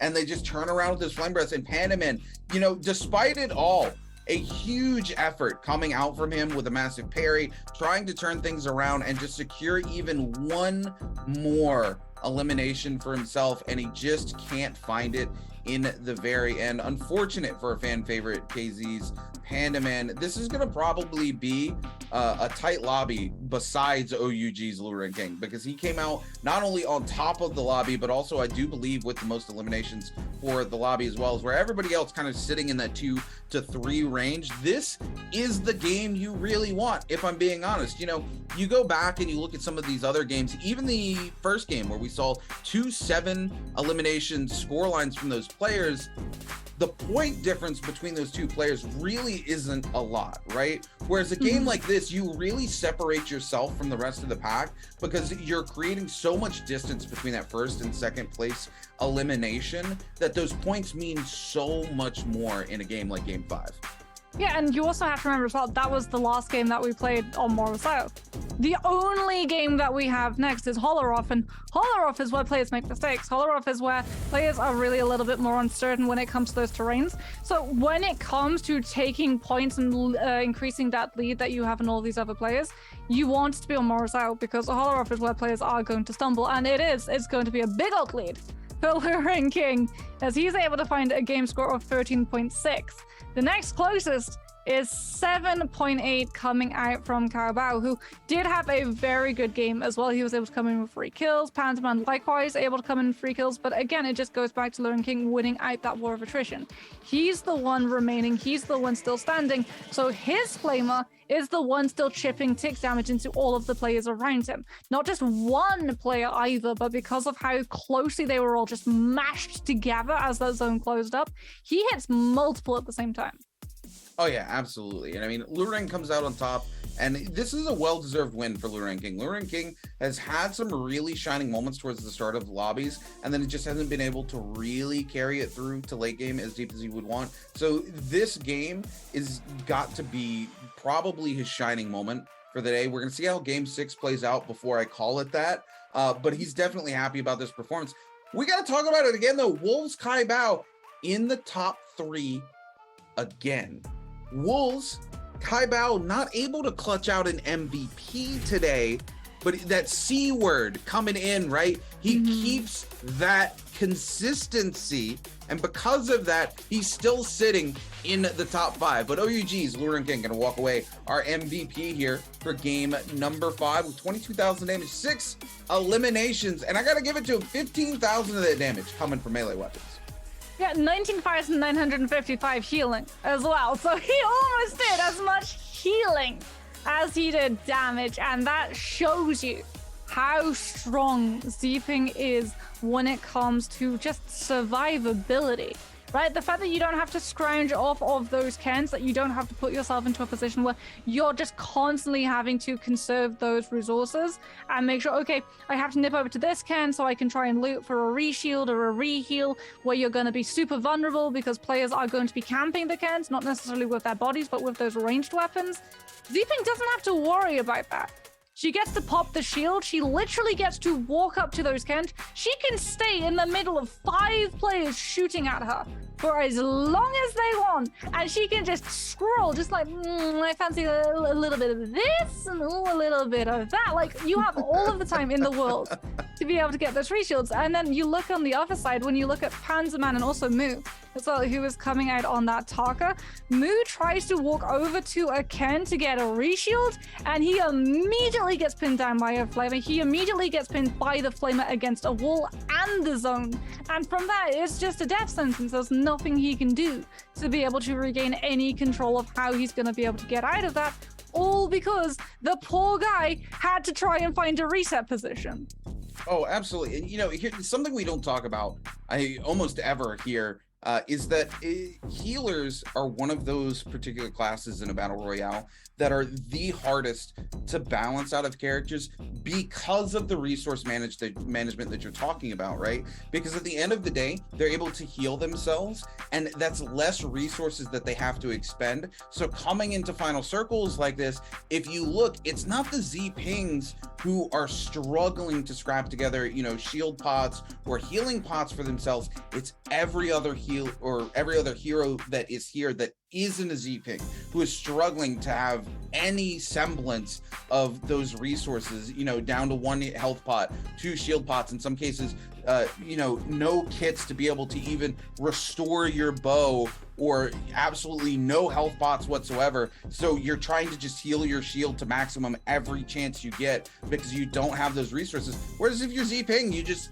pop your F2 and you walk around like you said, and you go, oh, hey, if there's a body here, I can pick it while I'm healing myself, you know? So it's very interesting. And I'm gonna say, I think we're probably going to eventually see some nerfs to Z-Ping. If you go way, way back in the history of Naraka's competitive scene here, Kurumi used to be a dominant force into solos because of how much self-healing she was able to do to herself, how much utility she brought to herself, and that eventually was forced to be brought into line. And a lot of players very upset about that at the end of the day, and Kurumi's since been completely forced out of solos and only seen into trios. But at the end of the day, it's a support hero, right? They're not really meant to be the hero that's shining in solos. So it's going to be interesting to see where Z-Ping goes in the future, especially when we start to see some more heroes come out, because we do have some more hero release coming to Naraka this year, and it's going to be interesting to see how they shake that meta up. But we're getting ready to go to Holoroth for a 6th and final game, and honestly, I'm quite surprised, because in our first game, we saw almost nothing but Z-Ping into that Holoroth matchup. And these last 2 games, we've seen a lot of Z-Ping, and you can only use that same hero 3 times. I think there's going to be a couple players who find themselves in quite a bit of a rut going into game at number 6, as they're not going to be able to lock in Z-Ping, who clearly brings a lot of advantages to a map like Holoroth. So I think a part of it is actually going to be counter-stratting. The Z-Pings know that Takeda actually flourishes on Holoroth, so you take the points that you can have Z-Ping, on a place where the Takeda is less likely to pop up to counter you. Because we saw just one Takeda in that final circle, how that played out and immediately changed the tempo of an entire fight of Final Circle on one game of Holorock. So now, because there's going to be less Z-pings, do you still lock the Takeda? Is it worth when only a couple of those players are going to be running that Z-ping so that you can use it to counter, which lessens the chance of running into a Takeda and everyone sort of having a truce to gang up on the Takeda to take him out before you can then go toe-to-toe with each other?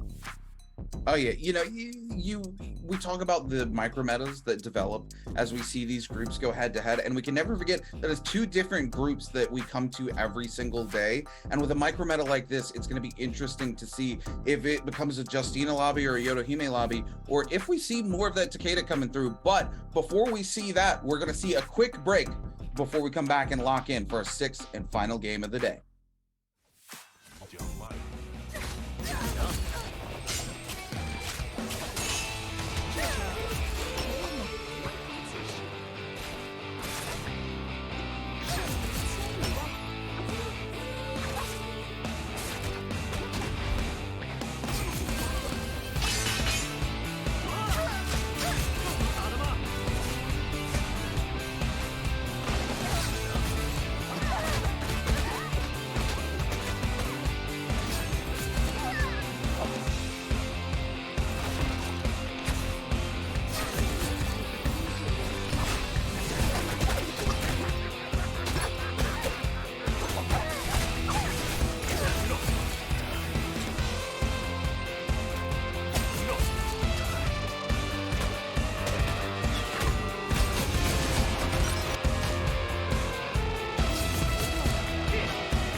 Mizuki down in the very bottom, just locking down that space with the F3. Now going to utilize the ultimate, picks up the kill onto 101 Tien, picks up the kill onto Len Jing. OC's 28HH.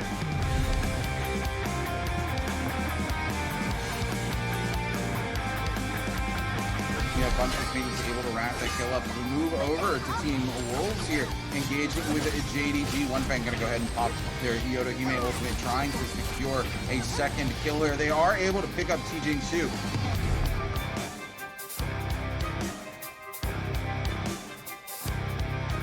Of getting some form of elimination here. The right click comes in, trying to see if they can connect something. They're going in, trying not to go fully inside of the building, knowing that it could be bad. Doesn't know how many people is inside. And then Gucci, in retrospect, ends up getting eliminated. Then you ends up catching elimination from Malman, who was very, very low.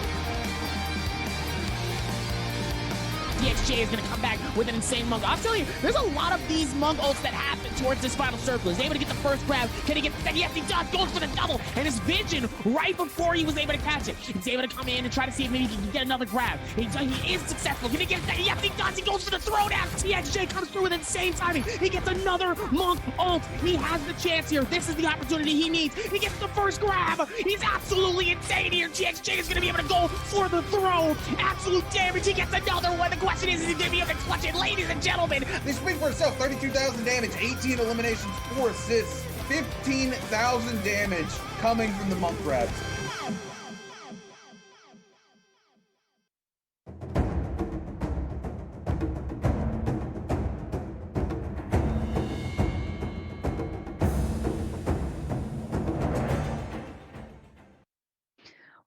Welcome back, everybody, to the Naraka Bladepoint Pro League. It's the last game of the day, which is bittersweet. I'm Gut Moxie. I'm joined, of course, by Rune, and there's a reason that it's bittersweet. It's better because it's the last game of the day. It's sweet because we get to see the new map. We're heading over to Holoroth. Absolutely. We're going to hop in our little boat here and paddle our way over to Holoroth. But you know who's not paddling over are going to be these players as we take a look here to the final standings. Ace champion still 0 points all day. We're 5 games deep and champion's not been able to put a single elimination onto the board, Moxie. I don't know what's going on with champion, unfortunately, here today, but this is simply not gonna cut it for the likes of Ace. Alliance's Jux with a 5.4 as well. Q9's LXY, a player you really wanted to see so much more out of today, with a single point on the board. A single elimination is their only claim to fame here. OUG's Luren King, with this last game that we just saw, actually going to be able to secure themselves a position into the bi-weekly finals. A very low position, but a position nonetheless. You get to compete. Yeah, we take those at the end of the day, especially when you're sitting as low as you are. GBL's in, having an okay day here with the 25.9 so far. Unfortunately, Battle of Swampfly still not out of the woods just yet. Sitting very low, could easily be dethroned out of their position and sent back to not being able to participate in the bi-weekly finals if some of these other players continue to put points on the board underneath of them. But Huangfly coming quite a bit more alive in these last couple games, putting some points on the board, so hopefully they will continue to do the same into our 6th and a final game of the day. As we take a look to the top of the order, it's WBG Spider still sitting up top with a 67.5. OC Zhang Yu, one of our very consistent players, not being quite so consistent today, but Wolves Kai Bao climbing all the way up from 5th place to 3rd place here on the back of their own consistency. Actually, the most points put on the board today by any single player, and they've not been an MVP yet today, Moxie. Yeah, Zhang Yu, I would say, off of the back of that brilliant 45.1 day 1, still able to secure up that 2nd spot. I'm going to be keeping my eye on him. It feels like he always has really strong games on Holoroth. A couple of really hit-or-miss ones on Morris Isle, but when we go to Holoroth, it seems like he has a really good download of how exactly that map plays out, where you want to position going into those final circles, because this is something that these players are going to have to think about, right? They're scrimming 2 maps. This is something that we actually talked about before the series kicked off today, Run. These players, some of them are scrimming for trios and solos meta. They have to be scrimming multiple heroes to be able to play them, so they don't have to worry about running out of the amount of times that they can play them. And not only that, they also have to know absolutely everything about these maps when it comes to those final circles, because Holoroth is still relatively new, and those final circles can be so punishing. Sometimes it's right next to the phony rollers, sometimes it's even worse, and it's around the sand cognacs. We actually had that happen on the 2nd time that we went to Holoroth on solos. The final circle closed off into the sand cognacs, and it was Ventus's Reki who walked away. In the interview, he actually confessed he had no idea that if you hit them, they partially blinded players. So that was a very fun final zone for a lot of players, as they probably thought, ooh, pretty plant, hit it, and was like, oh wait, why can't I see anything on my screen? Speaking of keeping track of things, like knowing Holoroth as you're heading into it, we want to make sure you're paying attention in chat. Have you been keeping track of how many times players have played Zipin Ying? There's going to be a channel prediction going to pop up over in chat for you guys, and in that prediction, we want to know how many Zipin Yangs you think are going to appear here in our 6th and final games. How many players have played her 3 times already and can't play her anymore? How many players do you think are going to risk it all to play Ziping Yang into our 2nd game of Holoroth today? We're going to find out, and Moxie, we're going to count when we get to our hero selection and find out just how well our chat's been paying attention, or if they've just been distracted by the crazy plays. Speaking of crazy plays, Bout out Swampfly. I need to take 1 second to talk about that snipe that we saw come through. I was so shocked because the player they were chasing, WBG Spider, that they landed that shot on, went out of draw distance. To my knowledge, projectiles don't go further than your draw distance. right? That's why your render distance when you're up on the ballistas, you've got that 100-meter range with the ballista. You actually get a little bit of a further render distance when you're sitting up on that ballista, so that you can see the full distance that you're able to shoot that ballista shot. I have no idea how Longfly was able to land that shot, especially because it looked like he just let it go. He was like, oh, they're gone. And then all of a sudden, I feel like it took forever before that kill came up, right? Yeah. How long did that arrow travel?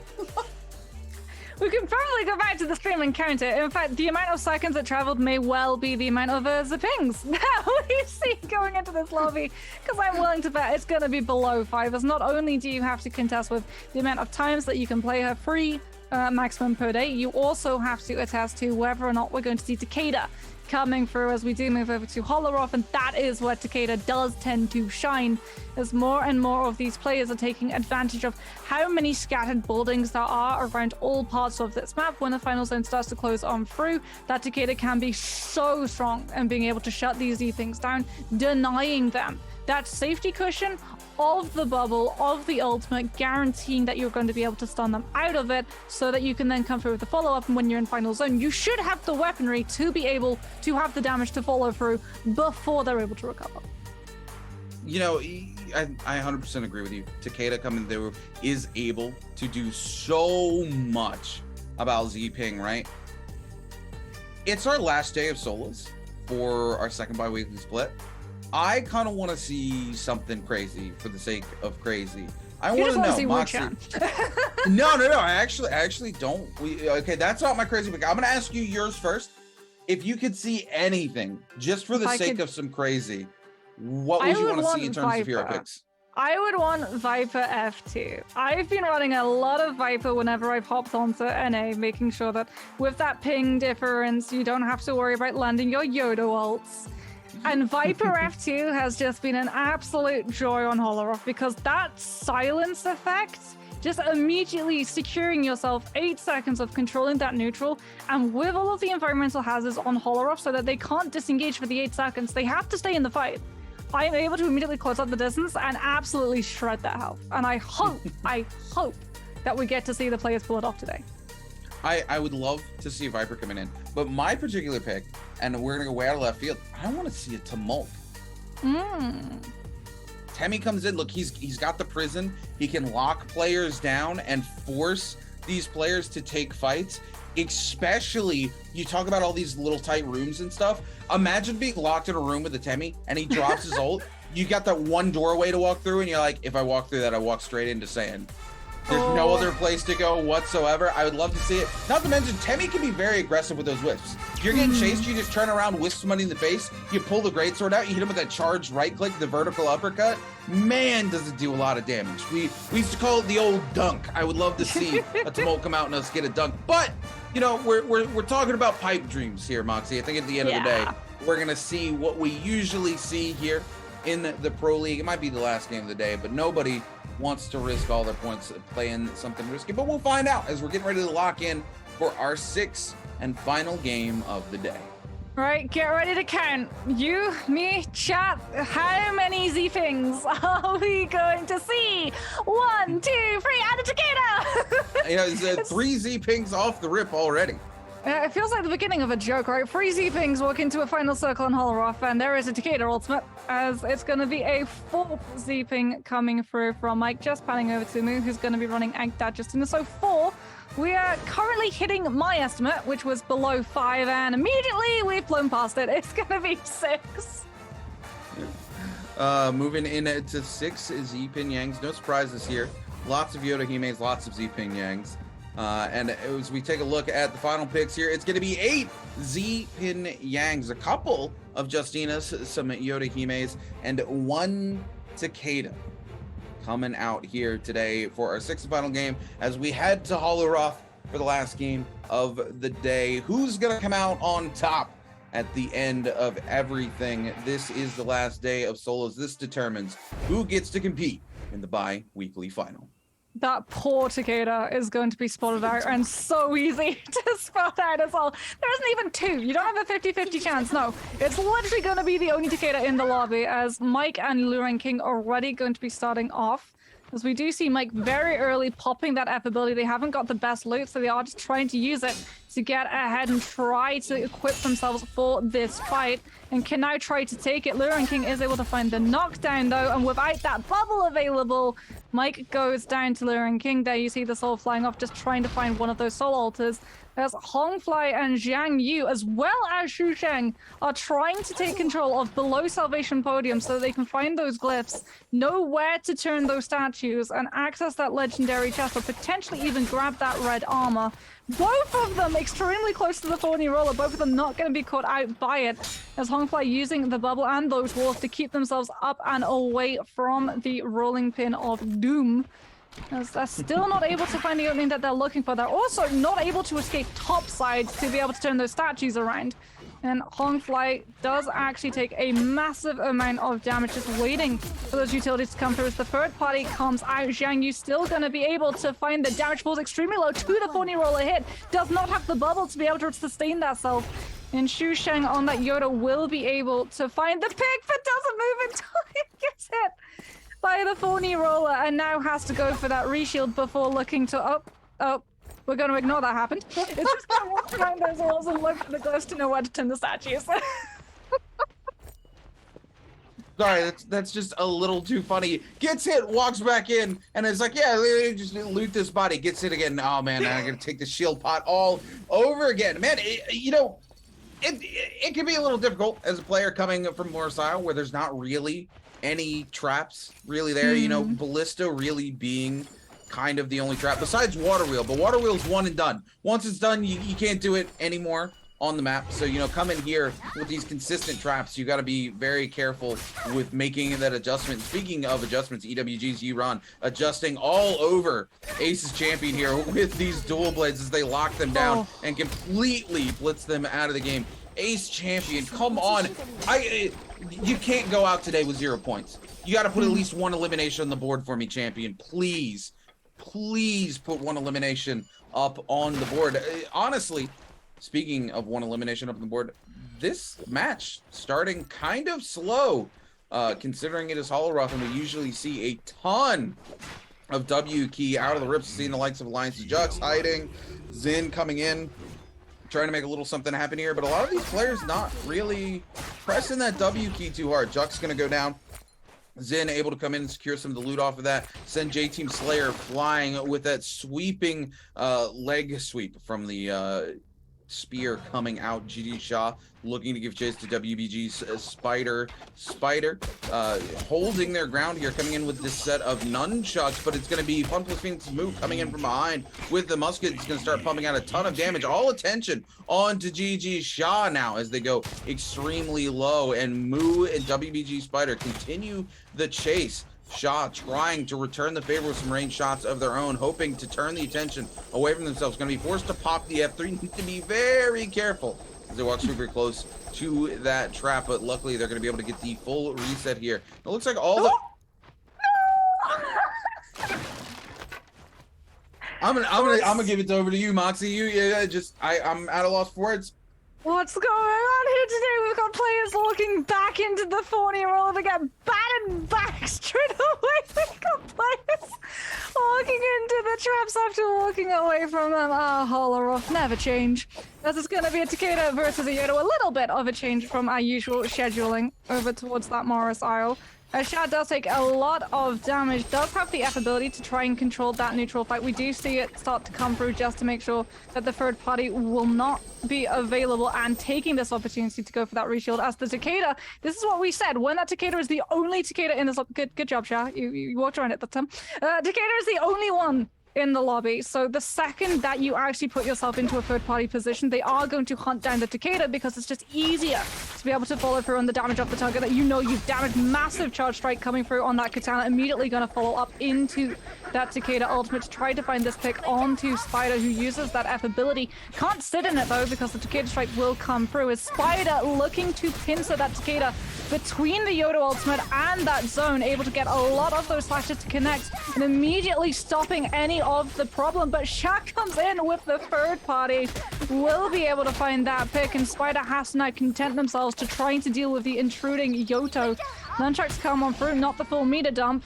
As it is going to be Sha still holding onto that ultimate, immediately throwing it into Spider. First slash connect, second to be able to TP!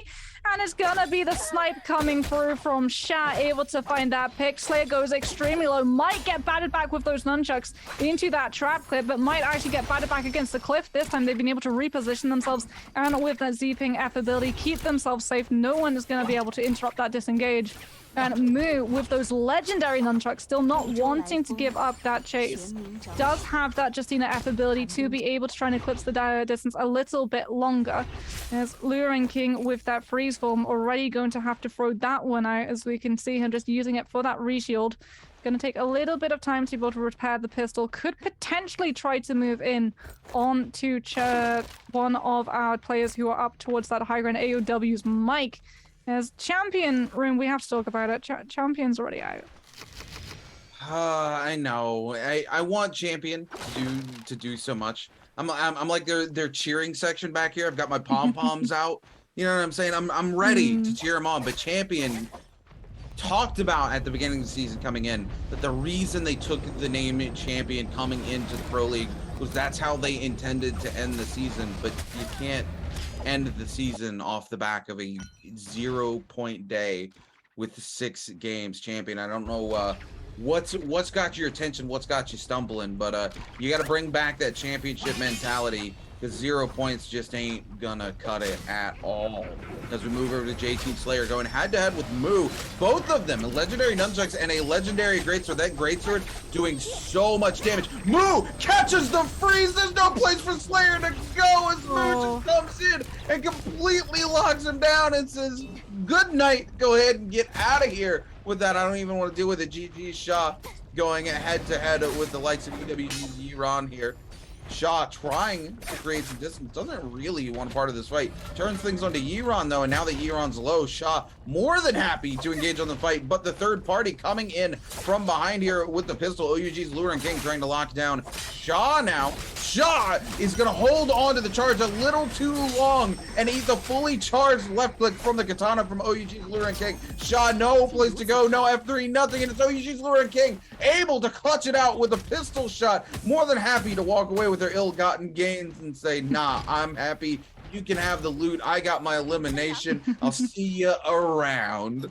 That was the pick that Luring King was looking for as well. Able to find that one to connect. Is getting hunted down at the moment by Yiran, but does have that katana. Both the freeze and the ultimate going to be available as well. So Yiran not really wanting to commit to the chase. We see on the distance move coming off that horizon. Legendary nunchucks picked up from that fallen opponent. Does probably still have the legendary greatsword too, and that's a terrifying prospect of being able to swap between those two.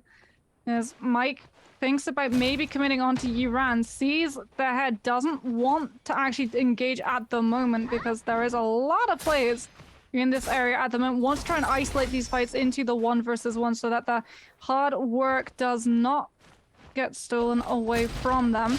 Has the freeze, has the ultimate. Sha trying to use that YOLO F just to be able to move forward and push onto that Z-Ping, but Z-Ping being very annoying, going away with that F ability to be able to control that neutral once more, forcing Sha to be out of position, something that is immediately going to be capitalized upon by all of these players in the area. Sha, without that F ability, not going to be able to throw it out to keep themselves safe, having to go for verticality, but someone's already on Ballista Tower. They're not going to be able to find a reset in that position, and certainly for Sha, they're massively worried. They will be able to put themselves up onto one of these ledges, potentially get that reset, but they can't go for the full reshield at the moment, as there goes the Yodo F ability back on cooldown. They will be able to find a replenish of their health stocks, but it's run out, and LXY still there with that Z-Ping F now, going to be able to use it to keep themselves out of Sha, just having to use that ultimate to keep themselves safe and make sure no one tries to push on top of them. They can't really go on top though because the Ballista has moved to meet them as Bao Da tries to connect onto Sha, who's an absolute sliver of health. The grapple is there, the follow through not gonna be there until now.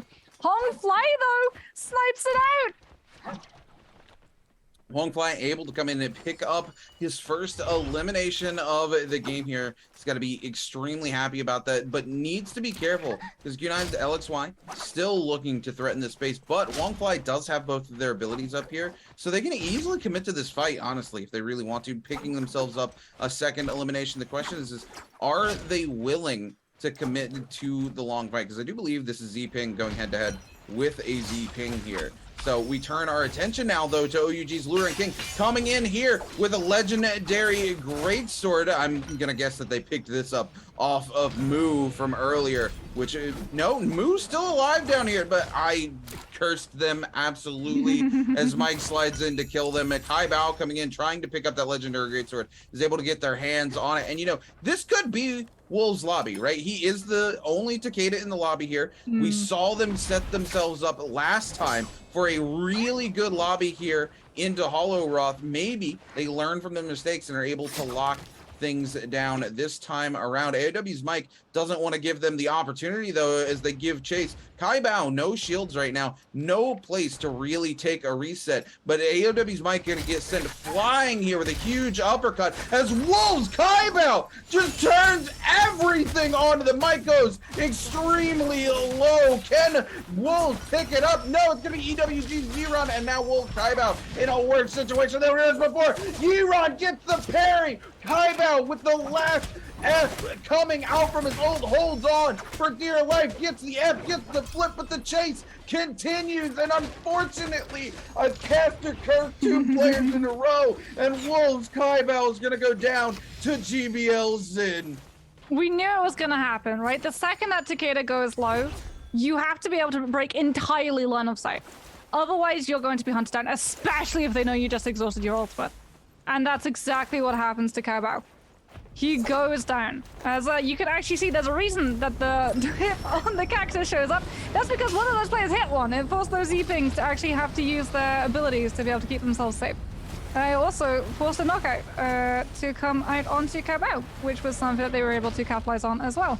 As something that Hongfly is trying to capitalize on at the moment is the placement of those Bane's Breaths, making it just a little bit harder for those players to try and hold into position towards that Morris Blessing, wanting to try and pick those flamers up as fast as possible. And if you wanted to pick up something else as fast as possible, be sure to look on the right side of your screen, because we do have 3 Naraka active Steam codes. So if you want to play the game and potentially even find yourself competing with us casting your engagements, be sure to hit those codes as fast as possible, because once they're gone, they are gone. They are 1 use only. So go as very fast as you can, as you ran looking to try to take these engagements a little bit slower. Scale rush up just to take that verticality, wanting to have control of the high ground with those dual blades, going to be able to just charge up. Anyone who tries to compete into this is just going to get absolutely minced, but Hongfly coming in with that pistol, making it a little bit harder for those players to sit on top of that tower. Doing a little bit of damage. Spider, it seems to be the one of those players. Careful, though. We saw it just at the edge of that map. There is a trap up there with those spikes, and it is going to be ready to go. So Hongfly is going to have to be very careful that he does not get battered back into this, nor does he want to try and grapple or wall climb up that wall, because that trap is going to activate that way instead. As it is actually giving a lot of these players pause for and how they're able to engage Hongfly, just using those threats of the traps to make sure that he's going to be able to snipe from afar with the pistol, and no one's really going to be able to follow up with a grapple in case they land on one of those traps. As Spider, using that bell to break line of sight, will be able to get a little bit of a soft reset. Still not entirely out of the woods, just hides on top to make sure that they're able to use that third-person view to check whether or not they are being chased, that they can hold this angle until those players move past, thinking that they've continued in their trajectory instead of assuming that they've been hidden.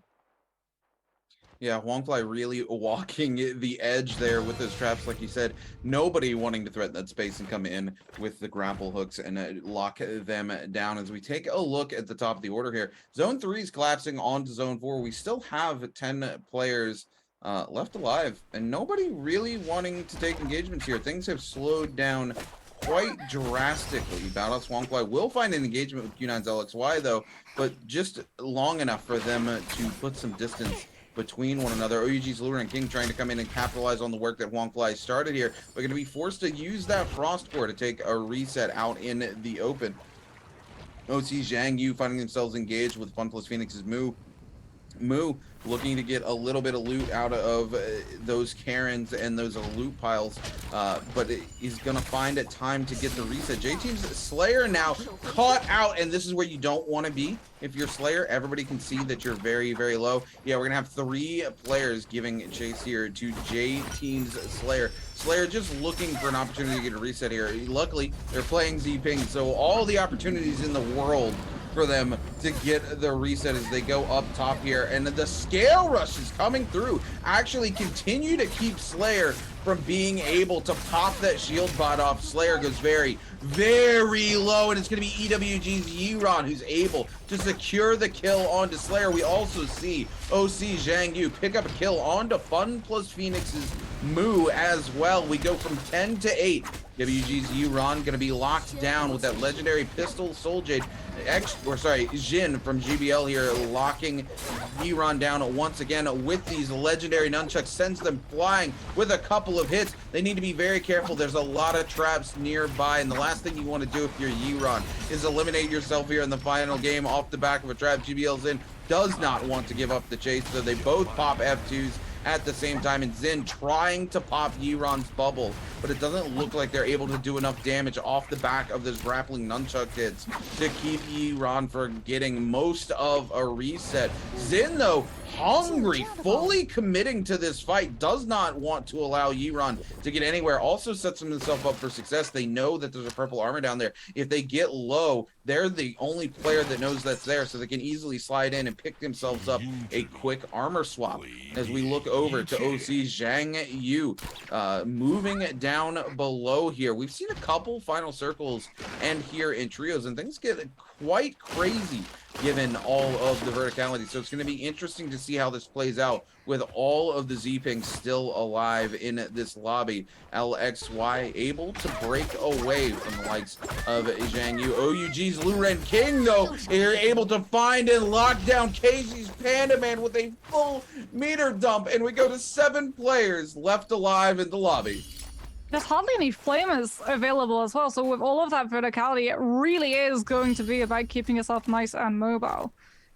And if any Morris Blessing comes through and there is a flamer in there, one of those players is just going to be able to hold it, lord it over everybody else's heads, as we see Luren King still hungry, looking to try and find more of these picks. They've been able to find Zhang Yu, who is isolated out here, uses those dual blades. The charge right click not going to be able to connect onto Luren King, and it is going to be Zhang Yu now trying to reposition back towards the rest of those other players, inviting that third party so that when the bubble breaks, players will be able to move into their path, forcing Luren King's attention away from them. The problem is that the third party hasn't come through.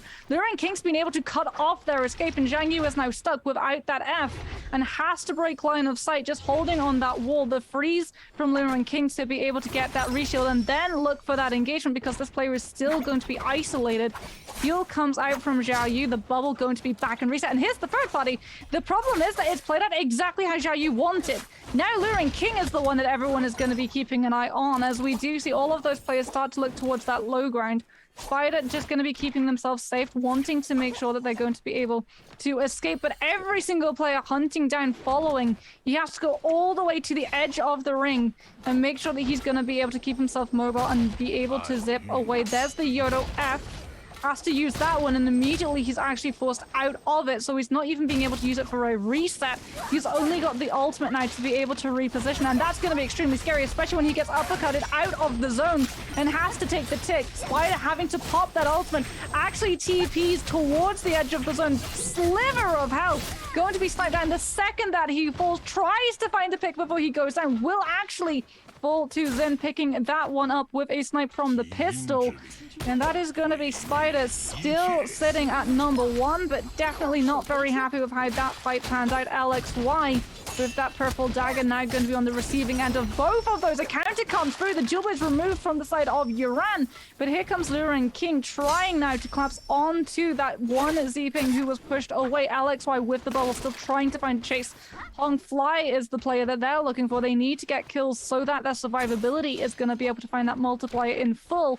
But Zhang Yu with those dual blades tries to lock down the movement, not allowing them to be able to grapple. Gets caught out by the dagger uppercut, has to pop that F ability to make sure that they're not interrupted. Goes in with the charged left click, trying to lock down one of those players' movement, isn't able to find the follow-through damage that they were looking for, but will be able to find a reset as that zone starts to close, hurting these players. We have a little bit of high ground, a little bit of low ground. LXY wanting to keep themselves on these armaments, trying to move towards a little bit of snipe opening up with the pistol before finishing things off with that dagger. That's being able to get one of those players low and moves to try to push them outwards into that zone, so they're going to be able to catch them with the uppercut, but they're able to grapple out to safety. And once again, we have all of these players just looking to isolate these fights, not wanting their work to get stolen away from them. Luring King with GBL Zin, not able to find the kill before the grapple comes through and the escape is there. Still going to have a lot of these fortifications fought over, heavily contested. LXY trying to move forward and find that engagement, gets countered by Luring King. And it is now just going to be him having to fall down to the bottom. Pops out that F ability. Bubble about to be popped. Takes so much damage. Uses those doors to break line of sight so that Honkai isn't able to find that sniper. He has actually found another one of those Z-pings. Attention thrown away. LXY can now move to look forward and come in with the meter dump of those nunchucks onto Luring King, who gets knocked down. Has to pop out that freeze form, but he is just going to be countered through the second that he pops that one out. Thankfully, LXY is now the one locked into a corner. Honkai making sure that they're going to be able to lock down that movement, but the heal is there, and still we have this fight ongoing. Only now does LXY go down to Luring King, that F bubble exhausted. There's all of these zippings now playing once again that war of attrition. Who is going to have the heal? Who's going to have the ultimate to be able to recover if they get knocked down, if they get counted out? Yeah, OUG's Luring King coming in here, picking with their third elimination of the game as well. Looking to try to set up a back-to-back victory here, securing themselves the guaranteed spot into the finals here for the bi-weekly. But unfortunately, it's literally, I can't say anything. It's like the second I start talking about a player here on Holoroth, they're immediately eliminated. It's BIWEEKLY2 Swangfly who's going to pick up said kill on Lurang, and now we're down to 4 players left alive on Holoroth. Man, today is not my day in terms of caster curse. Every single player that I start talking positively about quickly gets eliminated here, but it's down to OC's Zhang Yu, EWG's Iran, BIWEEKLY's Huangfly, and our other remaining player, GBL's Zin. You know, Zhang Yu really fighting for first place here. If they can get a couple more eliminations and take first place off the back of a massive parry here, they went for the setup. They tried to get the riposte cancel into a jump right click, but unfortunately weren't able to get the damage off in time because we did see the F2 come out, but they were able to force the F2. So really good job on them. Zhang Yu with this legendary greatsword putting in work, continues to charge the horizontal here. They want to really connect on somebody and to make it happen, because again, they're just 1 or 2 eliminations away with a good multiplier from taking first place away from WBG Spider. We talked about Zhang Yu being one of those players that just has the consistency and is one of those players that plays very, very well. Could take it away from the likes of WBG Spider, who had a very bad game 6 here. Unfortunately, they went out very, very early, but it looks like it's going to come down to the final moments. Zone 7 is collapsing down now, and all of these Z-pings don't want to give an inch. They don't want to give any space whatsoever. Zhang Yu with this flame, though, on the 2 charge from the Soul Jade, actually in a really good situation, because if they can get that flame tick onto some of these players, it's going to help significantly with the heal that comes through this. They pop their own ultimate as well. Zhang Yu looking to make anything happen as the meter dump comes out, but it's going to be BIWEEKLY2 Swangfly who locks it down, and then GBL Zin who comes in and picks up one as well. I'm not sure who's going to walk away the MVP for the round, but it might be GBL Zin. Yes, it is. GBL Zin finally able to find the space to walk away MVP in our 6th and final game of the day. So the problem as well is we can't just like stop naming the players, because we're just like, there's a ping, oh, there's a ping, and there's a ping, and oh look, another's a ping. And it is just, the problem is for the greatsword, like it takes so long to wind up into those attacks and then to unleash them that you can, if you don't have that bubble up, get interrupted. And that's exactly what happens. They're trying to use that 2-tap with the greatsword and that fire tick that the Soul Jade provides so that they can control and force out either the ultimate or the bubble very early on from those Z-pings. The problem is that they are actually forced to part with their bubble second of the Zpings left alone. So once that actually pops, once that is gone, that Greatsword does not have this safe line that it should have when it's sitting in the middle of the zone, just trying to baseball bat those players away and into the zone corruption. And what happens is it gets locked down by the dual blades, by the nunchucks, and you just get caught out. You have no way of being able to break away. You get interrupted entirely. There's nothing you can do. You don't have your ultimate to be able to heal through any of it, because that zone take damage is also starting to creep in. And that wing condition for the Greatsword entirely just poof, gone. Yeah, absolutely. It just disappears. And that's the thing, right? The Greatsword, we don't see it in solos a lot for specifically that reason, not just into Zping as well, but because it is so hard into these final zones, the windup is so long, it's so counterable, it's very high risk, high reward, and you don't want that level of high risk coming into these zones. But into trios, it ends up being a much better weapon because your other players can lock players down and guarantee those hits come through. Unfortunately for Zhang Yu here, they let that rip. They actually caught all 3 players and forced the F2s out, but one of those players had that F2 up already and was waiting with the meter dump. So when that came out, they were able to catch not 1, but 2 of the 3 remaining Zpings, pick up both of those kills, and then the last one just kind of comes in and goes, oh, hey, this is kind of a free kill for me. Bop, picks up that elimination, and that's it. The game's over. They literally just like, wait, I didn't get caught by the nunchucks? Whoop. And that's what happens when it's all Zpings left in the circle, though, right? There's nothing left. It doesn't come down to ultimates or anything at that point. It's just like whoever doesn't get hit is the one who's going to win. So it all comes down to that spacing that we talked about. And unfortunately, if you're trying to hit every player like you do there with the Greatsword for Zhang Yu, you're going to walk into bad spacing. You're going to walk into the nunchuck meter dump. And then it just doesn't work out for you here in our final game. As we take a look at the overall leaderboard here, GBL Zen with 4 eliminations in first place is going to walk away with a 10.4 game score. EWG's Yu Ron with 5 eliminations is going to pick up a 9 game score, and Zhang Yu does pick up a 3rd elimination and is able to go to a 7.8 game score. But is it going to be enough for them to overtake the likes of WBG's Spider? I don't think it's going to be. It's going to come down really close, but unfortunately they didn't get quite as big as multipliers they wanted. They only pick up an additional 1.8 points, a couple of ranking points, and we're going to see them, I think, be in 2nd place when we come back to look at the overall standings for the day. But Luren King looked like they were going to lock things down until I caster cursed at them in the end here. And I gotta say, unfortunate, Wolves Kai Bao, who's been in the top 3 all day today, this is the first game that they didn't end up in the top 3, and it was a big fat 0 for them. So it's very disappointing to see as we take a look at GBL Zin finally gets their MVP up on the board today with 28,000 damage, 4 kills, and 18,000 of that damage coming from melee weapons, most of it coming from the nunchucks. Yeah, those nunchucks are absolutely terrifying. There's a reason that nunchucks were the uncontested most used weapon in Season 1 when it came to those solos.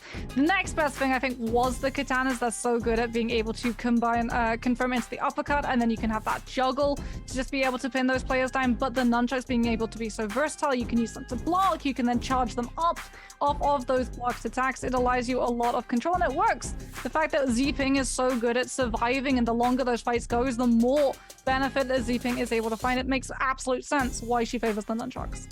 Oh, absolutely. I mean, Zping just has so many opportunities to put that meter dump out with 0 risk for them, and that meter dump able to lock people down in a gold focus is so good. You think the spear would come through, but of course the Dragon Rush being so clankable because it doesn't instantly go into that gold form makes it very, very hard for the timing for Zping to bring it out. So the nunchucks clearly being the favored weapon. Not only that, but of course the tech chase off of the nunchucks as well is just so strong. And when you don't have the risk of being stun locked out by white attacks, and then you can immediately follow it up with the tech chase into a full uppercut combo with the nunchucks, it's kind of devastating when we see players land that. So no other weapon could possibly be favored by Zping players, in my opinion. But speaking of things that are favored by players, I know you guys favor Leah, who's getting ready to bring us an interview before we come back to look at the final scoreboard. Hi everyone, welcome to the post-game interview. I'm Leah. So we have Spider this time from WBG. So let Spider say hello to us first. 先请小蜘蛛跟我们大家打个招呼吧。大家好，我是来自微博 gaming 的蜘蛛侠。Okay, welcome. So this time we have several questions about Takuda, this hero. So in the game, usually you use F3 from like F3 V1, is that right? 那其实我们有一些关于补贴的问题啊，想问问你们在平常单排当中是去使用 F3 V1 对吗？是的。So can you like give us some explanations for F3? 那你可以根据就是像 F3 为什么会使用 F3 给我们一些解释吗？因为 F3 搭配 V1 有一套比较爆炸的连招吧，一下能打很多血，再加上 F3 本身就可以解除一些强尾连。Okay, so we usually use F3 V1 in solo games, and F3 with V1 can have a really high damage combo in the game, especially for F3. It can like use a golden focus in the game, and it can like grab the weapons from your opponent. And when you use V, it will comes a kind of like combos in the game, and you can hit your opponent into the air, and so that this cause a lot damage on your opponent in the game. So it's a really useful combo in the game. Okay, so about the Hollow Rose trap, there was a lot of new trap in this new map. So which trap is your favorite? 那其实关于我们的火罗国呢，也是有非常多的新机关。那你最喜欢的机关是哪一个呢？最喜欢的是那个开空头解谜的那个吧。Oh, the favorite spider like is the puzzled. So did you like work out from the puzzle with a red armor? And the time 那有没有就是从我们的空投里解出过红甲？经常解。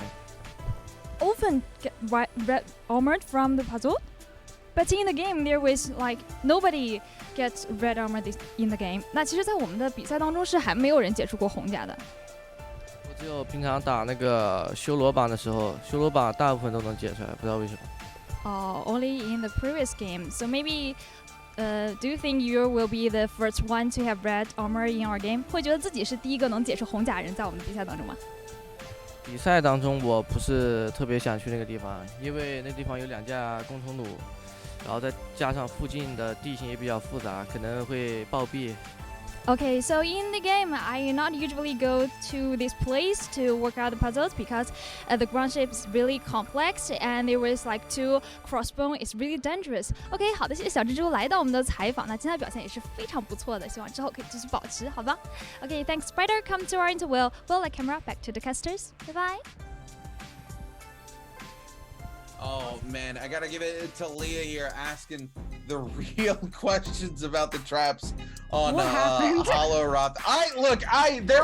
There was a moment where you took over for me. I very much needed you to because I was at a loss for words. Being a loss for words, Ace Champion, a 0-point day. I am so sad. Champion, what happened to that champion spirit?